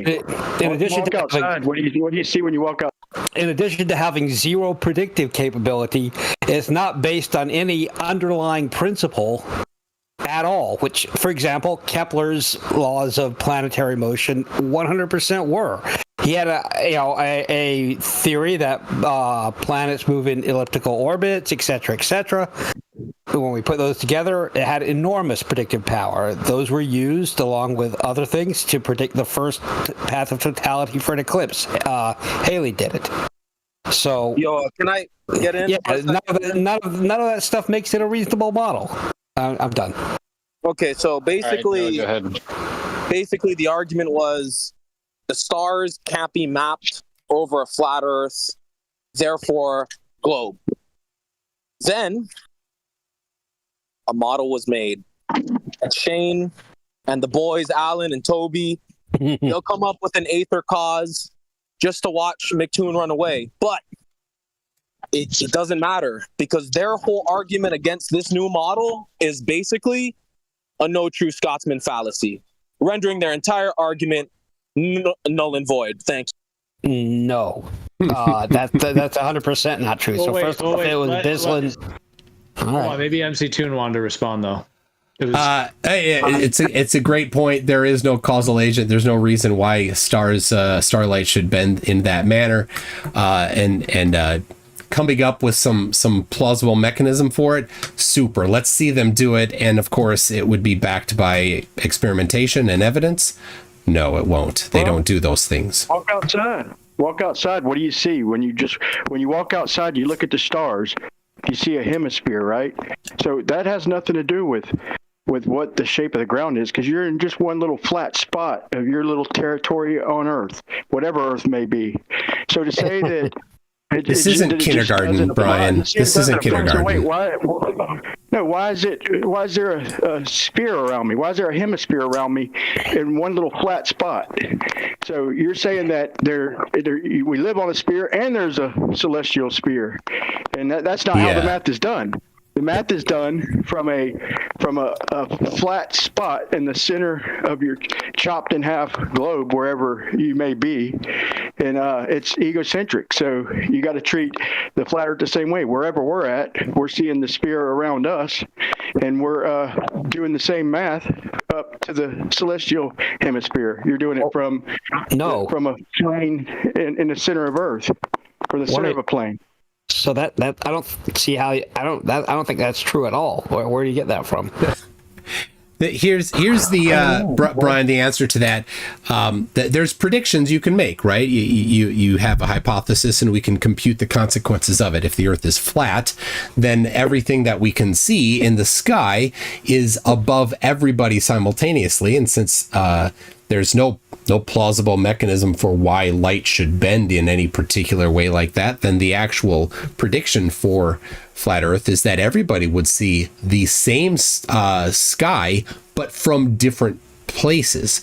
So the center of it you'd see in the center, right? And you'd see it from everywhere, because there's nothing between you and the center of the sky. So in the southern tip of South America, you would see Polaris. That's the computation necessary for flat Earth. Earth is Life just posted a great one. Well, what about clouds? I mean, you're bending space and time itself to in your model, okay? And you're going to say I should see Polaris from the southern tip. So you should, yeah. Just the local clouds do that. So clouds 15 miles away are getting cut off by shit right there on the horizon, and anything that's above me. Dude, that's first law going right there. I want up underneath it. That doesn't mean I'm going to see it forever. So are you telling me that cloud's blocked due to Earth curve? That cloud in the distance 15 miles away, you telling me that's Earth curve doing that in 15 miles too? I'd love to look at your actual measurements of that. And we could look at that, the 15-mile away cloud. I don't know how you measured that, but let's look at it. Bring it up when you have it. How far would I have to go? How far would I have to go for 2 miles of drop, Tune? About what, 120 miles, 110 miles? So you think that cloud's 110 miles away? Dude, just bring up the actual measurements instead of just kind of pontificating about stuff. Well, a little common sense, man. I can't see a lightning strike like from here to Orlando or Cape Kennedy. Okay, so I know that the cloud ain't freaking that far. Okay? Wait a minute, you can see it's got a mile or two. So Brian, it doesn't take rocket science. Meat space ain't perfect, man. Just use a little common sense. Brian, you can see the moon on the horizon. Doesn't the moon have to be further away than Orlando or whatever? I mean, if you see stars on the horizon, aren't those stars at least a few thousand miles away that you're seeing through atmosphere? You didn't answer my question, though. So when we walk outside, we see a sphere around us, a hemisphere, right? So no matter what the ground is, just my little flat section of ground, just me right now walking outside, I see a hemisphere around me, right? As the globe predicts. But Brian, you don't see the same hemisphere as everybody else, as Flat Earth requires. How does the globe predict that I see a hemisphere from one little flat patch of ground in one point in time? You don't get that geometry? I'm saying I see the clouds are part of it. The airplane, the contrails are part of it. Chemtrails, whatever you want to call them. Everything's doming around me. Rainbows, freaking stars, everything. That's exactly what the globe predicts. Because the rest of the globe is blocking your view of the rest of the celestial sphere. Why? The globe. There's an entire celestial sphere, and the people that are antipodal to you see the opposite side of the celestial sphere at the same time as you seeing your side of the celestial sphere. That's what the globe predicts. Why is it a sphere from one little flat patch of ground? I don't think you understand the question. Why am I seeing a hemisphere from one flat patch of ground? That's my question, bro. Chill the fuck out for a second. One quick point. That celestial sphere existed before globular Earth model ever existed. It doesn't matter. And those guys believed in a flat Earth. Thank you. It doesn't matter at all. It doesn't change reality just because some people a long time ago had some opinion about it. It's just to appeal to something, right? It doesn't matter. Brian has it doesn't matter if someone present. It doesn't matter if somebody present has an opinion. So what's your point? That's cute. All right. Yeah, it's cute when someone brings your hypocrisy to you. Oh my gosh. If the claim is that light bends specifically in a bespoke fashion for each observer, that seems like a hell of a claim, right? That's a high claim. Yes, that's a hell of a claim. But that is what you're trying to claim with your warping, eh? Similar to space and time warping. Just a second. Yeah, it turns out maybe it's similar, but there's a lot of evidence for space and time warping. So do you have any evidence that light does pretzel loops to get to each individual person? Yes, walk outside and you'll see a celestial hemisphere from one flat patch of ground. You're not hearing me, bro. Oh my gosh. You're making presumptions. That's not evidence for your claim. You keep cutting me off, and I'm trying to make a point here that y'all is just going over y'all's head. It doesn't matter what we're on, from one little flat patch of ground in one moment of time, day or night, okay, I see a hemisphere around me, whether it be closer or further away. So whatever you're saying light's doing, it sure is doing it all the time. He's not helping himself. This is totally first law of Plurf. Me seeing a sphere from one little patch of ground. Brian, you'd be seeing around corners all the time if light was doing those gymnastics. You'd be seeing underground and seeing into the Pentagon and stuff if light just warped and curved, like a well, more to the point, trying to throw off a missile. Yeah, seeing around the curve. If the Earth were flat, as Brian is saying here, then you would see, except for the very close to the horizon, or very close to the ice wall stars, you would see all the stars, no matter where you are. And if you were near the ice wall, you'd see those that are embedded in the firmament near the ice wall, and the ones that are on the opposite side of the dome, you'd have harder time seeing, but you'd still see them all. So if you're in South America, you'd have to see Polaris. I don't know how you can explain that you could. you know, it's the laws of physics and it's how optics work and geometry. You'd see Polaris. It's a straw man, bro. Because I literally brought it down to earth and said the clouds, okay? Because I look it up, and the cloud altitude is a couple miles. I'll just bring it down to 1 mile, okay? And so I made a video where I drove to a cloud, okay, looking at my speedometer, okay, that was barely over the horizon, like blocked by the trees on the horizon in the distance. I wanted to know how far away it was. I went ahead, just because since we don't know exactly how high the cloud it is, I just went ahead and cut it in half down to 1 mile. Even though there was 2 miles, okay? And it said 51 miles, okay? So I got to go really on a globe 100 miles to get 1 mile of curve. For the cloud to drop down 1 mile, 1 mile of drop on a sphere is 100 miles. But it was 14 miles away, okay? So say what you want about whatever, but if you hear what I'm saying is that He's so terrible at explaining it. This flat geometry you're applying with no reality applied, no whatever light's doing. It doesn't matter what it's doing. It's applied all around us all the time with everything. Anything off over in the distance, if I go to it, it's going to be above me, period. And it doesn't match the globe predictions. It 100% does. Yeah, show where it doesn't match the globe predictions, and I'll you know, the problem is, of course, flat earthers generally can't actually do the globe predictions. They get it wrong. So you show me the, you know, the specific observation, and you give me all the details necessary, and I'll tell you the globe prediction, and then of course you'll tell me the flat earth prediction, applying flat earth geometry and all of the optics to it, right? You do that. You wouldn't not give me the flat earth prediction. That's not a straw man. It's not a straw man or an ad hom to expect you to be able to provide the prediction for flat Earth. That's a regular. You claim the Earth is flat. You have the burden of evidence to be able to provide the predictions for it. No, you're trying to pin me down with trigonometry and no effects of reality. I didn't give you a model. I gave you reality. Okay, I told you the cloud was 14 miles away and I was under it. I drove 14 miles and I was under that cloud. That was a couple miles. And like I said, just to be fair, I cut it in half and called it 1 mile. Okay, there's 1 mile of drop in like 99 miles on a globe.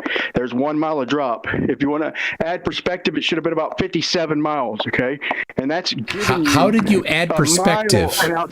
Wait. How did you redo the calculation by adding perspective? Well, are you going to just use Earth curve in your model? See, you don't even know how to use your own model. I have no idea what you're talking about here, and see, you don't get to say I don't have enough details to apply anything here, and I was just asking, how did you apply perspective? So walk me through the process of how you applied perspective to this prediction for the globe. 1 mile high. How far do I got to go on a globe? Okay, for it to, I mean, how far has it got to be on a globe for it to hit the horizon from 1 mile high? Okay. To drop 1 mile. Okay, that's 1 mile. Yeah, that's curve. I said 99 miles, but I'm saying if you include perspective, it's 57 miles. Okay, so yeah, exactly. So Brian, I'm just asking for clarification. You talked about curve, or the difference in drop from a horizontal tangent. Now, then you said if you apply perspective. So I want to know the process you went through. Just walk me through the process of applying perspective now. Okay. Well, first, let me ask you the question. Do you think it's just the 99 miles? Do I apply perspective on a globe too? Do I apply the angle that it drops so if it's a mile high? If it's a mile high on a globe, okay, do I apply perspective to my distance or just Earth curve? So first answer me that. Okay, Brian. That Brian, question should have gave it away. The reason why I'm asking you to run me through the process of how you applied perspective is because it makes no sense to me, your short statement of applying perspective. I don't know what you did. I don't know how you applied perspective. And so I'm curious. Just walk us through the process of how you applied perspective to this observation. This is the third time I've asked, and if you don't know how you did it, just say you don't know how. Okay, well, I had to. Well, this is why I give it to you in the order I did it.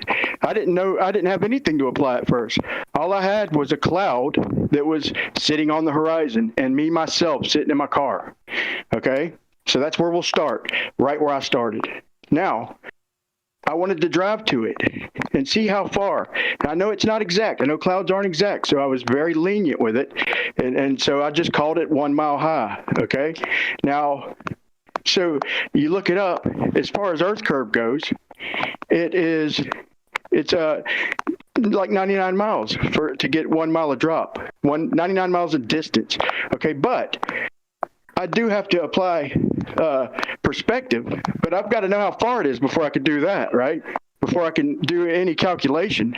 Really, in reality, I've got to drive to see what the damn distance is, because all I've got is me and a cloud that's sitting on the horizon with a projected height.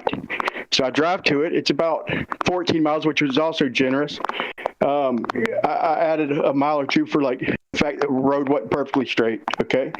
Now, so now that I get there, then I do the math for the angle. I do the math for the angle itself. So if it's 14 miles, I'm adding that to the Earth curve. So instead of 99 miles, drops down to 57, because there's perspective on a globe too, right? Okay. You didn't walk me through it. You did kind of at the end. You got to it, and somehow you went from 99 to 14 to 50 or something. How did you do that? Just bring us through the trig. Opposite over adjacent, bro. Just opposite over adjacent. Let's see. Yeah. Let's see. Let's. I can draw it out. Just told you. I can. Yeah, you can draw it out. You Okay. like doing that shit. Yeah. All right. I got it. I'll get it going here. All right. Hold on. It's gonna be good, Brian. We're in for a treat. It's gonna be great. We're in for a treat. All right. You don't realize that you're just dodging though the main point of all this. The main point of all this is that it didn't. I promise you, your globe's not going to predict the 14 miles that it took for me to get underneath it. I have no idea what you did here. This is amazing. All right. Yeah, I'm I drawing. told you exactly what it is. Drawing a flat Earth. So I'll do it right now on. I don't know. I guess I could share to. Can I share? Yeah, here. There you go. All right. You should be able to see. You see it here? All right. So here's your flat Earth. It should have been 57 miles on a flat Earth. Sorry. This is the globe, right? No, it's hold on, let me redo the globe, man. You got me confused now. Why are you dodging the point though, man? Really? I'm not dodging the point. I am attempting to understand your point. Okay, so on a flat Earth, let's see. I might have to beat you to it. Okay, so if I'm not mistaken, it's 57 miles on just flat perspective using the tangent. And it should be 57 miles using a tangent, right? I have no idea. I'm not there yet.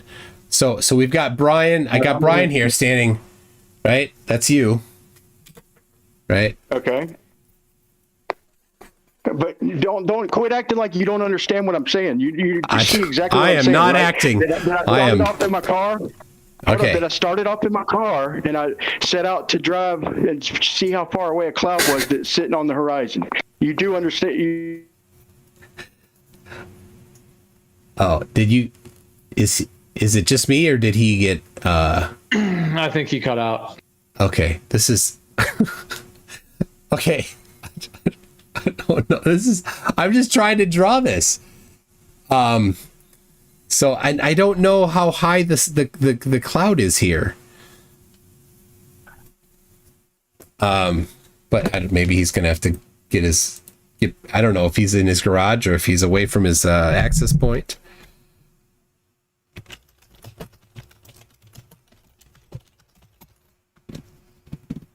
All I know is my garage is always the access point. I mean, my garage is 4 feet away from my wireless access point. So, Jesse, Path of Light is mine's a little bit away, but yeah, you gotta account for different trigonometry and all that. Jesse, Path of Light says in the Discord chat says, does Brian have everyone as well as himself utterly confused, or is just me? So I don't know. I'm trying to understand. Well, I don't not gonna comment on that. Okay. In your regular Rembrandt, I wanted to see more drawing. I'm trying here. I hold on. I might have. Look, I will put up a couple dollars so we can have some colored pencils in here, whatever we need. Yeah, here's some drawings here I did. What do you think? What do you think of that? That was a previous debate. Better not be a stick figure, I swear to God. Yeah, a stick figure. There you go. There's one. Hold on. There you go. Reciprocal zenith angles. More reciprocal zenith angles. Very nice. There you go. It's got nothing on you. I know. Actually, he's way better. What are you talking about?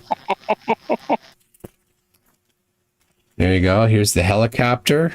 This is for the video I did for what's his name? That chicken UFC fighter, the super scared guy that won't debate me, that said he would. Bryce Mitchell. I did the video on him. I went over this. So yeah, you're looking at the actual paper from that video. There you go. All right, it's Brian. Oh, he's still not there. All right, well. All right. I don't know. We might have to revisit this sometime later. Ooh, look at that. A little bit of trig. The chat. Do you want to go with Project Hasbara? Is that something you want to touch on? Project has, I don't know what that is. That a person or a topic? I don't know what. It'd be more a topic. It's just something I saw scrolling through the LB1 chat. Project might not be Hasbara. something. If you're on YouTube, you might be able to do it. So. Is this a flat Earth related topic? I think Brian's back. Yeah, I'm back. Oh, I see him. Up. There you are. Yeah. Hold on. Holding. Can we get some hold music, Brian? Hold on, man. Ding dong dong dong dong dong dong. Can y'all hear me? Yeah. I posted the math. I posted Unfortunately. the math in Lab Text 1 where I went with a tangent. Okay, 1 degree. It's like a little over 1 degree. A couple sun widths over the horizon, like right, blocked by the trees way in the distance. And I just called it 2 sun widths. And it predicted 57 miles. Okay, so how did you get... Plane. So 2 sun widths, that'd be 1 degree. How did you measure that? It was really a little bit less, like sitting on the horizon, so it was about half a degree. I just added, I was trying to be generous because I know meat space ain't perfect, and I know I could never get perfect measurements with these clouds.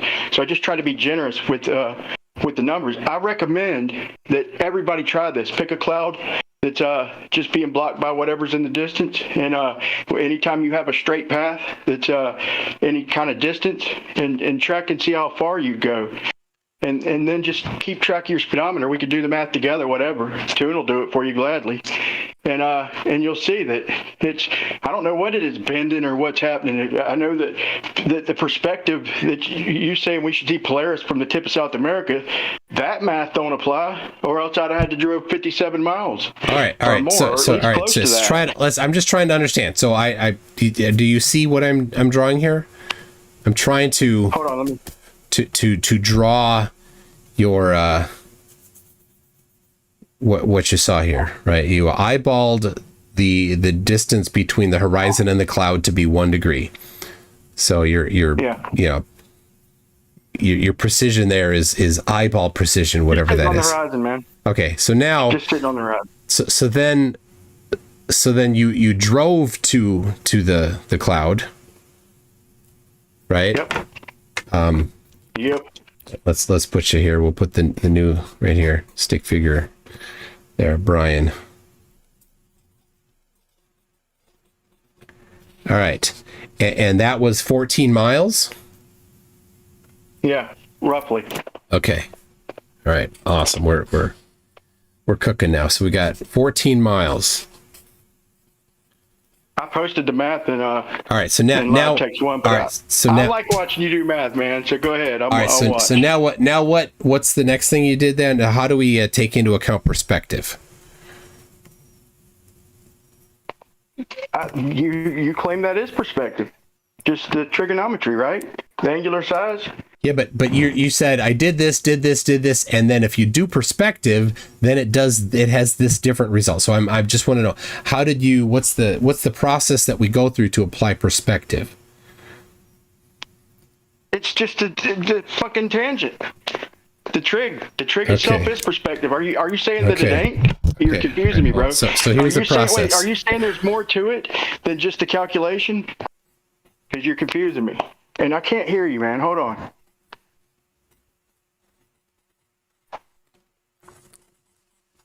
All right, I got it. We got its. Wait, God, I can barely hear you. Is it just me, or is he quiet? I hope it's just you. Yeah, it's just you, bro. It sounds like you're just being gay. Okay, look, but are you saying there's more to it than the math with perspective too? I am. What I'm saying is, please describe it to me step by step. What are you trying to get me to describe to you? I posted it. I don't see where you. Over adjacent, bro. It's opposite over adjacent. You take and break down the adjacent is the fucking 14 miles. Break it down into feet, okay, and then fucking convert it. Put the 1 degree in there. Okay? I got it right there. It's there. Go 1 with the degree. 1 degree. Yep. Okay. Now, use opposite over adjacent. So what are we solving for here first? We're solving for the fucking. That's I don't know because I already know the distance. You don't. Oh my God. So I don't know. I don't know exactly what you're asking. Okay, I'm telling you the distance. Okay, and I'm telling you the angle. Okay, and that puts it a mile in the sky. So I don't really know what we're solving for. I'm just telling you that you get 57 miles. Listen, at 1 degree. Hold on, at 1 degree, at a mile's height or 5,280 feet, then you get 57 miles. But I got 14, so I'm not exactly sure what you're asking, and I could barely fucking hear you, but I'm not exactly sure what you're asking for. Yeah. I don't know, dude. Couldn't the cloud have also moved? It could have moved or dissipated by the time you drove 14 miles? It could. Yeah, I know. That's why I said roughly. I promise you it didn't move from 14 to 57. No. Okay, I promise you that. All right, so what you're saying is from you, when you first saw it and you eyeballed it to be 1 degree, to when you drove and you're underneath it, it was, you determined that it's 14 miles away, and so that's how you got the height of the cloud here? Is that right? No. In real life, I drove 14 miles. How many times I got to tell you, dude? Yeah, I wrote that down right here. Yeah, it's right here. Right here. Okay, I posted the math, bro. It's opposite over adjacent, bro. I posted the math. Okay, I'm scrolling through the live stream stage and I don't see your math. 57. I'm trying to work out the adjacent, okay?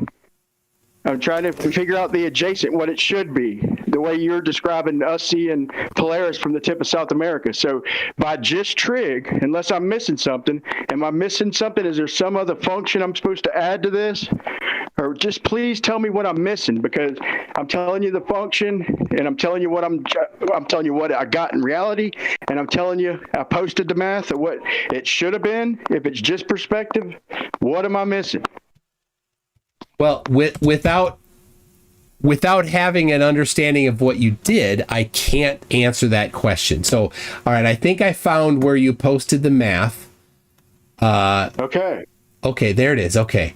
So you put in 1 for the height? No, right? I put it, 5,280. Well, I'm looking right now at the one that you posted at 1:05 a.m. my time. You posted a screenshot of a right triangle calculator where one of the sides is one unit and the other is 57 units. So that's not this one. So we'll move to the next page. So is this the globe version of it that you're expecting? No. Hey, it doesn't matter if you put in 5,280 or 1. Okay, I didn't know which one I posted. You get the same answer, bro. You either get it in feet, which is 57 miles times 5,280, or you get it in miles, which is 57, bro. Your little condescending fucking grandstanding is getting lame, bro. Brian, here's what I'm doing. I am trying to understand what it is that you're talking about. And that's all I'm doing. I'm just trying to understand. So I'm drawing. I'm drawing the diagram. Do you see the diagram? Do you see the diagram I'm drawing? You still don't understand. I'm looking at what you posted. You posted a right triangle calculator with 1 and 57. Okay. Got it. And what is the one? What is the one? I don't know. Gentlemen, you're speaking over each other. Brian is trying to give a concise representation of what he's bringing forward. Let him do that, and then you can refute it or you can discuss it. Just one at a time, please. Yeah, so the 1 or 5,280, it doesn't matter. You're going to get the same adjacent, okay? So you just got to, you could do 1 or 5,280. So you're going to get 57 miles. You're going to get it either in feet or in distance. So 1 is the opposite side. That's the height of the cloud. Like I said, it was probably a little higher than that. Trying to be a little forgiving with this because I do know clouds move. Okay, I do know that. Okay, so the height of the cloud is 1 mile. I'm not driving a perfect straight line either. Okay, so you're saying it should have been 57 miles away, but you only drove 14. Is that what you're saying? Yes. Okay, so how did you get the 57? I want to walk through how you got 57. The sign, dude, you just take the fucking sign, divide it by the fucking opposite, dude. Why are you asking me that? I posted it for you. Well, but you're outputting. You're confusing me, dude. Like, is it last time you asked me what was the fucking derivative of fucking 2? Like, you confused me with that stupid shit, dude. X squared, the derivative of x squared with respect to x. So, okay. You're dodging the point, ain't you? No, I am trying as hard as I can to understand what it is that you did. So, is this correct to put the 1 mile here?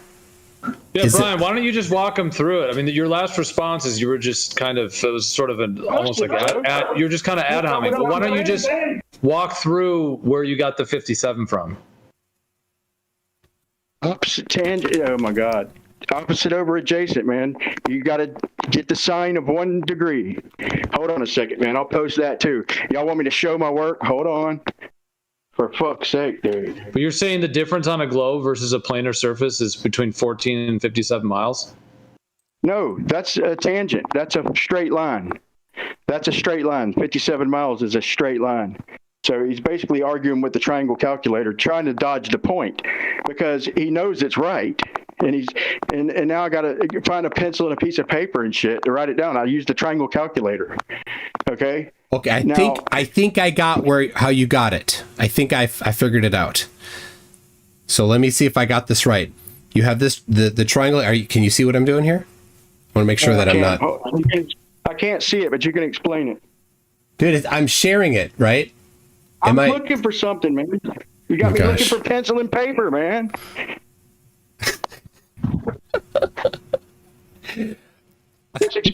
My goodness. All right. Fucking pencil and paper. Show me. All right. So are you looking? Darryl, are you looking? Let's just all calm down. Thank you. All right. He's dodging the point, dude. He does this shit, dude. I get that's your perspective. That's fine.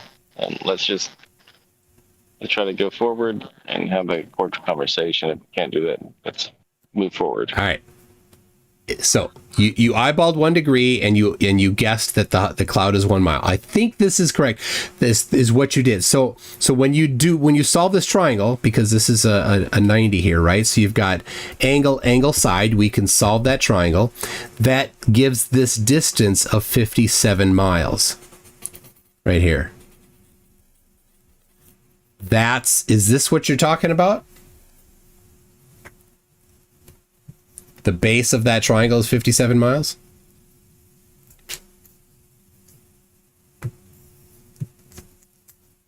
From what I've understood, he drove 14 miles, but it should be 57 miles. Yeah, I think that you're saying. So yeah. I think that's what's going on here. So then there's a couple things I'm gonna just ask for a little more precision on the measurement of the 1 degree and the measurement of the 1 mile. Yeah, I think in my eyes it looks like he's just wasting time, man. Because how can you confuse 14 miles with 57? Well, I mean, he's trying to give the globe prediction. Okay, fine. But when your measurement is eyeballing 1 degree and eyeballing 1 mile, well, that's not very precise. So I don't know how this is useful for anything, and this is just garbage measurements. What is this? The pink circle, scribble or whatever. Oh, that's the cloud. It's a pink. It's a happy pink cloud. He's assuming it's 1 mile. Yeah.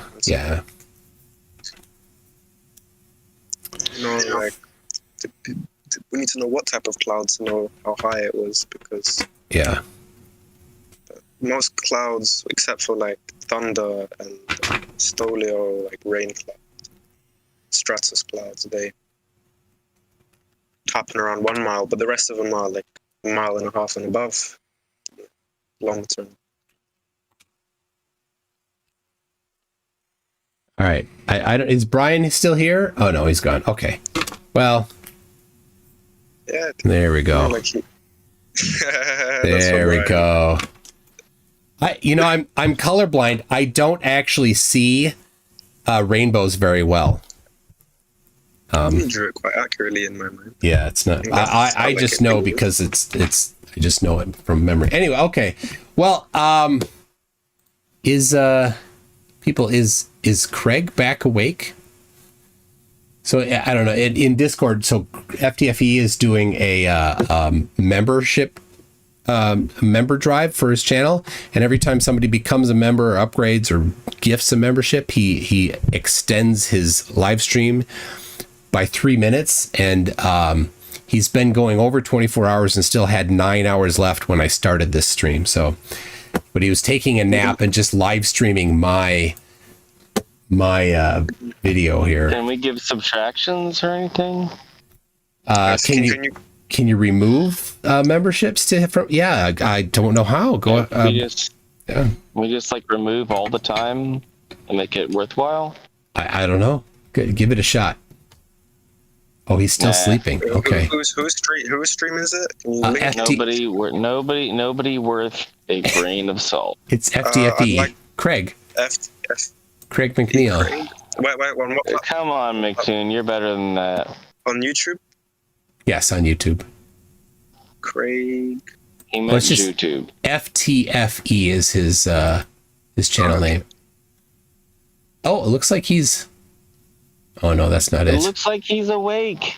Oh yay, we can talk to him now. Benjamin, what is your... Oh no, he's still asleep. Oh, I know, I'm just making He's laying down on the couch there. I don't want to know his position or anything. Yeah, MC2, let me ask you just one question. This is just sort of a generalized question, but just in your mind, what is the percentage in your mind that you think the possibility that in this lifetime, when I say this lifetime, I mean, assuming many of us are going to live another 10, 20, 30 years. So let's say within the next 10 to 20 years, that this shape of the earth scenario, I should say, and from the perspective that the earth is actually a stationary planar surface, even amongst all of the evidences and things that you already consider as being the case, what is in your mind, just a general question, the percentage that within this lifetime there's going to be a large scale process in which there's a massive transmission, a massive transition in cosmology from the current globe model to a stationary planar model, however that would unfold, beyond just these conversations, beyond the last decade and everything. I'm just curious, what is in your mind the percentage of that? That people en masse will think that the Earth is flat? 0? You're already wrong.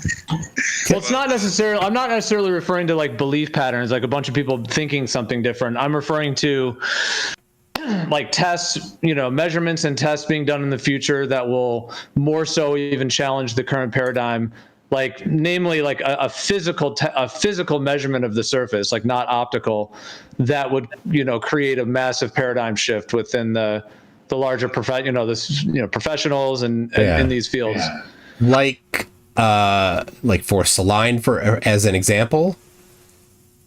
Yeah, something that's tangible, a physical measurement. So for the audience, the force align is a proposal to build a physical straight, somehow unknown how it would become straight, but straight device or a structure that's multiple miles long, and there would be a parallel one that would be following the curve of the Earth, and then you could see after a distance of however many miles whether or not it matches or doesn't match the curve of the Earth, right? Something like along those lines is what you're talking about. Yeah. Okay. Yeah. I mean, I'm not associating with that in particular one, but within that. I'm not going to. I don't need to comment on whether or not I think it's possible.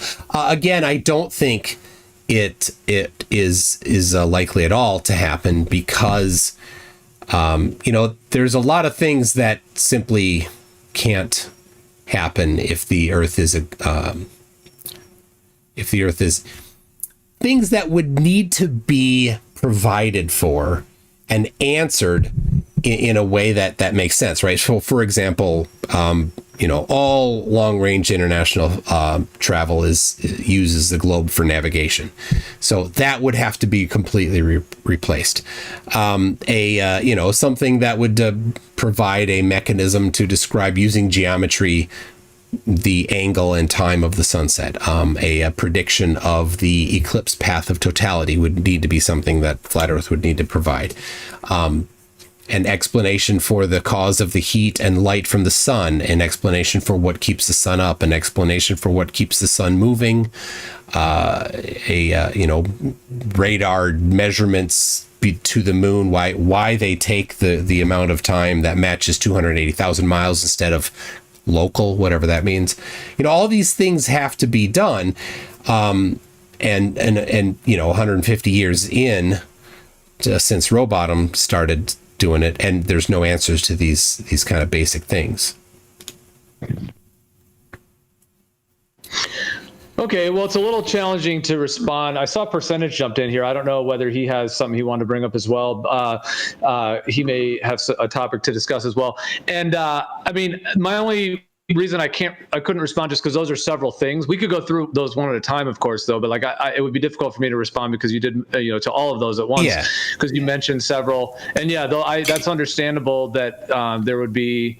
Or that you have those inquiries and that would all be part of a larger process. But what I'm saying is that if there was like a physical, tangible measurement that anybody could come visit, like even like a monument type thing where anybody could come put their hands on it and be able to validate it.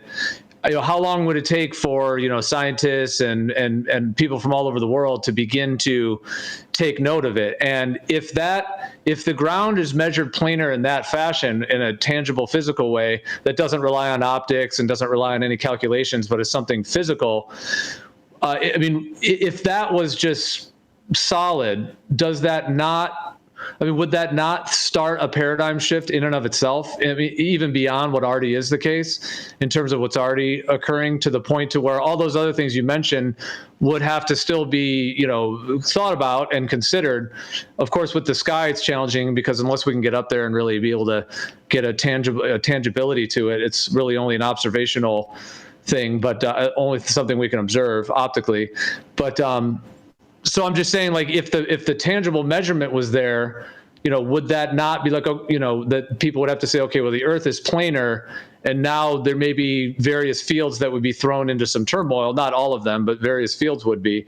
But would that, I mean, if that was not able to be refuted, then all of those other questions would have to be, deciphered by, folks over time, though, if there's still outstanding components of the overall system. Yeah, it's a good question. And you talked about a paradigm shift. So I've got here the book by Thomas Kuhn. I don't know if you've seen it or not, read it. The Structure of Scientific Revolution. So he talks at length in here about what happens when a paradigm shift happens, right? And the things that lead up to a paradigm shift. And of course, yes, like you said, a something that doesn't match the current paradigm. So if there were a physical measurement of the surface of the Earth that did not match the current paradigm, that would be one of the things that would maybe push toward a paradigm shift. But he does talk about that it's not one thing, right? That's, there's a crack, one crack, and you need another, and then another, and eventually, you get a whole bunch of cracks. And so when you look at the different paradigms that did have revolutions, there was one that started, the first one, and you can look at the seminal experiment that's like, this was the first one that started it all. So that could be the first one. But it wouldn't be the throw everything away, right? You still need to come around and answer all of the other things in a better way. So when there have been paradigm shifts, like the understanding of the structure of the atom as an example, right? When you went from the Bohr model to quantum, right? That brought a bunch of new explanations for a large number of things that didn't have excellent explanations before, but had some. It improved all of them. So a paradigm shift needs an improvement on, a sweeping improvement on lots of things, not just a single observation. Yeah, no, that's understandable, and I am familiar with Thomas Kuhn. Yeah, I've been aware of his work, and he does go deep into this process, and it is interesting how he discusses it. How you have this sort of like what he calls normal science, this sort of normal science phase in which everything is kind of solved within that paradigm, and with the tools and the understandings within it, which would perhaps could be described that with the globe paradigm, at least, that one could argue that we've been within that phase, or at least some range of that.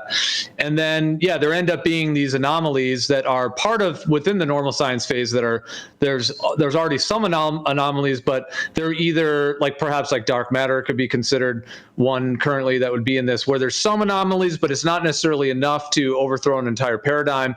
Therefore, the normal science, as it were, as he calls it, that phase continues. And then as he calls it, I think it's the third phase, where he refers to, because I think the first phase is like a pre-paradigm phase, and then the second phase is normal science. Then the third phase is when the paradigm is not able to account for these anomalies, and at some point there's some sort of a crisis. Now, with the shape of the Earth, just going from there, do you think in your mind, is it possible that we're in that phase 3, that there are certain anomalies that are starting to stir within the shape of the Earth discussion? I know you may not agree with that, but I'm saying, would you be open to considering that, let's say, the last decade would be like the beginning of that, potentially, in your mind?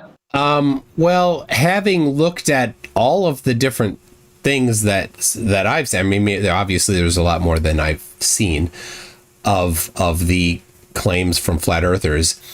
It generally still does fall down to the same type of thing, the globe predicts and then an incorrect prediction of the globe. So you're not using the actual paradigm. You're using an incorrect understanding of the paradigm. So the things that are, I've been doing these debates for 5 years, and almost every single time, the evidence that is brought to me is not evidence for flat Earth. It's an attempted falsification of the globe based on an incorrect prediction. Right? The see too far is almost always just, we ignored refraction. Well, you can't ignore refraction unless there's no air. So all right. But to your point, let's imagine for a second that those did happen. It could be okay, but as Kuhn says, you have to bring in and answer all of the rest of the stuff, at least in some sweeping way. So you'd need to have long range navigation. You'd need to have, all the other stuff I explained. Well, why is there a southern celestial point of rotation when you look due south? There's no answer for that that I've seen that makes sense. So they would all have to be brought into it. Yeah, no, I hear you. But the thing is that if, so would you consider, though, the perspective that our ancient ancestors were correct, that it is a stationary planar Earth in terms of a lot of the ancients, and that the globe, obviously you've been debating for quite some time. So, within your own mind, you've obviously considered all, this. But if the globe is false, then would you then consider that there is some sort of a large scale effort to put forth this deception, and therefore it would be interwoven with the military industrial complex and the GPS systems, like you mentioned, the flights and the flight paths and all of that. But that also is linked in with that military industrial complex to a degree in terms of the flight systems and the GPS systems. So would you consider that a lot of the things that you might think are slam dunks now could be either like partial information or even deceptive data behind it? And that where it's like unraveling like a massive criminal act in a sense. And so do you consider the idea that it may be very complex to where it may even take humanity, even if there is a paradigm shift that begins, it could take 2 to 3 decades to integrate all of this, meaning where we currently are compared to where that would be. So I'm just wondering if you've thought about this or what your thoughts are on that. Well, I've thought about it, but and decades, certainly the paradigms have taken decades to revolutionize in the past as well. So that amount of time is reasonable for a paradigm shift. I don't. Is it possible? I don't think it's possible. But if it were found to be the case, then there would have to be something presenting the incorrect information. And I drew a line in the sand. There's this trip to Antarctica coming up that Will Duffy is paying for to bring the original proposal is one flat earther get paid for, one glober to get paid for, and he's upgraded it to offering to pay for 2 flat earthers to go to Antarctica. And I said on my channel, on my Conspiracy Tunes channel, if the sun sets or somehow matches the flat earth prediction, which is a bit nebulous, but if it does do that and it doesn't do what the globe says, go around in the sky doing circles for 4 days or 5 days, however long they're there, that I will upload a video to my channel saying that the earth is flat, delete all my other videos, and walk away from the topic. And I even offered the other 24 people that the flat earthers, the 24 of them, I will upload a custom video for each of them if they provide me a script to read. And I will give the keys to my YouTube channel to lawyers so they can do the actual deleting of my old content and the uploading of the custom videos. You're very confident. Well, wait. So okay. So I mean, just if the sun, like, what it would. I mean, okay. So on an AE type map, an azimuthal equidistant, the Gleason's, type of a layout with the continental coming out from the center, and the sun circling Polaris. If you were in the Antarctic region, it would be expected that the sun would rise northeast and set northwest, and it would be fairly low on the horizon, considering, depending on your position. I suppose, if they're going to be about 79 degrees, and so on. And it would, now there is the thing of the coffee cup caustic, or like the caustic mathematics, where there could be a way in which the sky could stay lit blue even though the sun sets. The sky remains blue because of the caustic effect, whereas the sun itself actually sets. And we could talk about all that. And there's several ways that it could, there's even the 24-hour sun potential on a planar surface. And we could get into all that if we wanted. But my question, just from what you said there, so you're saying that just if the sun sets basically and doesn't do the 24-hour sun, you would say the Earth is flat? Like you would actually say how for you, how does that falsify everything else you currently think about curvature and all that? Just because of something in the sky, you're going to throw away all the other current things you think show the Earth's a globe just because of something in the sky? That's how confident I am. Yeah, I'll do that. And then you said you would just...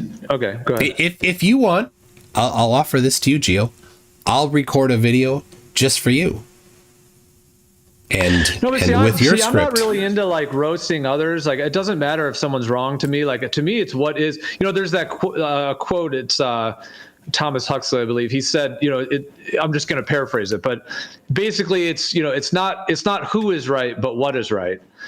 So whether you are wrong or I'm wrong, or you're right or I'm right, to me, it's not really about that. So, I mean, I'm not looking personally for some public display for people, I was wrong and all this stuff. I mean, that to me, that's just not really of importance. I mean, if that's how you want to do that, you can, but it's more about what actually is the case. And so I'm just surprised that just because if the sun sets that you would, I mean, I guess I understand that in a way, that there would be no way it could be a globe at that point, because the sun would have to circle. You're at the bottom of a globe, but I mean, couldn't it be something else, or a possible geocentric or some other? I'm just surprised you would throw all of that out and just say it's all. So you'd have to say all the things flat earthers have been saying have been right all this time. Well, it's not related to geocentric, so. This particular thing isn't about the movement of the Earth or not. So I think that the geocentric globe people would be with me on the observation that's predicted. But what if on a geocentric stationary globe, what if the sun circled but it didn't reach all the way to the south? Like it has a different path than they've told us. I've never heard that proposal, but I'd be interested to see if any of the geocentric globe people have that proposal. Yeah, like if the sun didn't reach basically all the way to the south, if the pattern of it, I mean, it would be a circling sun around a stationary globe. But I mean, that's their claim. That's what Robert Sungenis claims, of course. So he's kind of the main geocentric globe guy right now. And he's saying there's not a 24-hour sun in the south, he thinks? No, he's not a flat earther. So he is of the opinion that the sun will stay up for 24 hours a day while they're there, and it will circle around. Right. I mean, that's what I figured. I just, for some reason, I thought you were saying the opposite. But I mean, I haven't asked him. I haven't heard him talk about it, but that's not a point of contention between geocentric globers and heliocentric globers. Yeah. Do you think it's possible that they could fake a sun? No. Because I have a P1000, I have a solar filter for it, and I've taken photographs of the sun with that solar filter, and you can see sunspots, and they're very distinctive. So whoever goes there is going to take photographs of the sun with the solar filter, and I will at the same time take photographs of the sun here in Minnesota. And so if they have the same pattern of sunspots, then we can confirm that there isn't some sort of fakery. And if they're not left to right and mirrored, then we can know that it's not some sort of a reflection. Yeah, that is a good thing to consider. Also, I would say like being able to measure the infrared, because for them to be able to fake the infrared heat that's coming from the sun, as it were, or that's correlated with the position of the sun, that would also be, it seems very challenging to replicate that. Oh yeah. So what is also the thing? So Gio, you volunteered the 79 degrees south latitude number, which tells me that you're familiar with this at least. So what are your thoughts on this? If the observation is that the sun does circles around them for the whole time they're there. Yeah. Well, I mean, we've been talking about it in the server for months. Yeah. I mean, it's brought up regularly, and we've gone deep many hours talking about all these different components of it and keeping up to date on it all, and Witsit filling us in on his end and things. So yeah, I mean, it's certainly a topic that's been being discussed. So what I would say, just put simply, is, some people will say, oh, the sky doesn't denote the ground at all. Well, in a way, I agree with that, meaning the sun doesn't make the ground what it is. However, there is a correlation with the sky and the ground. There is a connection between the sky and ground in terms of positions of celestial objects and the ground position of stars and celestial objects and so on. So I think it has to be considered that we live in a larger system and so on. So I would say, just put simply, and what I've been saying about it as well, is that if you have an azimuthal equidistant map with one sun circling Polaris, if there's a 24-hour sun in the Antarctic region, it does falsify that layout. At least the concept of one sun that circles Polaris, and when that sun gets far enough away, it will not be visible.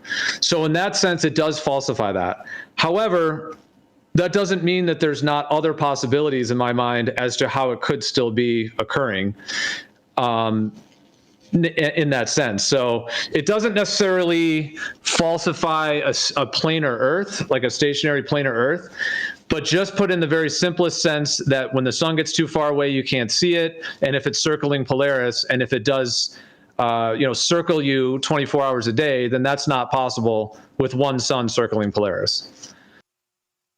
All right. Well, that's good.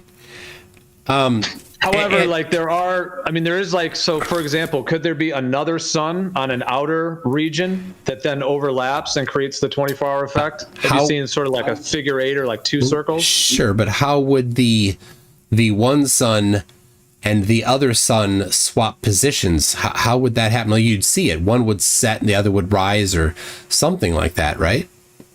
And they wouldn't have the same sunspots. That's a good point too, unless it's some. Well, here's another thing. Have you seen the caustic? Yeah, I'll post it in the chat. I've seen the caustic coffee cup, but there's a whole lot of questions about it. One is it's got a little loop-de-loop in it that doesn't explain anything. Second is it would be a reflection. So we'd be able to test for that. Third, there's no reason for a caustic coffee cup why you wouldn't see both copies of it, the non-reflected one and the reflected one. Right? Both of the. Why would you not see both? If you can see the reflection of it, why can't you see the straight view of it? There's nothing between you and it. And the reflected version of it has a longer trip to make, so it's not that it's too far away to see, because that light path is even farther. So,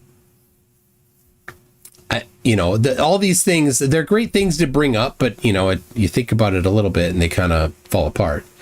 Yeah, that's got that little loop-de-loop in the middle there. It's it's a butt shape, and so if you look at the diagram there, as that rotates around the circle of the Earth there, then it would become nighttime at some latitude, and then you'd see the sun again the other direction, and then it would become nighttime again, and then it'd become day again. So in the middle of the night, there'd be a time of day. I don't know. I see what you're saying. You're saying if these two, because the one I posted out has the reflection 180. Yeah, you're saying that 180 reflection wouldn't account for the effect, which I would agree, because it would be like if you were just to take that thing and turn it 90 degrees, then you maybe would see two suns, like you'd see one to the left and one to the right simultaneously or something. So yeah, I hear what you're saying there. Yeah. That you're saying 180 reflection doesn't account for it. Yeah, and now Levelist posted the one there that's got the acrylic dome over the top, which of course the optics of that don't quite work. But also now the sun is not local; it's now outside the dome. And it's not over the Tropic of Capricorn. It's outside the entire perimeter of the Earth. Like this departs quite a bit from 150 years of modern flat Earth claims, which of course you're free to do. But then there's a whole bunch of other things that this particular claim predicts, and they're going to contradict a whole bunch of other things. Well, I hear you on some of that. Yeah, I mean, that's just a demonstration, putting a pen light kind of over a dome. And then, but I mean, would you also agree, though, that caustic effect, like, okay, let's say that you went to Antarctica and the sun sets, but the sky stays lit blue. And you're just hanging there. Oh my gosh, the sun's gone, sky's blue, sky's blue, sky's blue. Then the sun comes around, it rises again, it sets again, sky stays blue, sky stays blue the whole time. I mean, is it conceivable that the caustic effect is actually causing that light to sort of wrap around, quote unquote, if it is some kind of a field or a dome of some sort? I'm not saying it is a dome, but to kind of have that wrapping effect to keep the sky blue. Do you think that's within the realm of possibilities? Meaning, if the sun does rise and set, but the sky stays blue, that this caustic effect could actually be what's occurring, if that's the case. Yeah, it's an interesting claim. I don't know how the sky could appear blue, but you not see the source of the light. That seems very strange. Like if there's light there, why wouldn't you see the source? But yeah, if that were to happen, that would be extremely strange, and I would not expect that for the globe. So, like I said, if the sun sets, I'm on that side of the line in the sand I drew, and that video that I pre-record would get released. Yeah, but do you think that the powers that be right now are going to just let people go and film it and bring it back to the community? That's kind of a separate question, but yeah, 100%. Well, I'm saying if it's not a 24-hour sun, and they know it's not, because I mean, there's a lot of things like, I mean, this topic is such a multi-layered, deep topic. There's so many factors to it, but there's just many things. Now, I've never been to Antarctica. I have been to the southern hemisphere region, but I've never been to Antarctica, so I can't, say from any personal experience of being there. But it is just, I would just say from an outside, from just like a sociological perspective, there's like Robert Schwartz, Anthony Powell, and NOAA, the government agency. Those are the three main sources of videos of the alleged 24-hour sun. A lot of those, like Anthony Schwartz and Robert, did I say those backward? Robert Schwartz and Anthony Powell, they didn't start making those videos until like 2014, 15, 16, once Flat Earth started becoming popular. So I think that's interesting. And I mean, we could break all that down. There's all, but I mean, I guess I'm just asking in a general way, do you find the current evidence, as solid? I mean, obviously it's not solid enough, because you've got this Will Duffy, in a sense, kind of very much requesting flat earthers to go. Somebody joked the other day and they said it should be called the first evidence rather than the final experiment, because it's like we need some like independent evidence of it. I mean, Robert Schwartz and Anthony Powell, those guys are, I said it backwards again, Robert Schwartz and Anthony Powell, I mean, those guys are connected in with, BBC and the big media companies. They do documentaries for Netflix. Obviously the NOAA is government. So, I mean, do you find it a little bit strange that there isn't more independent, like people down there just with cell phones being like, yo, check it out, sun in the sky. And then they don't have 24-hour either. Like, you can do the 24-hour sun in the north, but if you ask those companies like, hey, I want to see the 24-hour sun, I want to pay to go, some of them may mention it in their literature, but they don't have like a 24-hour sun in Antarctica trip. You can't book that and be like, and then they guarantee you'll see it, whereas they do in the north. I'm just wondering if you find any of those things a bit questionable, that there's not better evidence in 2024 for this. I think the evidence is fantastic. I like to post the one, and people, for some reason, they never know about the Robert Schwartz one that was from 7-8 years ago, the 5-day circling. They're like, there's no video. I'm like, well, I'm going to show you one now, and they freak out.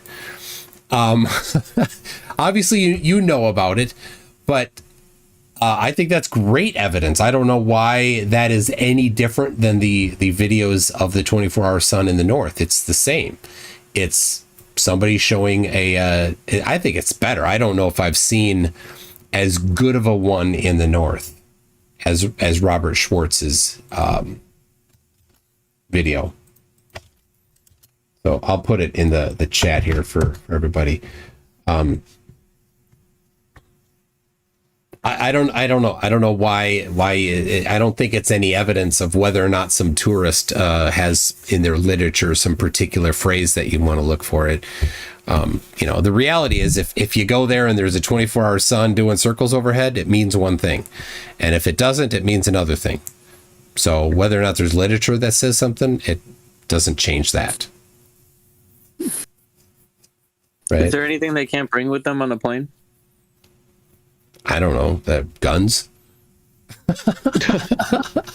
I don't know. I know that Will is planning to bring a drone.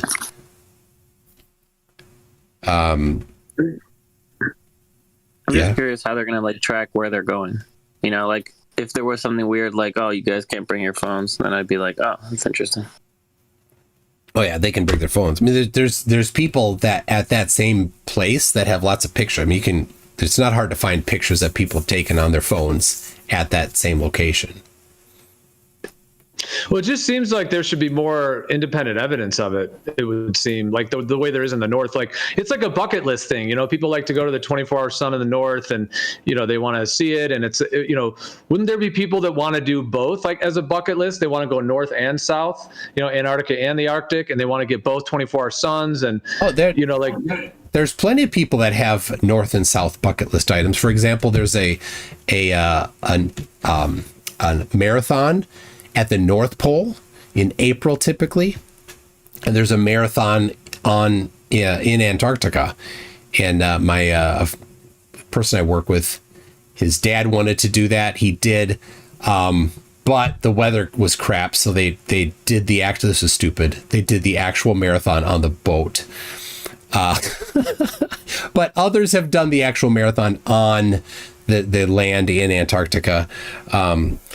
So I don't know what, evidence you want. Here's a book from Gavin Francis, who was at the British Antarctic Station in Antarctica over winter there. And he talks about, there it is. Yeah, here it is. He talks about the 24-hour sun. Midnight came and went, and the sun wheeled through the sky regardless. Concepts of day and night, one year or the next, had no meaning in this place. So he made it clear that he saw the 24-hour sun when he was in Antarctica. There's no shortage of testimony of people saying that they've seen it, and then we've got videos of it. And the numbers of videos in the north and the numbers of videos in the south are pretty much about the same. Not a lot. Here's a problem, man.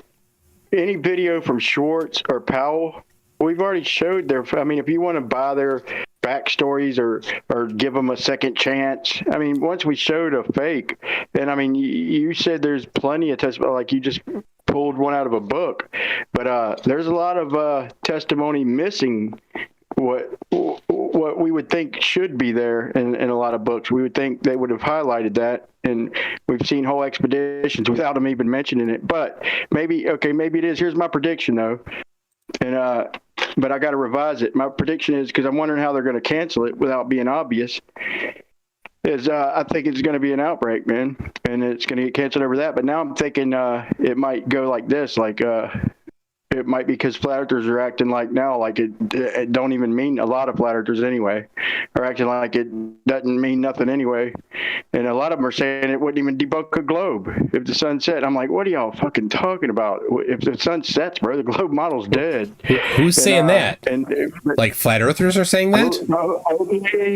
Dubé, Oakley, that's the only two people I've heard, but man. That are saying hold on, so I understand. They're saying if the sun does set, it does not falsify the globe. Is it what they're saying? So my other prediction is Will Duffy might just say screw it if Jaron don't go, or if enough flat earthers say that dumb shit. But so I really hope y'all go, man. I really hope it happens. Have Geo? I think shit's coming to a hit, man. Everything's about to shit's about to hit the fan, I think. So Geo, anybody else here have any of you thought, well, hey, I'd like to go. Let me do a crowdfund. Because anybody can go. It's an open invitation. So if anybody thinks that they could get crowdfunding, or pay for it themselves, get 30,000, and you can go too. Has anybody talked about that? I can't even get gas money to go to fucking LIGO, bro. How am I going to get fucking 30,000 to go to freaking well, I mean, maybe if no players volunteer, I signed up. So, well, this is kind of. But this was kind of my point. Like, okay, so the goal of having these guys go is to get some independent footage of this effect, this phenomenon, alleged phenomenon, and so on, and to actually, So what I was saying, like somebody jokingly said, this should be called the first evidence rather than the final experiment. Although it could be said the other ones are technically evidence. Robert Schwartz and so on could be in that category. But somebody that many of us know, someone like Whitsitt or Jaron, that we know they're real people that go and then get independent footage and so on. That's what I'm saying. Like, why is it that in 2024, this guy has to get flat earthers to go do this for him? Like, why hasn't anyone done this yet? And that's kind of what I was saying, is that there are a lot of ones in the north, but there aren't ones in the south of independent people. The answer is easy, because it has been done and you just reject it. That's why. No, but I'm saying by somebody, like the whole reason that everyone's like excited for this is because it's like Jaron, Whitsitt, Duffy, McKeegan, etc., that are going to go. And these are people that we know, we've talked to. Hey, you're a person. Some people have met I've met some of them, these people in person, and so on. And then to be able to go, have them go, and then get, do all of this footage. So what I'm saying is that how come we don't have, dozens, if not hundreds, from just astronomers, amateur astronomers, meaning no one involved in the shape of the Earth discussion, but just independent people, not, these, like I said, the Robert Schwartz and NOAA. You see what I'm saying? I'm not trying to say it's some huge killer point. Like, I'm not trying to do some slam dunk point. I'm just saying it's kind of odd that we don't have, like, we want these guys to go to get the independent footage, but if we had 50 others to choose from of independent people, then maybe them going wouldn't be as important. I'll answer that question the same way as I did before. There are lots of people, you just don't accept it. There was I think 2017 or maybe 2012, I don't know. There was an eclipse that was visible in Antarctica, and a whole bunch of independent people went there to go see the eclipse and take photographs of it and all that. And while they were there for the eclipse, the sun was doing 24-hour. Oh, actually, it's in the book. I think in this book by Gavin Francis, he mentions that the eclipse happened while he was there, and they saw the eclipse, but it was at a weird time of day. It would have been nighttime if you were farther north, but since they were in Antarctica, they saw it. So there are lots of examples of that, and there's photographs if you want to go see of the people that took. There's a photograph of the people taking photographs of the eclipse in Antarctica. I literally spent hours, Tune, on NOAA, and there's like 5 or 7. I forgot, man. It's been about a year, but I mean hour after hour, dude, combing through, just trying to get a 24-hour sun there. And I know it ain't pointing at the sun, but just trying to get a 24-hour shadow. And I'm not talking about the station where it cuts off everything. I'm talking about the 24-hour cameras. Brian, how many do you have of the North? How many do you have of the North? How many do you think there are? How many of the North? North Pole. Yeah, how many? Marble did one, I think, a long time ago, but that's about the only one I really can trust. I'd like to see that myself, or see more of them, but really only one for somebody I know. All right, so there are not many in the North either. I would say there's many in the North. Hundreds. Does it mean anything to you? Definitely over 100. There are not over 100 24-hour suns circling in the North. There's just a few. Go ahead. Does it mean anything to you that Powell got caught faking, and so did Schwartz? Whether he came out with an excuse? I don't know what you're talking about with Schwartz getting caught faking. He didn't.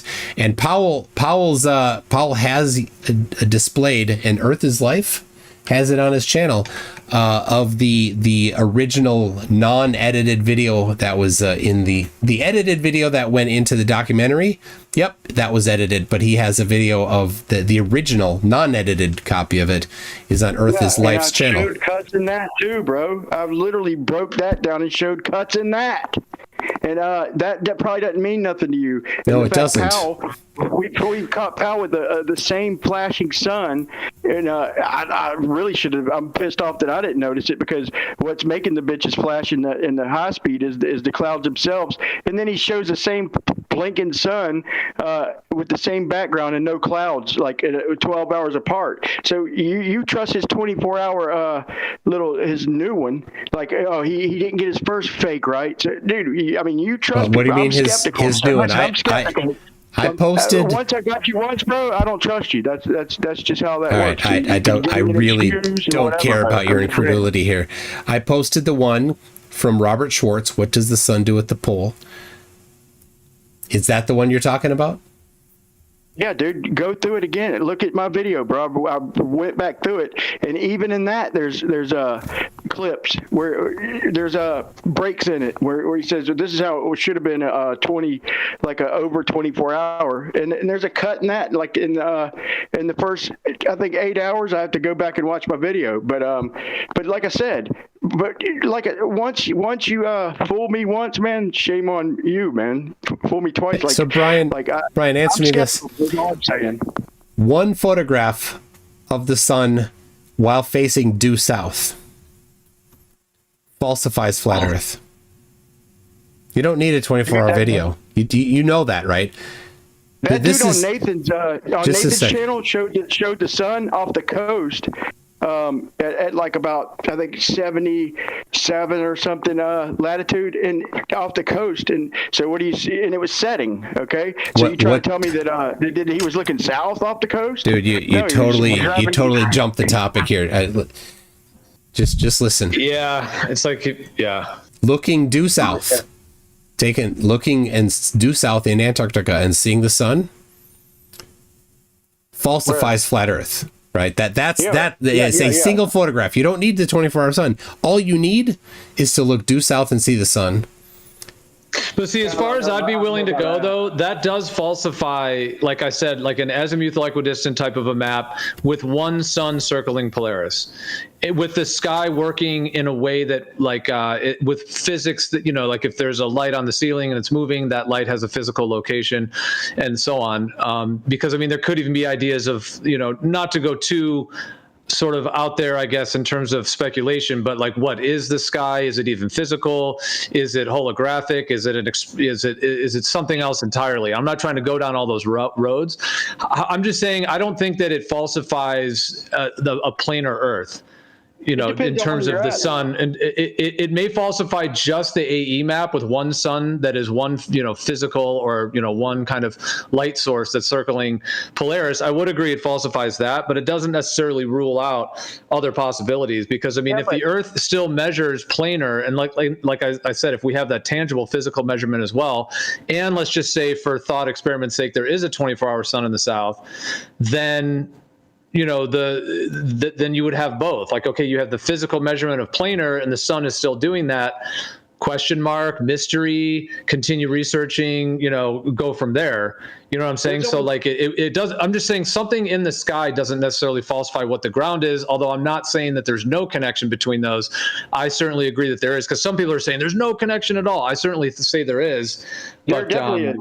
Gio, I got to back you up, man. You just agreed that a sun in the south, that's only holds true to one little region of Antarctica. Everywhere else in Antarctica, if you're like to the right of the pole, then no, a south sun is not. Or if you're left, west, or east of the pole, or if you're on the other side of the pole, a south sun, you would expect that. It's only one region that a south sun would debunk the AMAP, and yeah, I agree. It would give us some major problems. What are you talking about? Left or east of the pole? If you're east of the South Pole, you can't be east. You can't, Brian. You cannot be east of the South Pole. You can only be north. Why I said left at first. That's why I said left and right. You know what I meant? No, you can't be left or right of the pole either. You can only be north of it. Okay, well, look, draw a sun, okay? Draw like a sun rising in the east and setting in the west, however you want to do that, left and right, okay?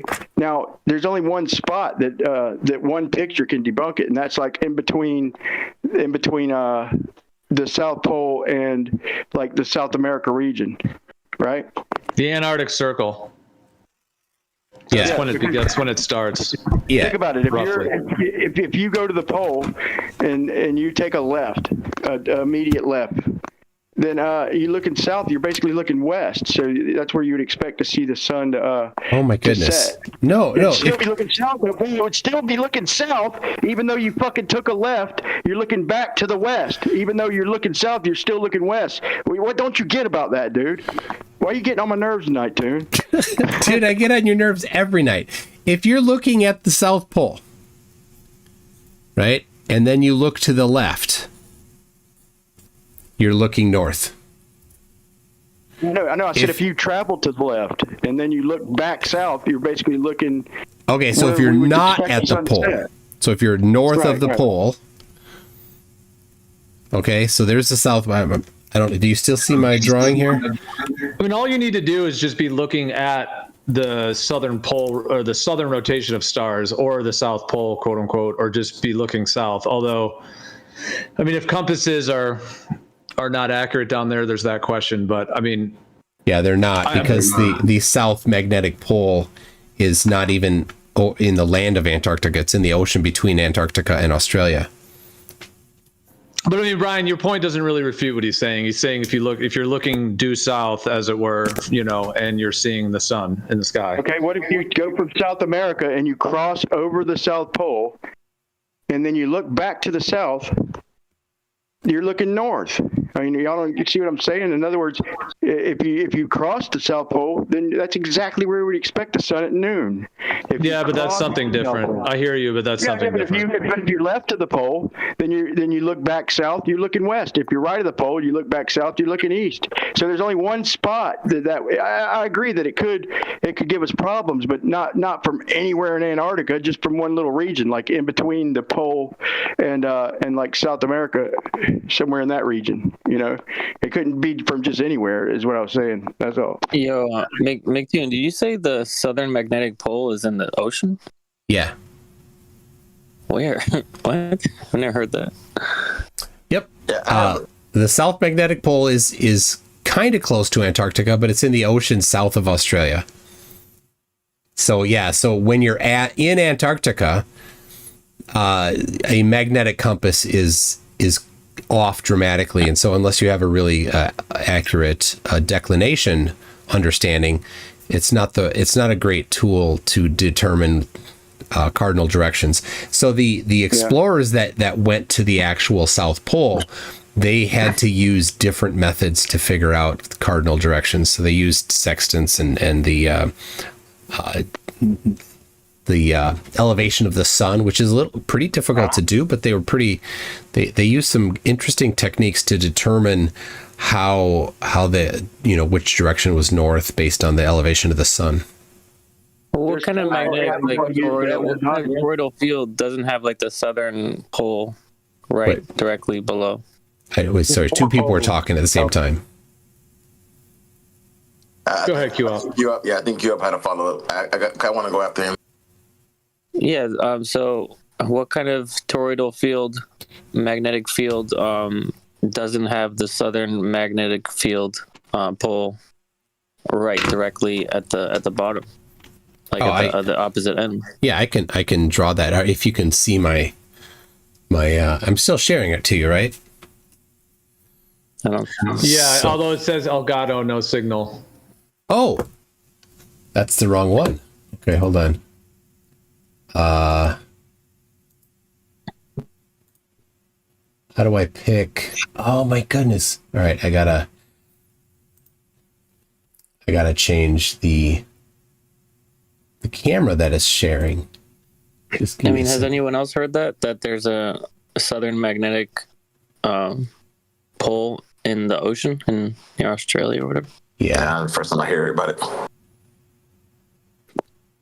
Can we confirm anybody finding that with a compass? Yeah, they they measure it constantly so that they can get correct.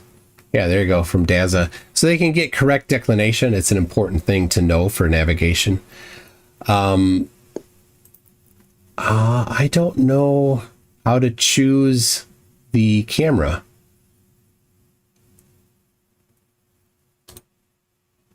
I got a point of clarification because I know y'all mentioned if you're south, right? If you're at the South Pole. Your mic's a little low. Okay, I must speak a little louder. So I want a point of clarification. When you say if you look south, if you're south, and you take a picture of the sun due south. I mean, if you're already south, how are you going to look due south? Aren't you on the tip of the South Pole? Yeah, if you're at the actual geographic South Pole, then every direction you're looking is north. Right. So how are you going to take a picture due south of the sun? Yeah, you can't. Yeah. So how is somebody saying if you take? I mean. Oh, yeah. If you were not at the actual pole, say you were at 80 degrees south latitude, which is almost 700 miles away from it, then you could look due south. That, you know. And how would that debunk a flat Earth? Well, if you look at the azimuthal equidistant map that has been the primary one for 150 years, then the sun would. The sun is over, the opposite side of the Earth when you're looking due south and you see the sun, according to the AE map. So it can't be in two spots at the same time, and there's no explanation for why you'd see the sun looking south when it's actually opposite, 180 degrees opposite you. So that's how it would falsify flat Earth. At least the AE map and how physics and optics work.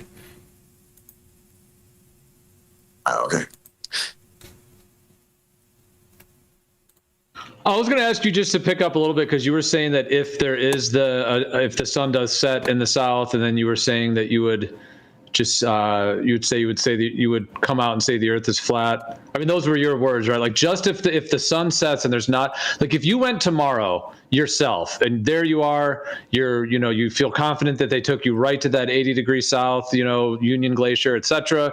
There you are, and there's not a 24-hour sun in the sky. You're saying that you would just say, okay, that's it. Like, not only would you just say, okay, the Earth's not a globe, and you wouldn't say, like, okay, guys, the Earth's not a globe because of this, and I don't know now. I'm just question mark. I'm on the fence. I don't know, and then, but you're saying that you would actually assert the Earth is actually, flat. It's a stationary plane. Like, that's what you're saying. Just if you saw the sunset yourself. Well, I wouldn't even need to be there myself. If Jaron goes there, and Dave McKeegan goes there, and they say the sunset, I'll take them on that, and I will do that. Yep. You wouldn't take the trip with them? What if the trip gets canceled due to an outbreak? You're gonna say, "Damn, that flat earther predicted that, man. I thought I should have listened to him the whole damn time. I'm gonna give him $500." Pretty sure I'm not going to be doing that, but I would be very sad if the trip was. I predict. Yeah. Because the reason I reiterated that, I know it was kind of a repeat from before, but I guess my main question was going to be from there. If you're saying that you would just then say, okay, the Earth is flat, I've been wrong all this time, then you said you would delete your channel, make some videos, I don't know if you said apologizing or kind of reading a script that people want, that want them to be a public thing. And then you're saying you would just leave the community and leave the topic. So you would not want to stay involved in the unfolding of the state of the world and the humanity and this huge paradigm shift. Like, you would just bow out. Like, you wouldn't want to actually stay attuned. And I mean, I guess anyone alive is going to be attuned, I suppose, to some degree, but you wouldn't want to still be kind of involved. I was offering, I'm drawing a line in the sand. I'm offering something that I think flat earthers would potentially be excited for, that they can get rid of me and I won't be arguing against them anymore. So. But you wouldn't want to argue for what you now know is the truth, if that's what you come to? I don't know. I was trying to offer the most, Me too, man. We love you, man. Why would you want to leave us, man? No, yeah. What I was saying is I'm offering the biggest thing possible, right? So, hey, if there was an uprising and all the flat earthers are like, we got to have Toon, okay, fine, I can reconsider. But no, I don't think that's. That's how confident I am. So I tell you what, we'll take a vote. I tell you what, we would rather have you fight with us as hard as you fight for the globe. Yeah, right now, you're our only advertisement, bro. Like you and the.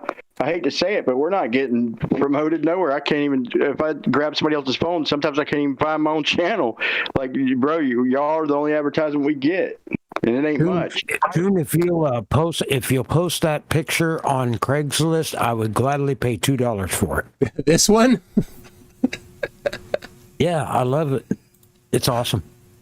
Well, all right. Well, thank you. This is to answer to is it Q something P? I don't know what that is. That QOP. Some people call them QOP or QOP. Okay, so how can, or I don't know for sure if that was who asked, but how can a magnetic field not match the axis of rotation? Well, this is how. So the the red is the magnetic field, and so this is the south magnetic pole. How is it not centered with the ball? That's it right there. That's how. Yeah, wobble. I was going to say wobbling it's not off kilter. No, it's not the wobble. The Earth is flat. What is the problem? Wait. The core is in the middle. The core is in the middle. Why would it be off the core? Why would the core not be the middle? Because of the magnetic field. It's liquid and it's moving. It's a dynamo. It's a mess, bro. Well, one request though, if you do change to flat Earth, right? We'll need to change the name from McToon to either McFE-Toon or McFlat-Toon. Well, I'm not McToon. I'm MC-Toon. That's right. But I suppose I could change it to McToon, if that's. I mean, can you show this with a magnet? Can you show us a magnet that has a magnetic field that's like going to the side, like it's gonna go this way? Yeah, it's not hard to do. I have. Think I was funny, bro. Why would you change it to McToon? You're not Scottish, are you? No, I'm not. And I'm not. If I were Irish, I'd be O'Toon, but I'm also not Irish. Well, the way you have it drawn makes it, just because it's a crude drawing, it doesn't really, because I mean the center of that, you're saying it still goes through the center of the Earth. It just doesn't go through the axis. Yeah, it's not totally in line with the axis, but the movement of the magnetic field has been measured for quite a while. And they typically update it every 10 years, but in 2015, it had moved a lot, so they updated 2015 instead of 2010, 2020.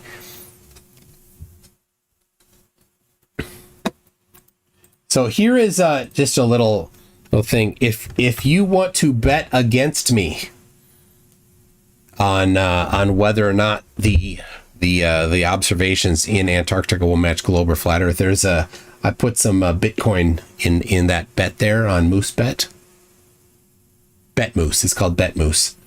There you go. So if you want to bet against me, I already got a bet going, but I might go on that too. Go right ahead. If it cancels, we win, right? Not on this one. This one is a different one. The one Jaron did. The one Jaron did is if it cancels, you win. That's ridiculous. It should. If the trip doesn't happen, then the bet is off, I think. And this one, for some reason, they did that. It's not going to happen, bro.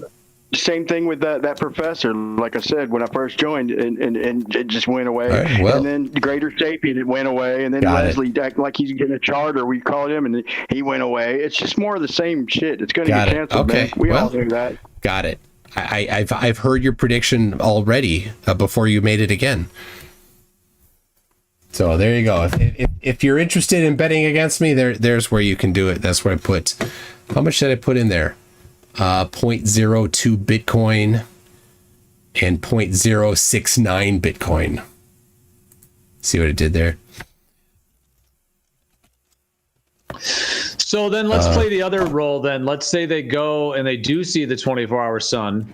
And let's say they bring the equipment, they have the solar filter, they have, let's just say it all goes off without a hitch. It's just perfect. They get all the equipment there. They get all the footage they want to get. Let's just say it's Whitsitt and Jaren, since they've been the main ones being discussed, although I don't know if there's a conclusion on who's going yet or not. But I don't think there is, as far as I know. But nonetheless, let's just say those guys, and then whether it's Will Duffy and or McKeegan goes. And if they do see the 24-hour sun, then what? For I guess, yeah, like that. How do you proceed from there? Since we're discussing that, if there is a 24-hour sun, yeah, then I start every debate with that video, and I don't know if debates will happen anymore, because what are you going to do if this is shown we're done, so I mean, is your goal right? to like eradicate this idea, to like kind of debate every last person to where they change their mind, kind of thing? Like, meaning that like you would just keep railing on it, basically, in that sense. Like, I don't mean railing, but I mean, if you know what I mean. Okay, yeah. What would I do? Okay, so if, and I've said this many times, if all the flat earthers tomorrow said, "Nah, we're just kidding," I would be fine, and I'd find something else to do for my hobby. I don't need this to pay the bills.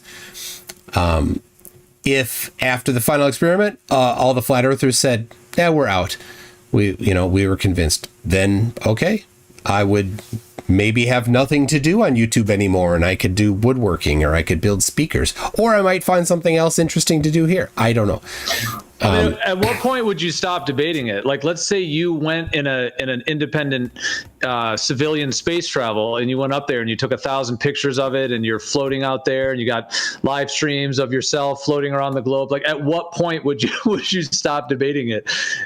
That's, if that's your.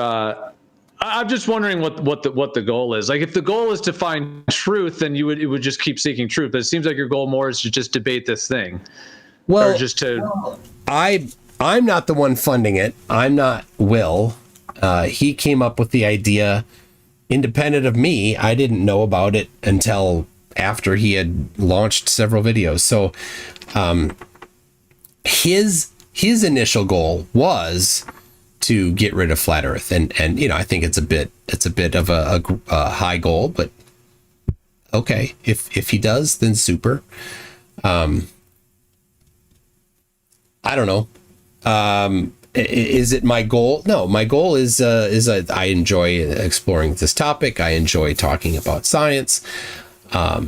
So if there is nobody to debate on this topic, okay, I'm fine. If there still is afterwards, okay. My guess is that there will be less, but I don't know. Well, it doesn't seem like, I mean, within the community, it does not seem like there's some dead set agreement that, if these folks go and they, observe a 24-hour sun, that really changes much for a lot of people, actually. Yeah. So, I mean, we don't trust other people, really. And we also don't like sticking to models after this last, globe model betrayed us. It was all lies. What globe model betrayed you? We all were globers, so it's not like we're all jumping back into like a model like that we're kind of given in a sense. When we switched, we already there was already like a model for us, But it's not been falsified ever. That's the thing. So I don't know why you don't. What model betrayed you? The ball. But you One never. that they don't agree with. But you didn't test it. That's the thing I keep saying. Flat earthers don't actually test the globe. They tested a not globe. When they're like, "Oh, we see too far." Well, you don't see too far because you didn't actually include what the globe says happens. So the model wasn't falsified. It wasn't tested. Precisely. Well, I don't really. These are getting into some generalized things. When you're saying try, as if you're not. I know you're just talking kind of the royal you, like in general, but I mean, and to get into that topic, I mean that's a whole topic because I mean then it's involving refraction rates that, in some cases, involve radius values and then calculations, and then the claim that the light is bending, in terms of the curvature of the Earth, and then. What a lot of folks would say is that there would need to be measurements of the gradient, the actual measurement of the light bending, not just the calculation of it. But I don't know if we're going to dip into that whole topic. But I mean, it's an entire topic in and of itself. Yeah. I've measured the temperature, the vertical temperature gradient over a frozen lake in Minnesota. It was a pretty steep gradient. So, and FE Core, like I mentioned, FE Core did it. So, there's one by John, the guy that claims to be a doctor of optics, John D. He measured the vertical temperature gradient. It also is a very steep gradient, but he didn't include the calculations for it, the prediction. So.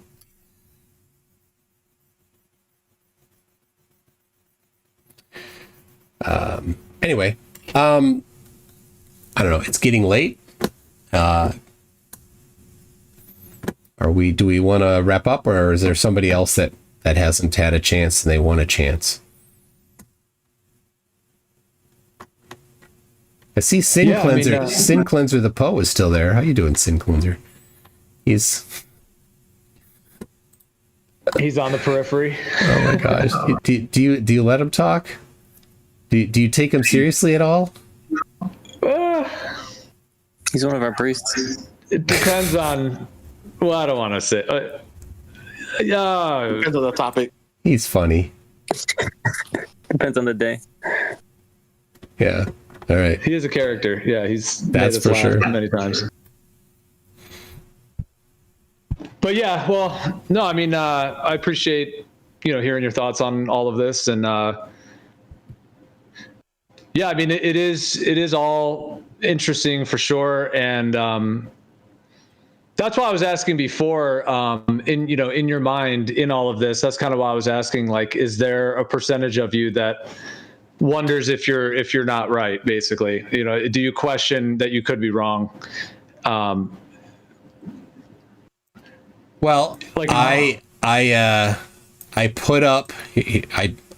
put my entire channel up, and I said that lawyers can do the deleting, so it's out of my hands.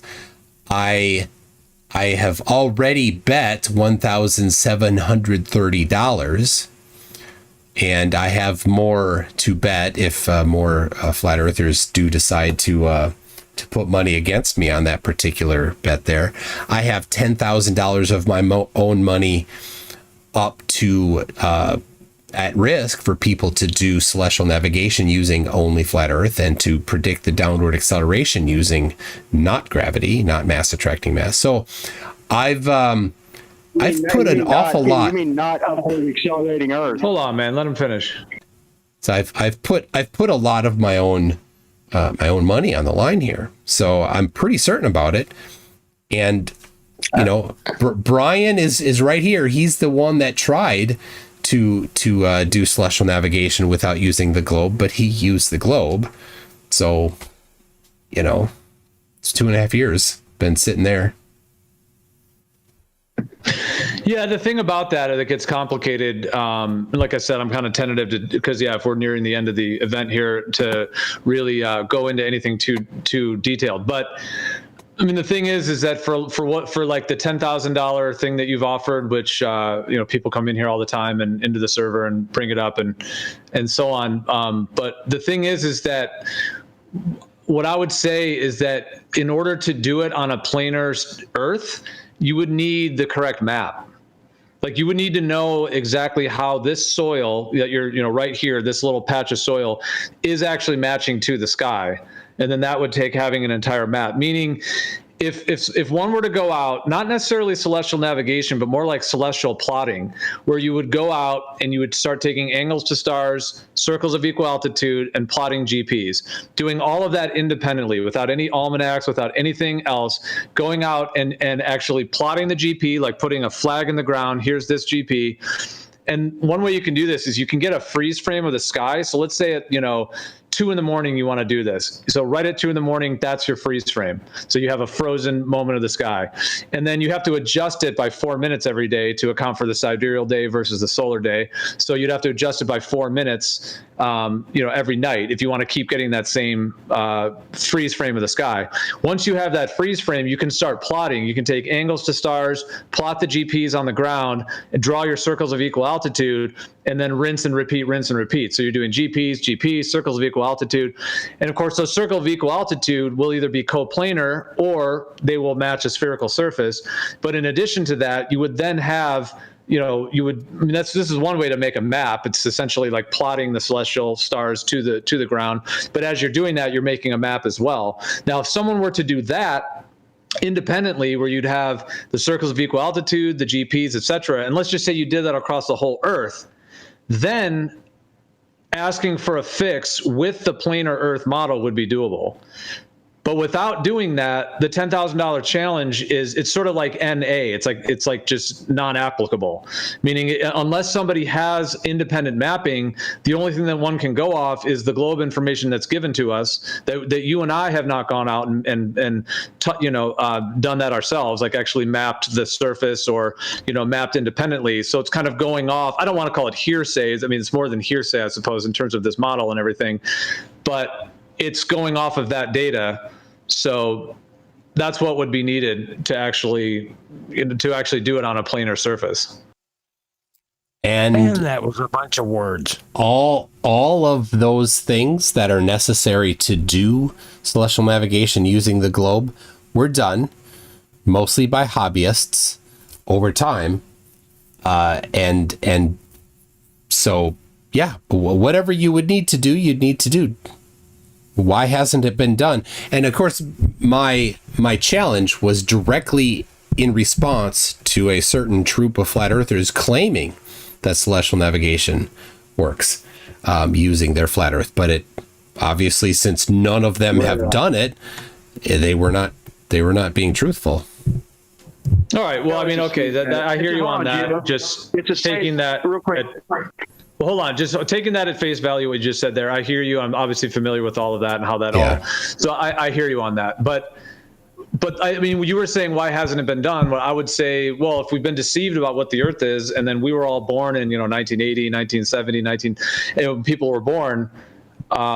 We're in the midst of massive deception, sort of like we were brought into the world and they just like put a blindfold on us, and then we're all kind of trying to figure it out in a sense, from the perspective that the truth is that the Earth is stationary and has planar geometry at the foundation.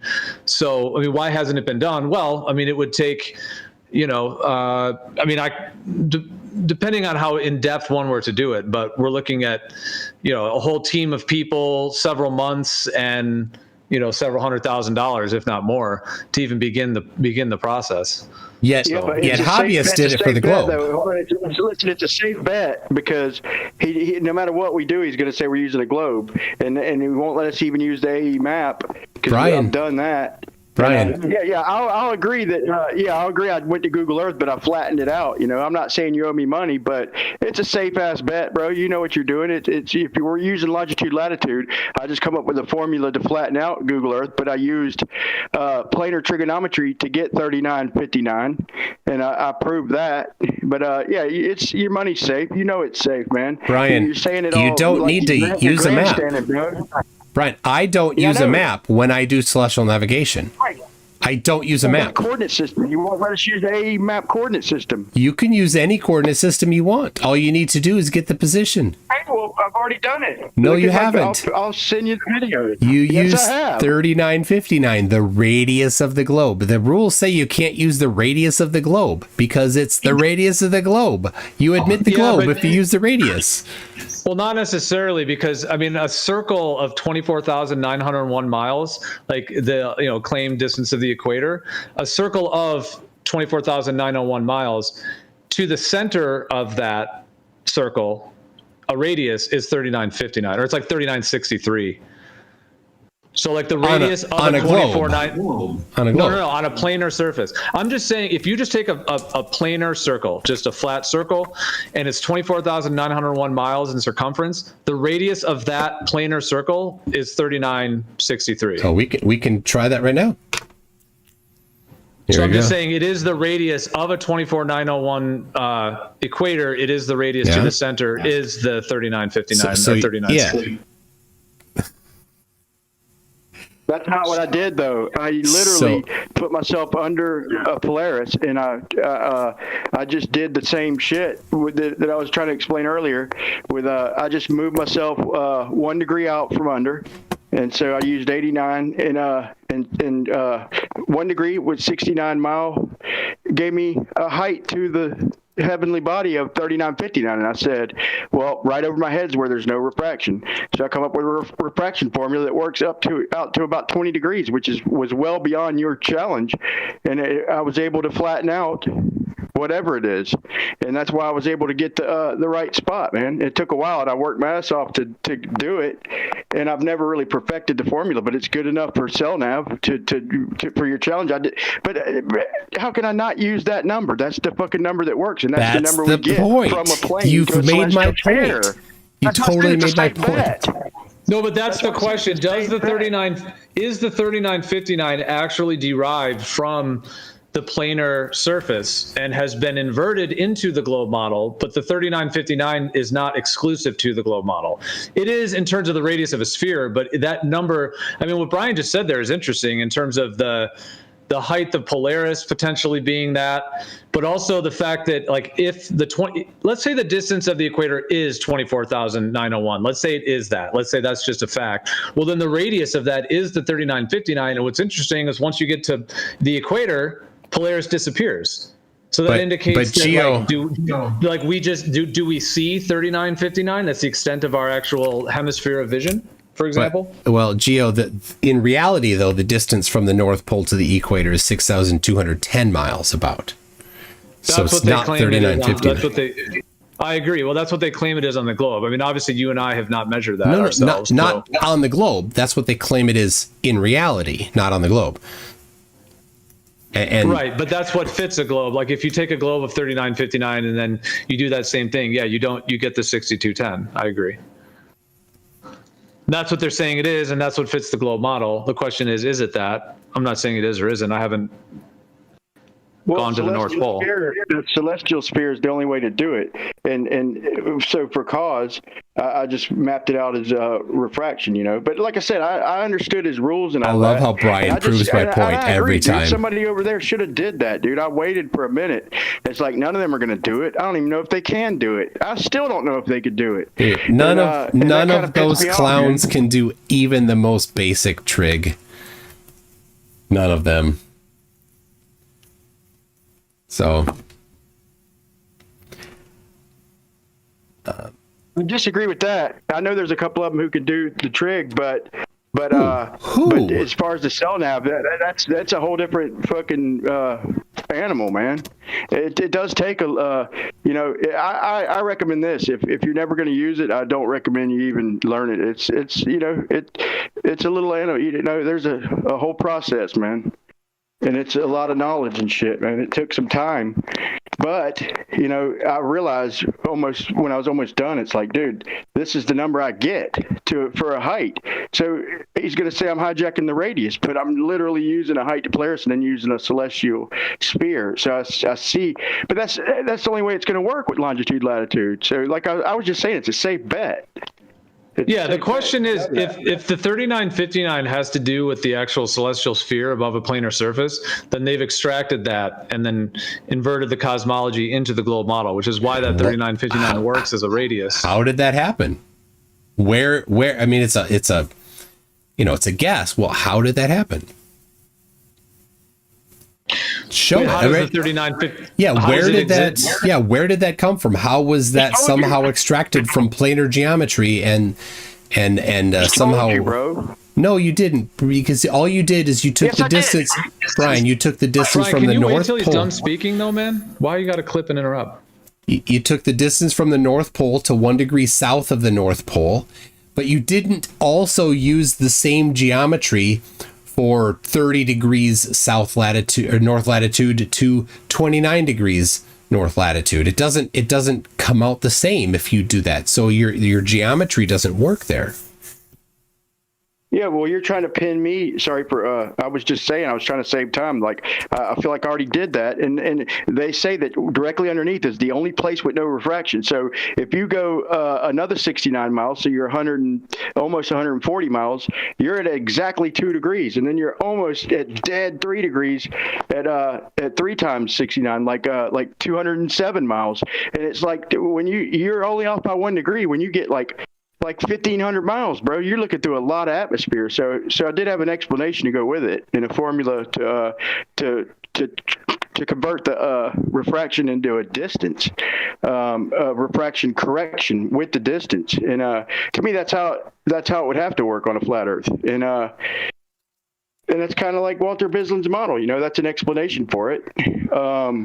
It's a celestial spirit. All you're doing is taking your measurements and doing the math from the center of a plane, a similar plane. All your 3 angles that you do, they all come from the center of a plane. That's where the math, that's how the Habersign works. It works from the center of a plane up to a hemisphere. That's Habersign, means half sine. Okay, and so we're doing the same thing. We're just doing it from our location. If you pin us at the North Pole, yeah, I'm putting out a video tomorrow that's going to show how even a globe, if I pin your shit to the North Pole, I'm going to show you where perspective mucks up even the globe. Like if you try and, if I hold you to the same scrutiny, I'll show you where perspective, where it even fails on a globe, but it's egocentric. So we got to be in the center also of wherever we're at. That's the new center of our parent celestial dome. You can't put us at the edge or pin us down at the North Pole unless we're at the North Pole. And I've showed this in some videos, but I got a good one coming out tomorrow that'll better explain it.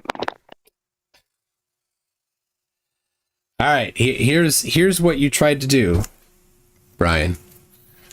Let me show it here for everybody. So here is, right? So you took, and this distance isn't quite perfect, but you took this distance here, right, of 69 miles,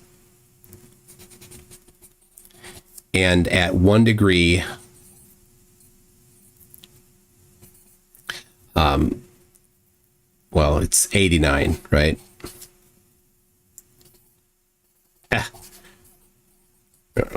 89 degrees north latitude, right? And so then you did this, you solved this triangle right here. You solved this triangle and you got, this is how you got your 3959 out of here, right? But what I'm saying is you didn't do the same thing by applying the same math to this one here, to this 69 mile gap, right. And to this 69 mile gap. So if you're using just solving a triangle for this one, you need to just solve this triangle for this one and this triangle for this one using the same geometry, but you did not do that.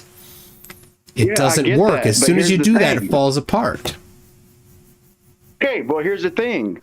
Because of refraction, okay, I didn't have to apply any corrections at all until I got out to like 7 or 8 degrees for a minimal correction, or really about 5 degrees. But for a minimal correction, I'm already at looking through 400 miles atmosphere, and so I explained that with refraction. And how much refraction? And how much refraction do the people that know the topic well and actually did the work on it will be in play there? For that position, how much? It doesn't matter, even if it isn't refraction. It does matter. A model. You were the one that brought up the refraction. And you claimed that the reason why you used this one here, from the North Pole to 1 degree south of it, was because the refraction is so small. But I'm asking you how much refraction is here at some other location, and you don't know. And that's a problem. Yes, I do. So if you, okay, how much? I do know. What are you talking about? That's Tell the me how fucking much. formula, bro. How much? Okay, it's fucking 90 minus, it's 90 minus the measured angle times point times 0.01 of the measured angle times distance times minus 1/2 the measured angle. I might have mucked that up. I got it written down. Okay, I was going to write it down, but obviously, your memory is a little sus. Yeah, that ain't exactly it. But I'll post it, and I did it, and it works all the way down to about 20 degrees, like a charm, dude. This is hold on. Call it whatever I is want. this refraction? Is this refraction, or is this some number thing that you came up with that you're shoehorning in to make it work?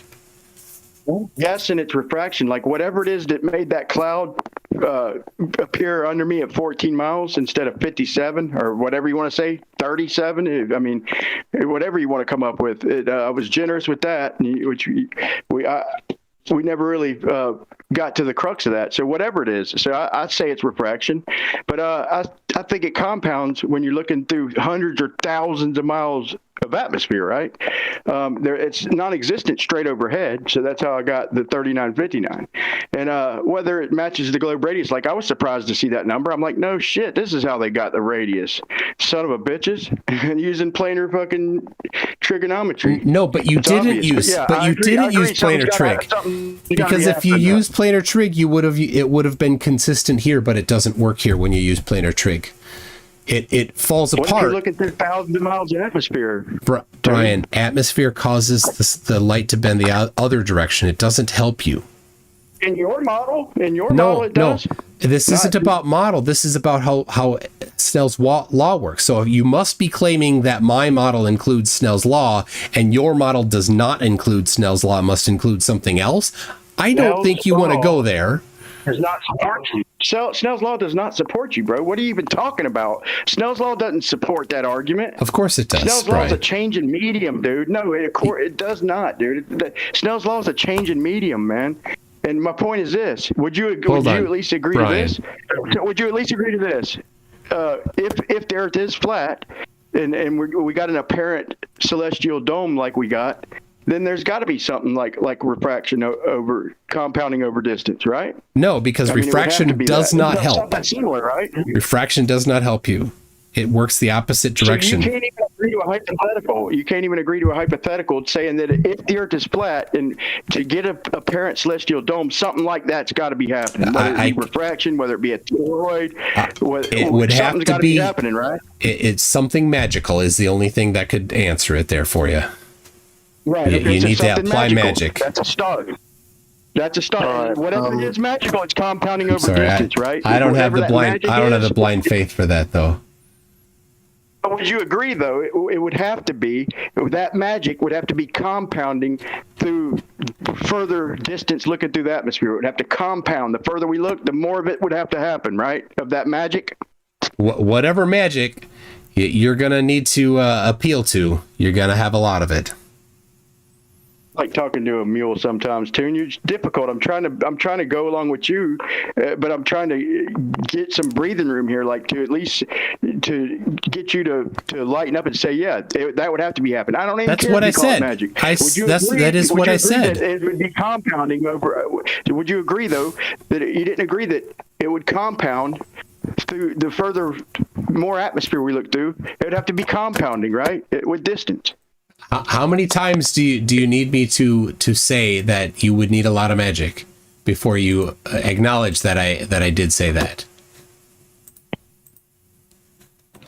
Well, you're calling it magic, but just I'm not even trying to back any of the arguments at the moment. I'm just neutrally saying, meaning that light is working a different way in the atmosphere than is currently considered.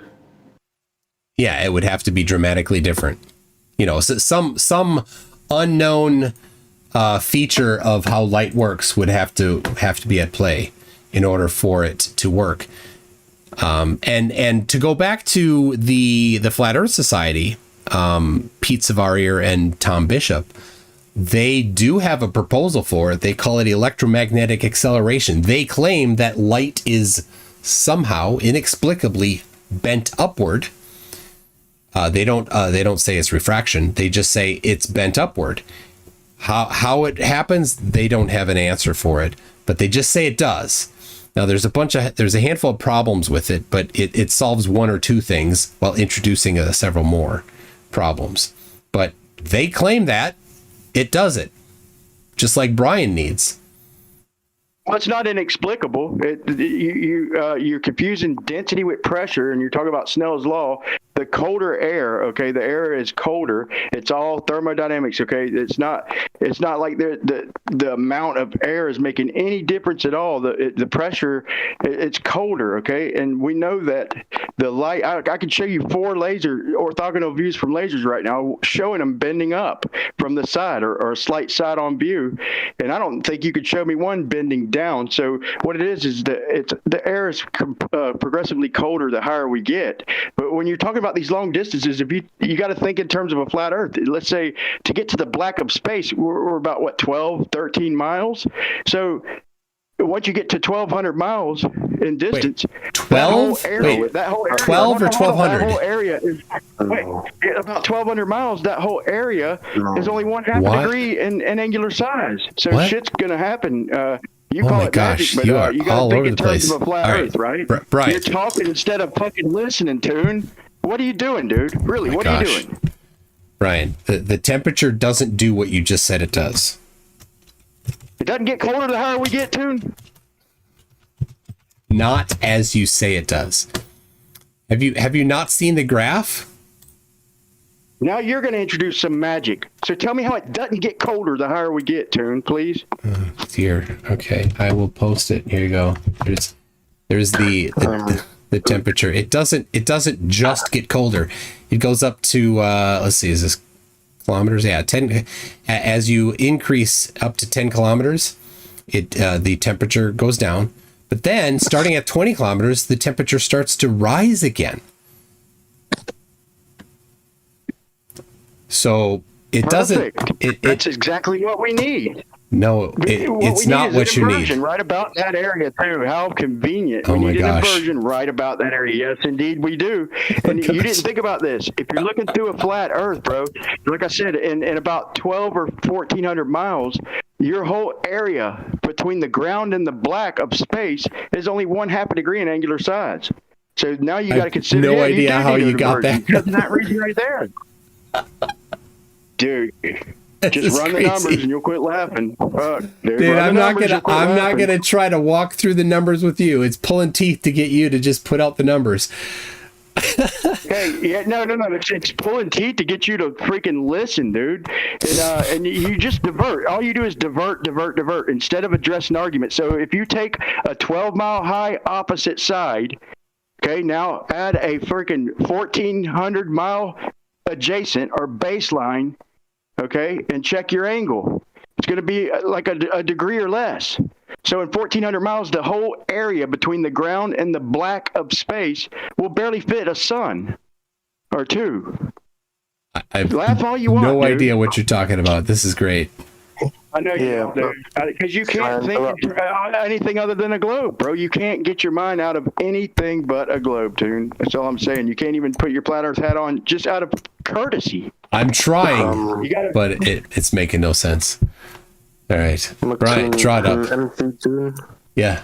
I've got a small request. So I have a younger brother. He's in high school, and he's got like a math project he needs to do. Any advice on how he could measure like the curvature of the Earth from his apartment, let's say, or like without going on a plane? From his apartment. So, well, just like in the city, Yeah. I did it, and it's common that people like to do it on the day of the equinox or the day of the solstice. So coming up in September, he could measure the angle to the sun. There's several ways that he could do it from his latitude. And we know that there's 69 miles between each line of latitude. So on the equinox, which will be happening in September here, say he's at 35 degrees north latitude. So you take that 35 degrees multiplied by 69. That's how many miles he is from the equator, which is where the sun will be over on the equinox. And then when the sun is at its highest point in the day, it's due south. And so you know the angle to it by measuring either, there's a few ways to do it. You could use the theodolite app on a phone, or you could measure the length of a shadow compared to the height of the stick. That gives you the angle. And so knowing that angle, knowing the distance, you know the arc, the size of the arc between your position and where the sun is.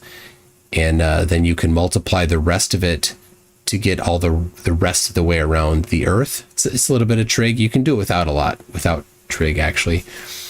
And then that'll give you the circumference of the Earth, which you can then get the radius of the Earth. And so that's the curvature rate. Can come from that. But if you text, if you message me, I can give you a link. Oh yeah, please, I will pop your message. All right. All right. Well, Geo, I think it's been quite a while. Is it 5 hours? Well, it doesn't count if it's not 5 hours. So. Well, we've got 2 minutes left. So. 2 excruciating minutes, man. 2 excruciating freaking 120 damn seconds left. It has been a marathon. What I was saying, Toon, is if just run these numbers later, okay? I forgot if it was 1 degree or half a degree, but if you just take the black of space, I'm just talking about the area of our corridor on a flat plane. So you just don't think about your globe for 1 second, just the corridor itself. So your opposite side height is going to be, let's just call it 12 miles till you get to the black of whatever we call it, space. Wait, okay? where did you get that from? Yeah. I'm missing where that came from. And altitude balloons. It's just a rough guesstimate. You can make it 14 miles or 15 or whatever.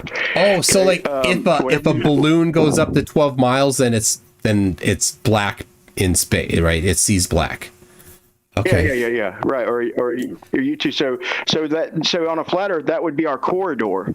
So now put in 1 degree. We'll call it 2 sun, or put in half a degree, and you're going to get at 14 miles. I think you get about 1,500 miles. It's been a minute since I did it, but I think it's about a half a degree. Just kind of guesstimating off my head, it's about 1,400 miles. So the sun itself. Where did this? What's this angle? The angular size of that corridor.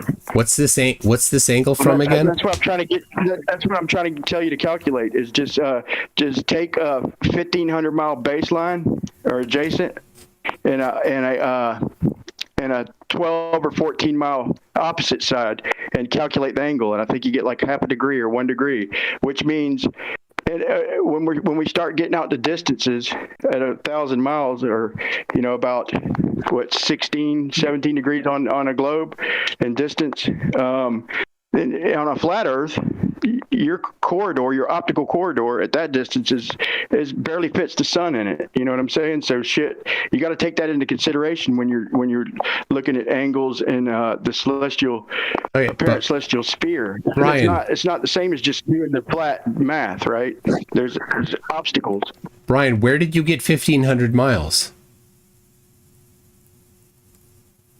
Where did that come from? I started with just the 1 degree. I just ran the numbers, dude. Okay, I ran the numbers. Okay. I forgot. How did you get the 1 degree? You just ran the numbers. 1 degree, I just told you, dude. By the 1 degree, by dividing, God, I got to tell you exactly. You got to divide the adjacent, which is the 1,500 miles, by the opposite. Okay, where'd you get the 1,500? And then invert that. And invert that to, huh?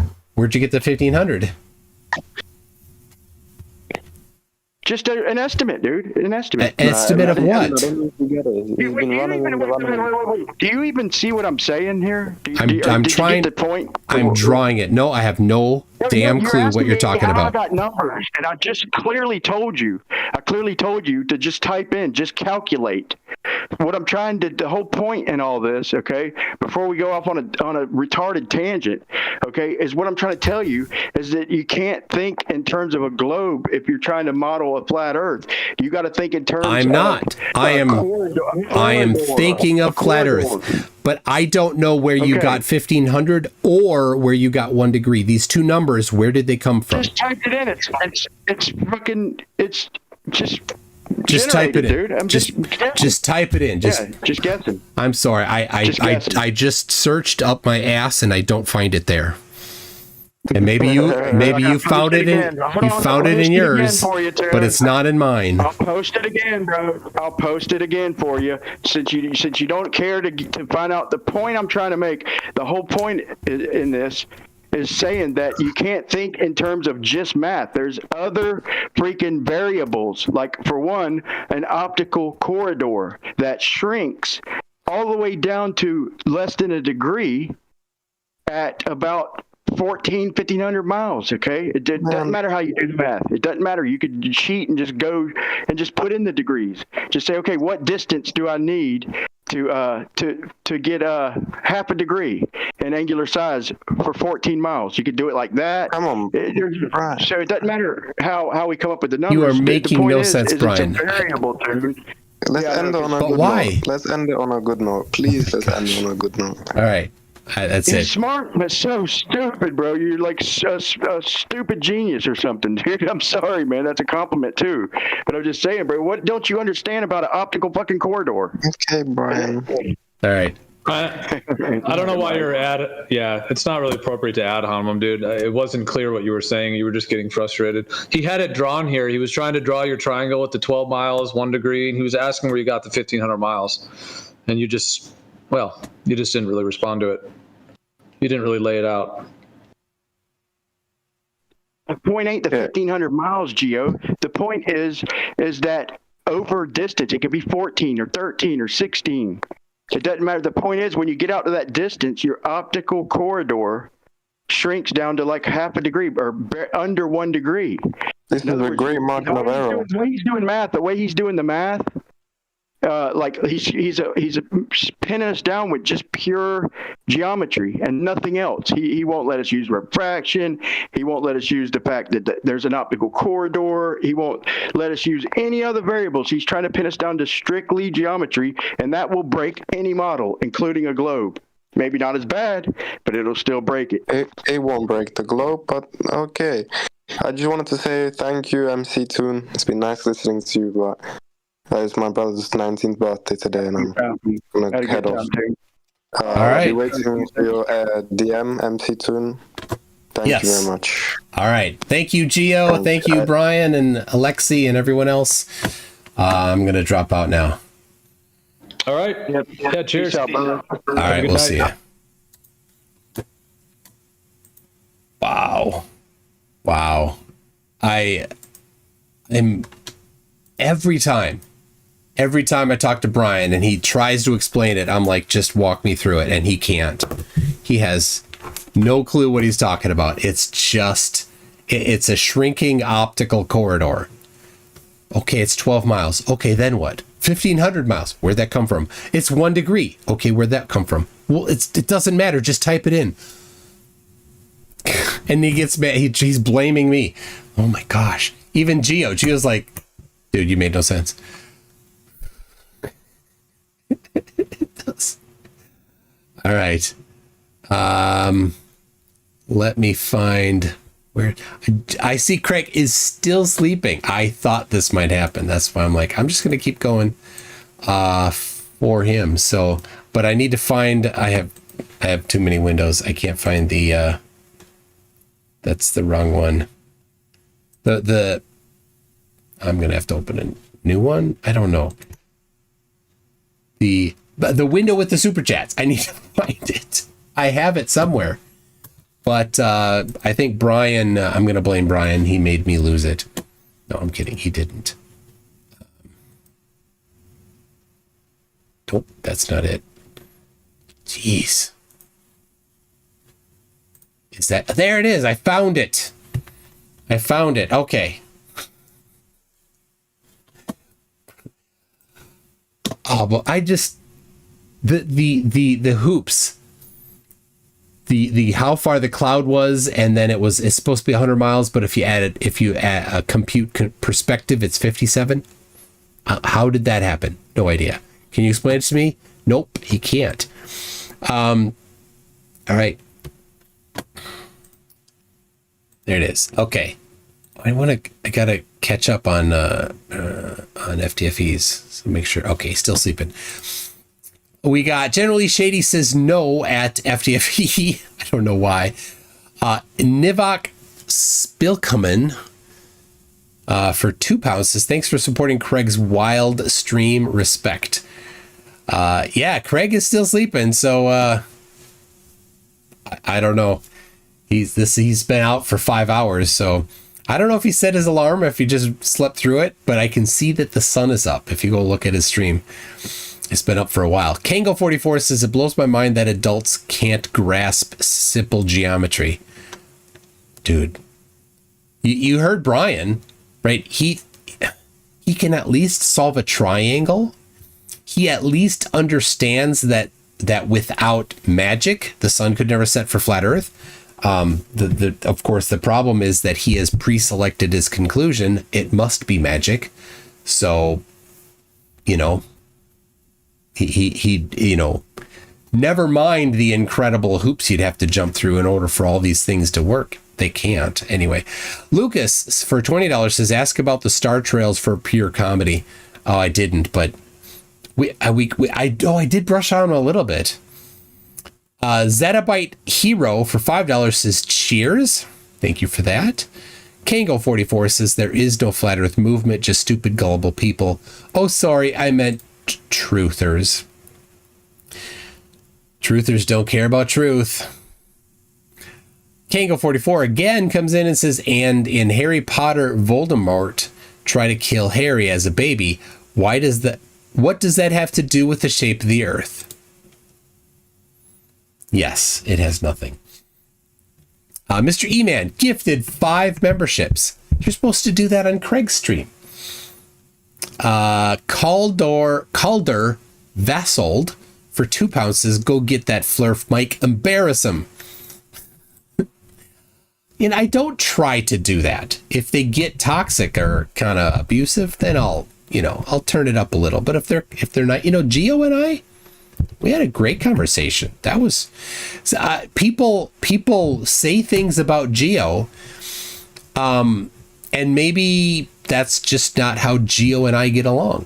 But the things that people say about Geo, I have not found to be true. So, at least we had a nice conversation. Man of War for 30 shekels says, sorry, Toon. It's hard to keep my eyes open. Gonna need some more sleep. Have fun smashing them flurfs. Praise Titicaca, Hail Sagan, and see you in Craig's never-ending stream. Poor Craig. He has 3.5 hours left if people haven't donated more to him. Josh Garver for $50. Thank you so much, Josh. Says, has this person ever used surveying equipment? So Brian Leakey is a construction guy, so he has used some surveying equipment, but only for short stuff, like, basically working within a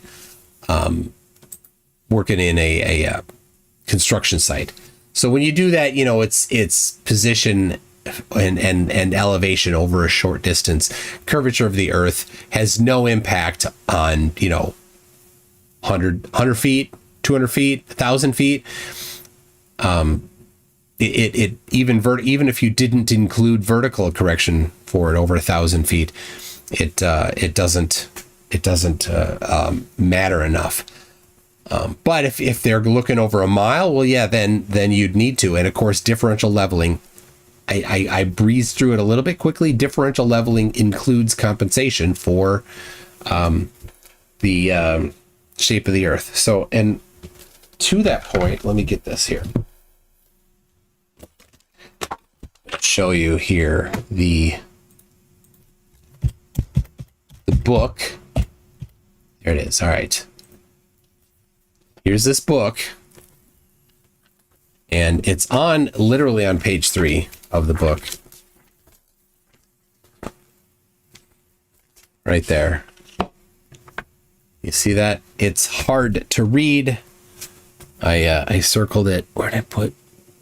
All right. Well, it says the surveying operation of leveling takes into account the curvature of the spheroidal surface of both plane and geodetic surveying. The leveling operation determines vertical distances and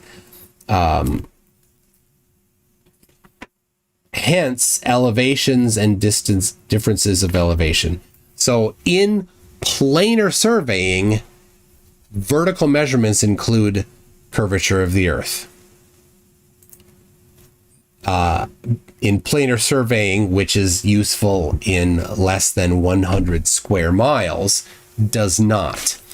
And if Craig doesn't wake up in time, I could go over the actual math of that, why it's not necessary, but not going to do that at the moment. I could do it a different time. Baron Rutledge on TikTok has done that a few times. So Mark Beiser has been a member for 49 months. Says the denial of the stupid crashed the server.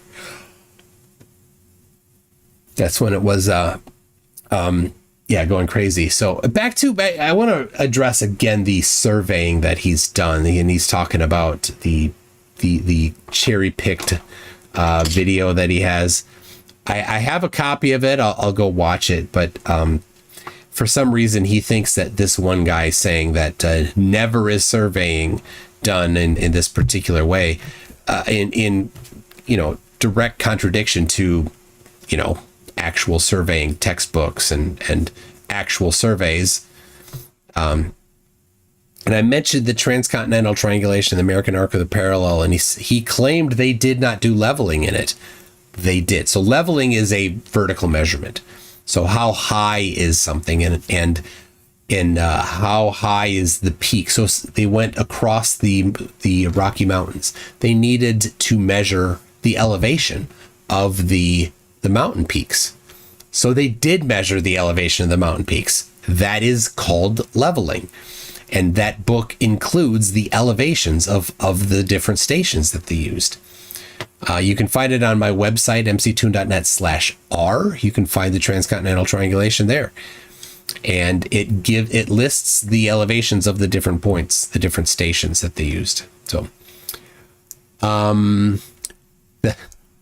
Josh Garver again comes in with $20, says, what's this projection? Mathematically, you cannot project a globe onto a plane physically. Yeah. So yeah, that the Shane's model, that is a projection onto a flat surface. It's the height of either idiocy or dishonesty to think that doing all the math in 3 dimensions for the globe and then just mathematically projecting it onto a flat surface is a model for flat Earth. To think that is ridiculous. It's not. It's the globe. All you did was warp it. It's just a warped globe. It doesn't make it a model, and his rejection of the causal mechanism is ridiculous. Right? So here's what it is. It's the map. It's the azimuthal equidistant map. And you put an observer wherever you want, and then what it does is it calculates the necessary path for the light of a star, for example, in the dome, right? So that it does all the math in 3 dimensions using the globe and a celestial sphere globe, a concentric globe around the globe, and then does the projection. And so when you do that projection, the path that the light takes gets warped. And so if you are in the southern hemisphere looking due south, and there's a star that's in the celestial sphere 180 degrees from you, that has to warp it in order to see it. So you look that way, but the path of light, it draws like these paths of light. It goes out and goes this way, like over your head. Actually, if it's straight up, it goes over your head. Like why would light from back here come around this way and then go into your eyes? There's no reason why that happens. and to for them to sit around and be like, oh, well, they're going to figure it out someday because it's the ether. Why would you do that? It's a really, telling thing to do, that they're like, well, it doesn't matter that it makes no sense. We're going to try to force it to make sense. That is, start with your conclusion and then desperately try to explain and force things to match that conclusion. That's not how you investigate things. You have a hypothesis and you test it. And if it doesn't work, your hypothesis was wrong. Modify it, try it again. That's how we got to the globe. People hypothesized that the earth was flat, but then things don't work. Like, well, let's try something else.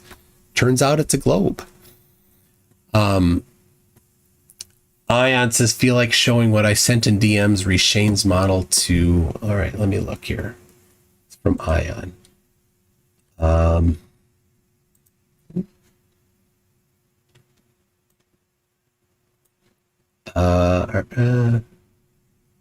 it is. Oh yeah, let me grab that. It's Shane's model. It's so dumb. Yeah, let me put that up here.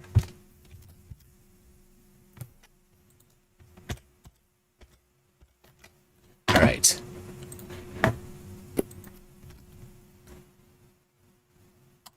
Okay, so here is... Oh no, that's the wrong one. I gotta get the right screen here. Okay. There it is. Oh, it's all mangled. Hold on.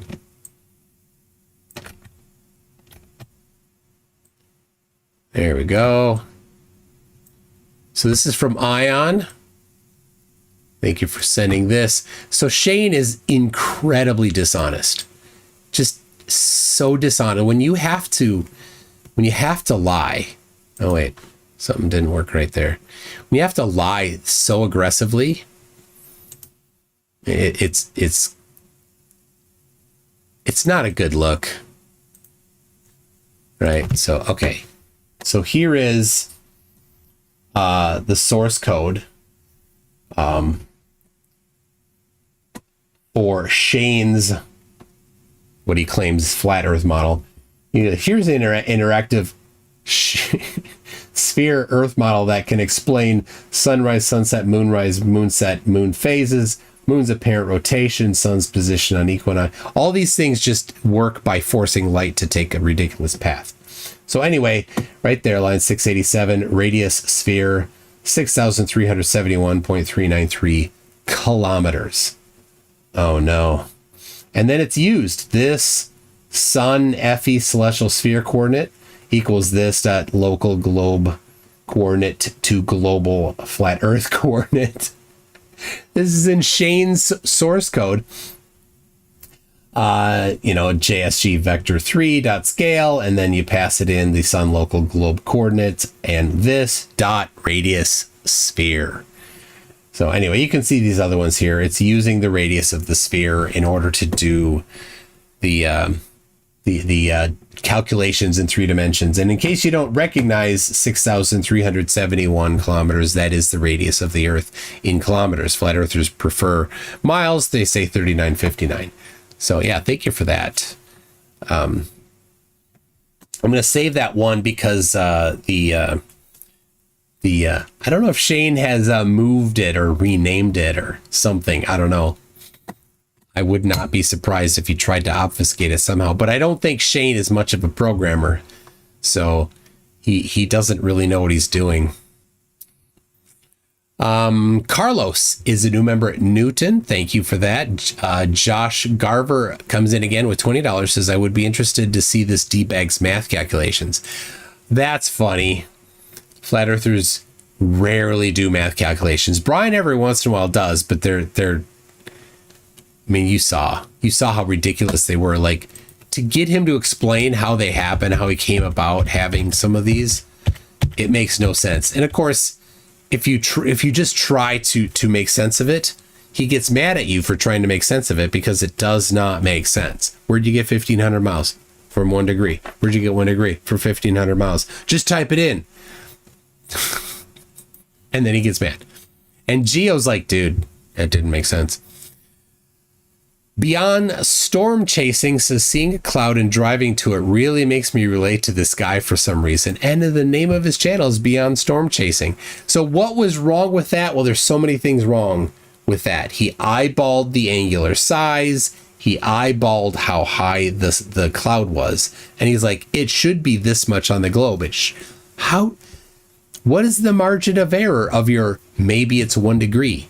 Could it be 2 degrees? Could it be 3 degrees? Who knows? Could that 1 mile be 2 miles or half a mile? Who knows? Your wild guesses are useless. You actually have to do science, like measurements. And he's just pulling numbers out like, oh, look, this falsifies. It doesn't. It's just garbage. Stream News 1 says, Brian, is this cloud your cloud? Josh Garver says, I do offer free tutoring in mathematics to anyone interested. Seems like you deal with people in need. The problem, Josh, is that they are unwilling students. I mean, if you're going to try to give them some tutoring and then they're just going to argue with you. Can you imagine, like, working at a mathnasium and then a flat earther decides that he actually wants to learn how to do math and shows up at a mathnasium? Can you imagine? It would be an absolute mess. They would never let you get through a lesson. Anyway, I sometimes tell flat earthers like this. If you look at my Conspiracy Tunes channel, this Simon Mav guy, he sent me an actual apology. I don't buy it, but he sent me an apology and he's like, I will still want to do the debate, but I have questions. I'm like, that's not a debate. And he sent me another email. I have questions. You have to, like, dude, questions is not a debate. It sounds like you're just begging for free tutoring. I don't do tutoring for free. It's $250 an hour, minimum 4 hours, paid up front. I told him that. And he comes back with, I have questions. I'm like, paid up front. Because they're unwilling students. Matthew Alat says he is saying it should have been 57 miles away, but he only drove 14. Yeah, that's yep. But how did he get that 57 miles? We never found out. I tried to draw it, but he got angry. He was already angry at me. So Andreas Eld says YouTube Shorts, and then gave a link to a YouTube short, I think. So hold on.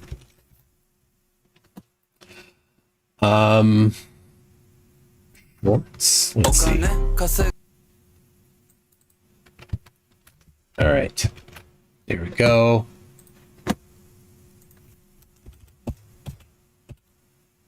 Just a second here. Let's see how this goes. Oh, I love this. Andreas makes these, and they're great. So this is a Lego Flat Earth from Andreas Eld. Remember that you're standing on a planet that's evolving and revolving at 900 miles an hour. That's orbiting at 90 miles a second, so it's reckoned a sun that is the source of all our power. So remember when you're feeling very small and insecure, how amazingly unlike you is your birth. And then pray that there's intelligent life somewhere up in space, cause a bugger all down here on Earth. That's pretty cool, Andreas. Thank you. Yeah, I looks to me like he made that himself, I'm guessing. I will put, if anybody wants it, I'll put that in the chat for you. So let's see. Astronaut 66 says he did 1 mile over the tan of 1 degree. Okay, yeah, I mean it's. Yeah, okay, yeah, I got that. That's how he did it. But where did he get the 1 mile? Where did he get the 1 degree? Just pulled him out of nowhere. Right? What's the precision of that? That's plus or minus 500 miles. Like, it's so sloppy. So very sloppy. So, all right. We've got Asher says, good looking out for Craig. I am also finally awake for a live Tuesday. Have some NASA hush money, sir. Thank you for the hush money. I won't tell anybody. And I keep looking over to Craig. He's still asleep. So good for him. I'll keep going. As long as he's sleeping. But I will have to take a little bathroom break. Larry Scott says, debate content like this is the real purpose of the final experiment. Fire up the flat earth community to make more outlandish assertions. And that's a great point. Because when somebody is being presented with the flat earth lie, and they're like, well, wouldn't the sun do this? Wouldn't the sun do this? And in Antarctica, on the globe, the sun would stay up all the time in, December. But according to Flat Earth, it couldn't. It'd be on the opposite side. You'd be the farthest person away from the sun. So if the sun goes farther away, goes out of your perspective or whatever, then it has to be too far to see. You could not see it in Antarctica. So when they get presented with that, and then you just say, oh, well, here's a video of the sun doing 24-hour circles over your head, taken by flat earthers, then their whole entry into flat earth hits that barrier. So Larry, you're right.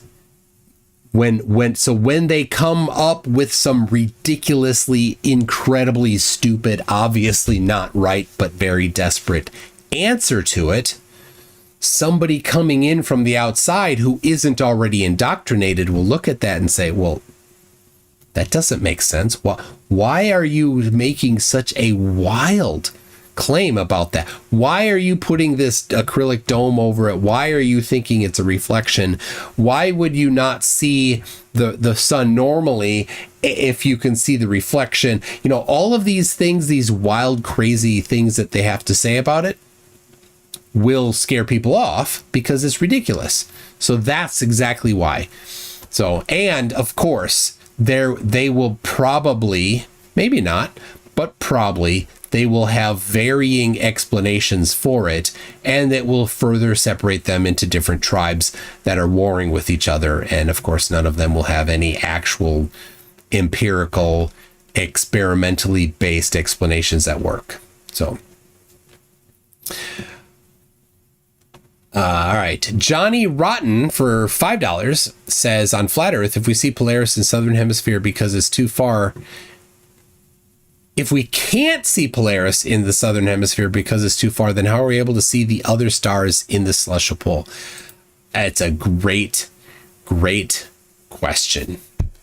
It doesn't make any sense. Oh, Brian Mabbott is a super toxic flat earther. Welcome, Brian Mabbott. He says, thanks for waking more people up than you ever keep asleep. I love how flat earthers lie. You gotta lie to Flurf. They like to claim that somehow destroying every stupid claim that a flat earther makes, they like to claim somehow supports them, but it doesn't. And then flat earthers will lie and go into a video in a comment section and say, I used to be on the globe, and now because of this I changed my mind. Like you said that you were in a live stream a week ago as an absolute rabid flat earther, and now obviously you're lying. So Brian, no. What we do is we shine a spotlight on the absolute idiocy of flat earth. Brian, that's what we do. And no, what you say isn't happening. But Brian, do go ahead and make a fool of yourself and run away from the absolute necessity for Flat Earth to explain the time that the sun will set tomorrow. You pick the location. What time will the sun set tomorrow on Flat Earth using Flat Earth geometry? You can't even answer that. But we can using the globe.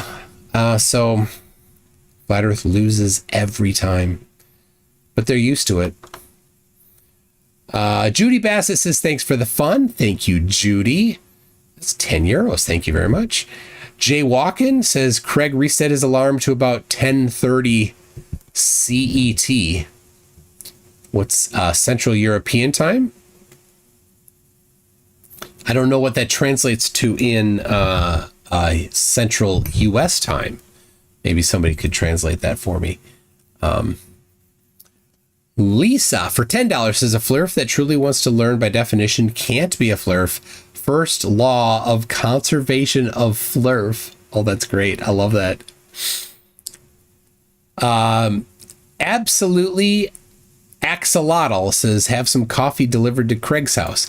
Well, we did, and Dave McKeegan was the one that mainly did it, and I sent some money, and Heat Shield did, and I forgot the other person who did, but some people sent money, and then we had some stuff delivered to his house, some wine for his wife, some ice cream, some dog treats, frozen pizza, a handful of things sent to his house. So thank you for that, for those 6 shekels. Absolutely, Axolotl.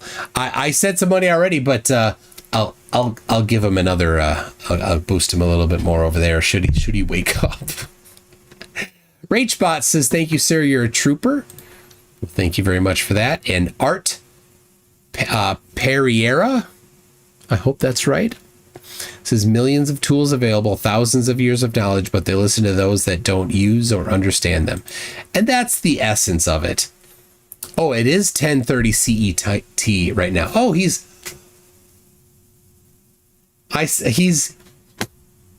moving. All right. Absolutely, Axolotl. I sent some money already, but I'll give him another. I'll boost him a little bit more over there. Well, thank you very much for that. And Art Perriera. All right, Craig. How you feeling? You need to have a go to the bathroom quick or something. You wanna Zoom real quick? You can talk. I'll come over. I'm glad you're awake. Craig says, I'm awake. Did you lose? Turns out Earth is a globe. I won again. I don't want to brag, but globe is like the 2,500 year reigning champion. Never lost. So, pretty good. All right. Let's see. Hold on. All right, Craig, do you want to? I can wrap up here if you're gonna keep going. You've got 3 hours and 12 minutes still before you can. But go freshen up. Go freshen up first. Oh, he sent me a Zoom link. All right, I'll do that. I'll jump on his Zoom.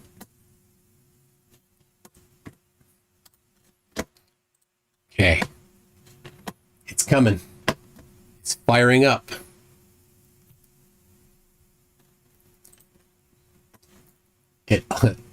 Brian Mabbott says it all depends on your altitude. Not very much. Wow. Altitude changes it a bit, but not very much. It all depends on your altitude. Morning. Not very much. Morning. You have to mute that. There, altitude changes it a bit. Oh yeah. Not very much. Where are we? Would mute this. It all depends on your. There we go. How you doing? Not bad. That was a really good sleep. I'd done the 3 hours and I saw you were still there, so I'm like, I'm gonna just grab another hour. Well, good. I'm glad you did. I feel much better now. Oh, Galaxy Man sending you a bunch there. Oh, holy cow. 2,000 sexes. Love the sex. You're not getting any right now. No. My wife's never seen me for fucking 2 days. Galaxy Man 2015 says, first time catching you live. We'll have to go back and watch the actual debate. Yep. Debate in quotes is exactly right. It was pretty interesting. The parts with Brian Leakey is always just painful. And then because, you know, he can't get him. He makes a claim about how something works, but he can't explain it in any, and he gets mad when he's explaining it poorly. But Noah, who today was called Trump's ear psyop, I think, he's just toxic. But well, so many flirts are. What's that? So many flirts are so toxic. Yeah, I'm in trouble. Apparently, John Puckett is very upset that he was removed from the debate with me and is taking me to a military tribunal.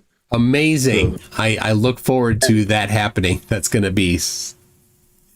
Apparently, I'm a military, and as America is the whole world, and I'm ex-military, I have now committed treason against America. Apparently. Are you? Yeah. How are you communicating with him? He keeps sending messages on DMs on X. On X, okay. Yeah. Man, he's the kind of guy that can get kicked off of X. Yeah. So he says, he's like, "Oh, you're a fraud. We got it all con for money." And I'm like, "Okay, then sue me." He's like, "Don't worry, it's coming, along with the slander and complete asset forfeiture." Claiming I'm drunk and kicking me out on the First Amendment violation tribunal for you military man from a foreign country. What you don't understand, every place is America. Now you don't got anywhere to run. Amazing. He is just so special. Delusional. He is there are a few people more toxic than him, but all of those that are more toxic than him are also flat earthers. Yeah. I mean, I'm not saying that all Nazis are flat earthers, but it does appear that all flat earthers are Nazis. That's not true. Yeah, no. But the majority of them seem to be. Oh my God. Did you see Jeranism ripping Girth apart? No. Oh my God. When was this? So just before your debate. Tonight he did that. Yeah. On his speaker's corner, Dirth came on because I'd messaged Jaren and I was like, look, Dirth is saying all this stuff. He's saying that you're saying that it's not proof against flat earth, blah, blah, blah. So he got Dirth on during the speaker's corner and was like, no, it does mean that the earth's not flat if that's there. And people need to stop lying to each other. But what I noticed was Dirth manipulated him by sending him money. Oh, he's buying him off. Yeah. It very much seems that way. It started very much with Jaren like going, well, no, this you're saying this is wrong. We have to be honest with the 24-hour sun thing. But Dirth basically kind of manipulated him, even though Jaren was trying to rip him apart about it. It was quite, yeah. Right, anyway, I need to go and do my ablutions and grab a cup of tea. So you keep entertaining both our people, and I'll be back in a minute. All right, make sure you unmute me there. I'll keep this open until you come back, and then we can talk once more when you're. Yeah. Okay. All right. I will mute myself on Zoom. Cool.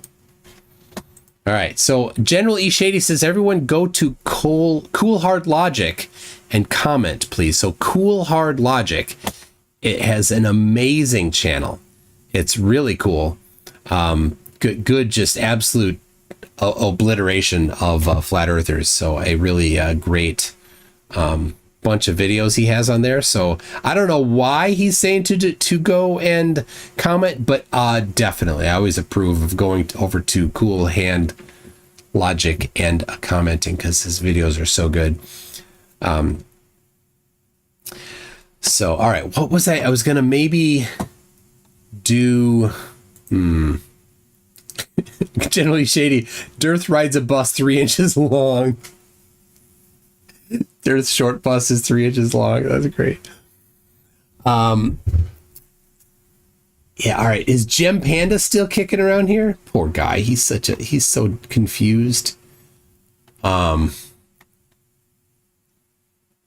see somebody talking to him. Man, he gets so angry, and he's not much different than Puckett in a couple ways, because John Puckett that he was just talking about. That ended. Hold on. Oh, there. I'm gonna set this back up here. My microphone. I put it down on the desk here when I'm going to be using the paper here, but then it's kind of a pain in the butt.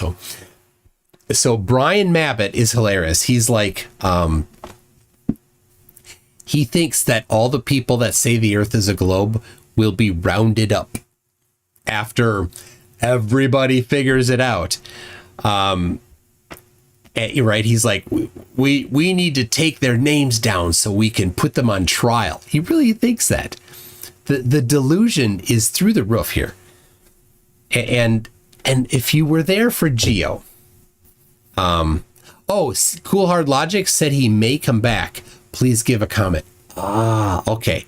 Generally say Shady said that. So if there's a chance that Cool Hard Logic can come back, and if our commenting could do it, then let's go do it. General E Shady, could you post a link, or somebody post a link so that everybody can go? There's 347 people here, so that'd be great. So Brian says that is a good idea though, and he's laughing. Brian, I've heard you say it. I've heard your face hole say those things on a Discord server. So yeah, it is hilarious. But of course, Brian, you got some work to do. So let me give you a couple things that you're going to need to work on in order to reach the critical mass. You need a full Earth map. Forget Antarctica. It's okay. You don't need that. But the rest of the continents where all the 8 billion people live, you're going to need a map that's accurate with accurate distances. You're going to need to know the time of the sunset for any location. Right now, if you apply flat Earth geometry, the sun can never set. It's a bit of a problem for you. Same thing for the angle to the sun. So for example, on December 20th, in Sydney, Australia, the angle to the sun predicted for flat Earth is almost 90 degrees different from the actual sunrise and sunset. You're going to need to provide an explanation for the cause of the light and heat from the sun. We say it's fusion because of gravity. You're going to need to, just provide that. What keeps the sun up? What keeps the moon up? Why do people on opposite sides of where the moon is on your Dirt Pizza map, why do they see the same face of the moon? You're going to need to explain that, with real physics, not with just, word salad. So I don't know. That's a short list to get you started. But also you're going to need to completely overhaul surveying and redo all of the measurements that surveyors have done, because everything that they've done in long distances is going to have to be redone, scrapped. You're going to have to somehow convince the people that have been to Antarctica, like Gavin Francis, that they didn't see what they said they saw. Good luck on that.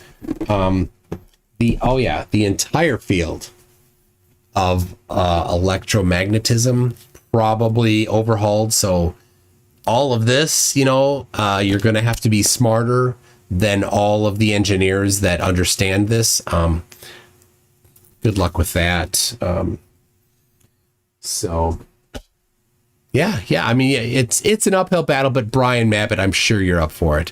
So you probably don't want to be farting around here on Discord servers, you probably want to just, get to work, chop there. So, all right. Looks like Craig is on his way back. He just sent me a link. Yeah. Oh yeah. CellNav. Of course, you're going to have to figure out how to do celestial navigation. And your bonus, wait, sent me a link. Bonus, Brian, you're going to win $10,000 if you do that. So, I mean, it's your lucky day. Want money? No, yeah, it's all that free money, and they're just like, can't be bothered. When a trip to Antarctica, a paid trip to one of the best places that you could ever visit. No, go away. How many times have flat earthers said that Antarctica holds the answer? You're like, hey, you want a free trip? Go to Antarctica. Oh no, I don't want to go. Oh, you can't go past that parallel without getting shot at.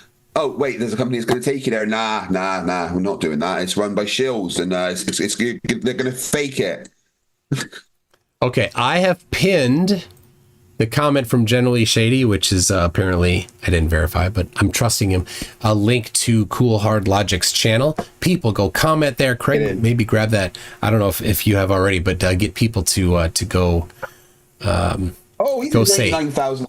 Come back. We need you back.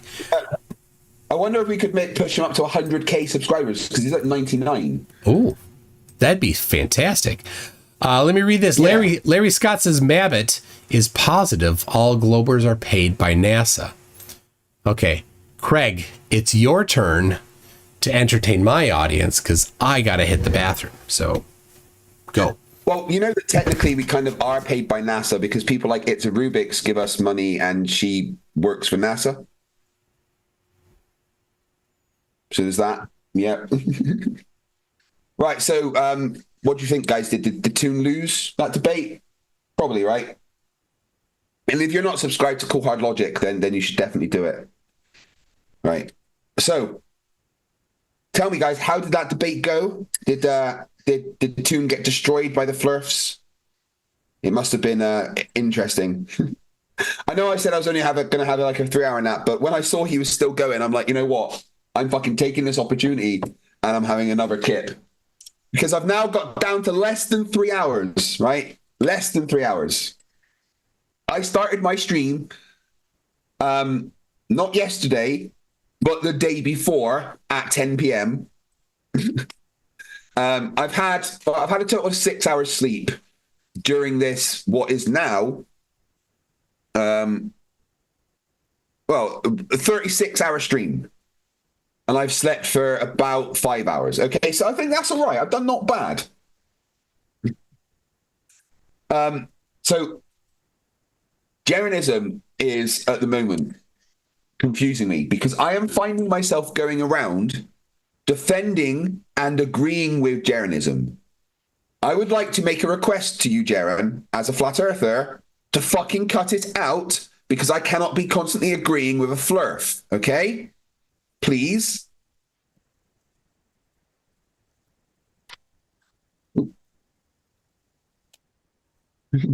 So I was just saying that I've got a request for Jeranism, and that's for him to stop being, someone that I have to keep going around agreeing with and defending online, because I can't be constantly defending a flat earther online.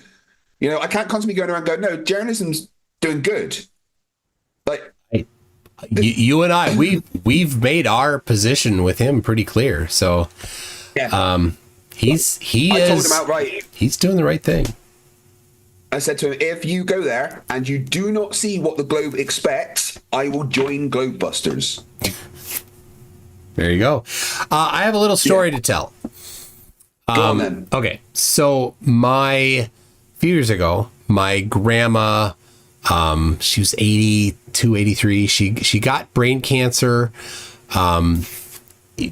They were in Arizona when this happened, and they would come up north here for. They lived in Iowa. They would come up here for the summers and then be down there for winters. And when they were down there, she got sick, and it went pretty quick, where she was normal until she wasn't able to be independent, and so she was then in a home down there. So then it was getting to be time to come back up here. So my cousins helped to move her, to fly her back up here. My grandpa went too, but their van was stuck down there, and my grandpa needed the van. So my dad is like, well, can you, to me, he's like, can you and your friend go down there and then drive the van back? I'm like, okay. So my friend and I flew down there with my dad, and he had some other, I think he flew back anyway. And then we drove my grandpa's van back to Iowa from Phoenix.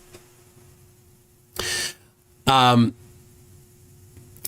of course, being a Weird Al fan, we took a left turn at Albuquerque. I mean, we took a turn to get to Albuquerque so that we could go to the Albuquerque Holiday Inn. And if you're a fan of the song Albuquerque by Weird Al, you'll know that in the song, they went to Albuquerque Holiday Inn, where the towels are oh so fluffy, and you can drink right out of the ashtrays. Go ahead, they're clean. So I went there. I was an adult, and I went to the front desk with my friend, and my friend's like,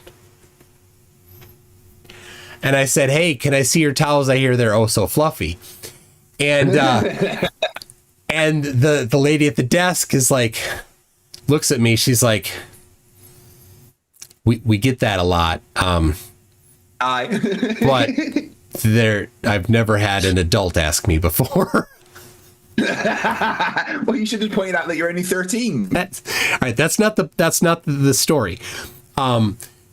We did go to the restaurant there. And I drank out of the ashtrays. Anyway, after we left Albuquerque, we had a long way to go.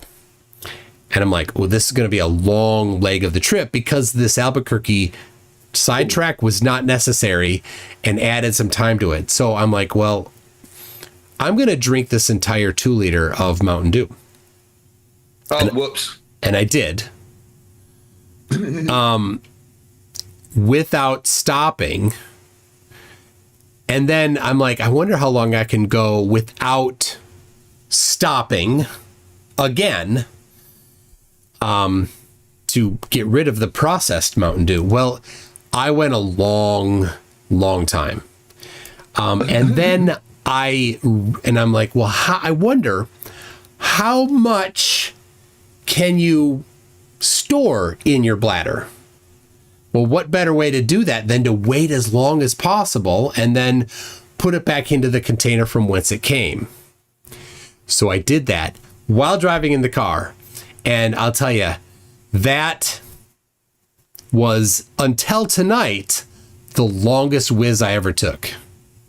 And I just beat that. At least you haven't... What's that? My string's buffering. Yeah, you're really at least buffering. You haven't done a Riley and streamed twice at the same time. Simultaneously, yeah. Amazing. So I just noticed that this love-hate relationship I have with my audience is still continuing, because whilst I was sleeping, I gained 53 new members. Oh my gosh. Well, at least you slept. 20, 130, 140, 150. Wait, so 1 hour 20, 1 hour 30, 1 hour 40, 1 hour 50. So I need to add 1 hour 59 minutes back to my timer. So I'll do 1, 2, and then I'll take 1 down from there. I think your stream might have just ended. Did it? Oh no. I have. So I started this stream not yesterday, but the day before, with 45 minutes on my timer. There is still 4 hours. Oh, and Dave Couch just gifted another 50 membership. Dave, thank you very much, my friend. You guys are trying to kill me, aren't you? Because now I need to add another 1 hour and 50 minutes to the time. Oh, generally shady. Hey, look at that guy. Shady. Oh my god. Oh my gosh. Oh my gosh. All right, let me read this. I was asked by, who said this? By Booba Sweat. Have I ever seen the biggest ball of twine in Minnesota? I have. I have been there at least thrice. The first time I went there was on the way to go see Weird Al in St. Cloud. And there's a spiral notebook right in front of me. It was signed by Weird Al. Now I don't know if it was really him or if it's somebody just pretending to be him. And then I saw it most recently this calendar year. I saw it. It's in the town of Darwin, Minnesota. It's glorious. Yeah, I've been getting the maths wrong. Oh, that's amazing. My brain is still a bit sleep addled, and I haven't added the right amount. Okay. Right. Oh crap! Are you getting corrected? Yes. By let's see, Zoomies correcting you. Yeah. Right, guys. My brain is not working. So 154 new members. Wait, no, 159 new members. So my brain is just not working now. Oh, and then Dora's just gifted another 5. Oh my god. Dora. Es muy bueno. Guys, you from the bottom of my heart, the amount of support during this stream has been ridiculously incredible. I'm pretty sure that every one of my subscribers is possibly a member at this point. Because that takes me up to, I've gained now 920 members during the stream. Wow. Yeah. What is John Puckett's handle on X? On X, he is Piss Drinker 666. Creator John Puckett at Creator John W Puck. Creator. What does he create other than derp? I don't know. Oh, he is such an idiot. Right, 1, 2, 3, and then I need to add 8 instead.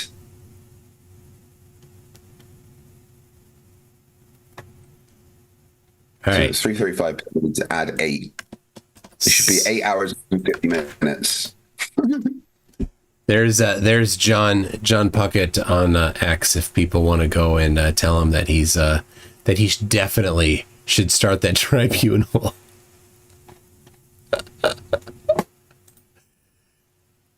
Oh. Okay. Settings. My brain is active. All right. So I need to add 8 hours to that.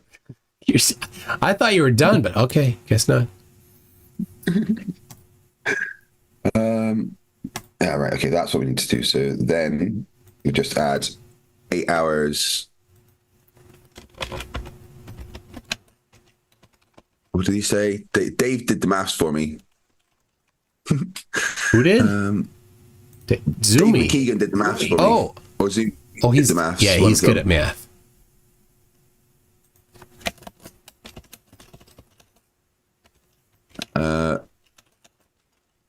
Right, so I should have 8 hours 30. Right, yeah, I'm never finishing. Well, at least you slept. Oh yeah, John Puckett. Yeah, definitely give him some trolling. Yeah, he's a batshit fucking crazy person. He keeps sending me a picture of like a ball held up against the moon and saying that somehow it disproves the sun and the moon. His brain does not work at all. No, not even remotely. I'm a traitor. Remember when we sent him a Zoom link and he thought the Zoom link was a secret code to try to hack his computer? That's always fun. Like, here's how you hack somebody's computer if they're not smart. You send them an email pretending to be, tech support and say, please send me your username and password. And they will. That's it. That's how hard it is. Oh my gosh, 8 more hours? Yeah, guys, I removed the time and then added what I thought was right. Wait, are you saying that I've got 11 hours left? I didn't say anything. No. I don't know. I'm going to get Lucy for me because I've lost track now. Well, Bert Rickles sent you that spreadsheet. Have you used that? Yeah, someone hasn't updated it recently. Oh, Bert. He sent it to me and he's like, he's telling me, yeah, I know. He's like, here, you can update. I'm like, dude, I got to go to Ultimate Frisbee. So, anyway, I've got to go because I work tomorrow, normal work day tomorrow. And then I think we were talking about doing, oh yeah, we're going to go to a play tomorrow night. Maybe. We'll see. And then maybe going to go to a trip to Duluth on Saturday. Amazing. Anyway, Craig. Yes. I hope that you enjoy the rest of your stream. I'll probably pop around on Sunday evening when you're down to only 3 hours left. Again. Wait, the spreadsheet's been updated so I can go based on what this says. Awesome. Have a look. So I have 8 hours, 44 minutes, and 57 seconds left. Okay. If you say so. I don't know. So. Okay.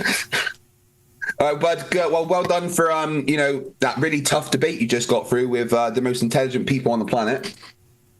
Cakewalk, man. Cakewalk. Yeah. Thanks everybody for joining. Thank you, Craig. I'm going to go right from this into the outro. Well, speak later, with the rap battle. See you soon. All right, bye. Here we go. MC Tune, drop that beat. All right, let it flow. Let yourself go. So I know that is the tempo. So, yeah, let's do this. Let's do this. Yo, it's MC Toon, the debunking tycoon. I shatter flat earthers, make them face the moon. Your attempts are decent, but they'll swoon in the face of my logic like a deflated balloon. Oh, MC Toon, the one to soon cartoons.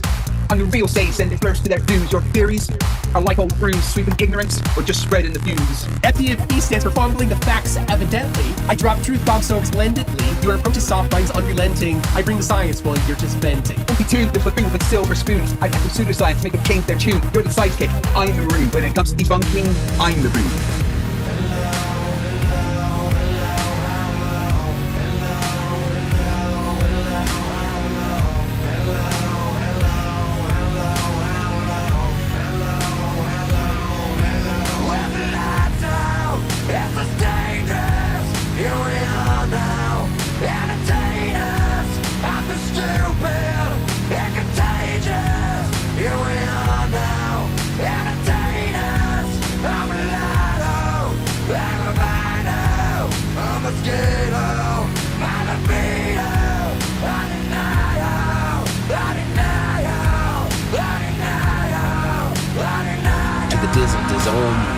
In the rizzle dizzle. But hey, FTFE, we share the creed to educate and debunk, plant the seed. Though in this rap, it's clear indeed I've got the upper hand, then word indeed. All right, hold on a second. The Zoom call died. Everything died. No.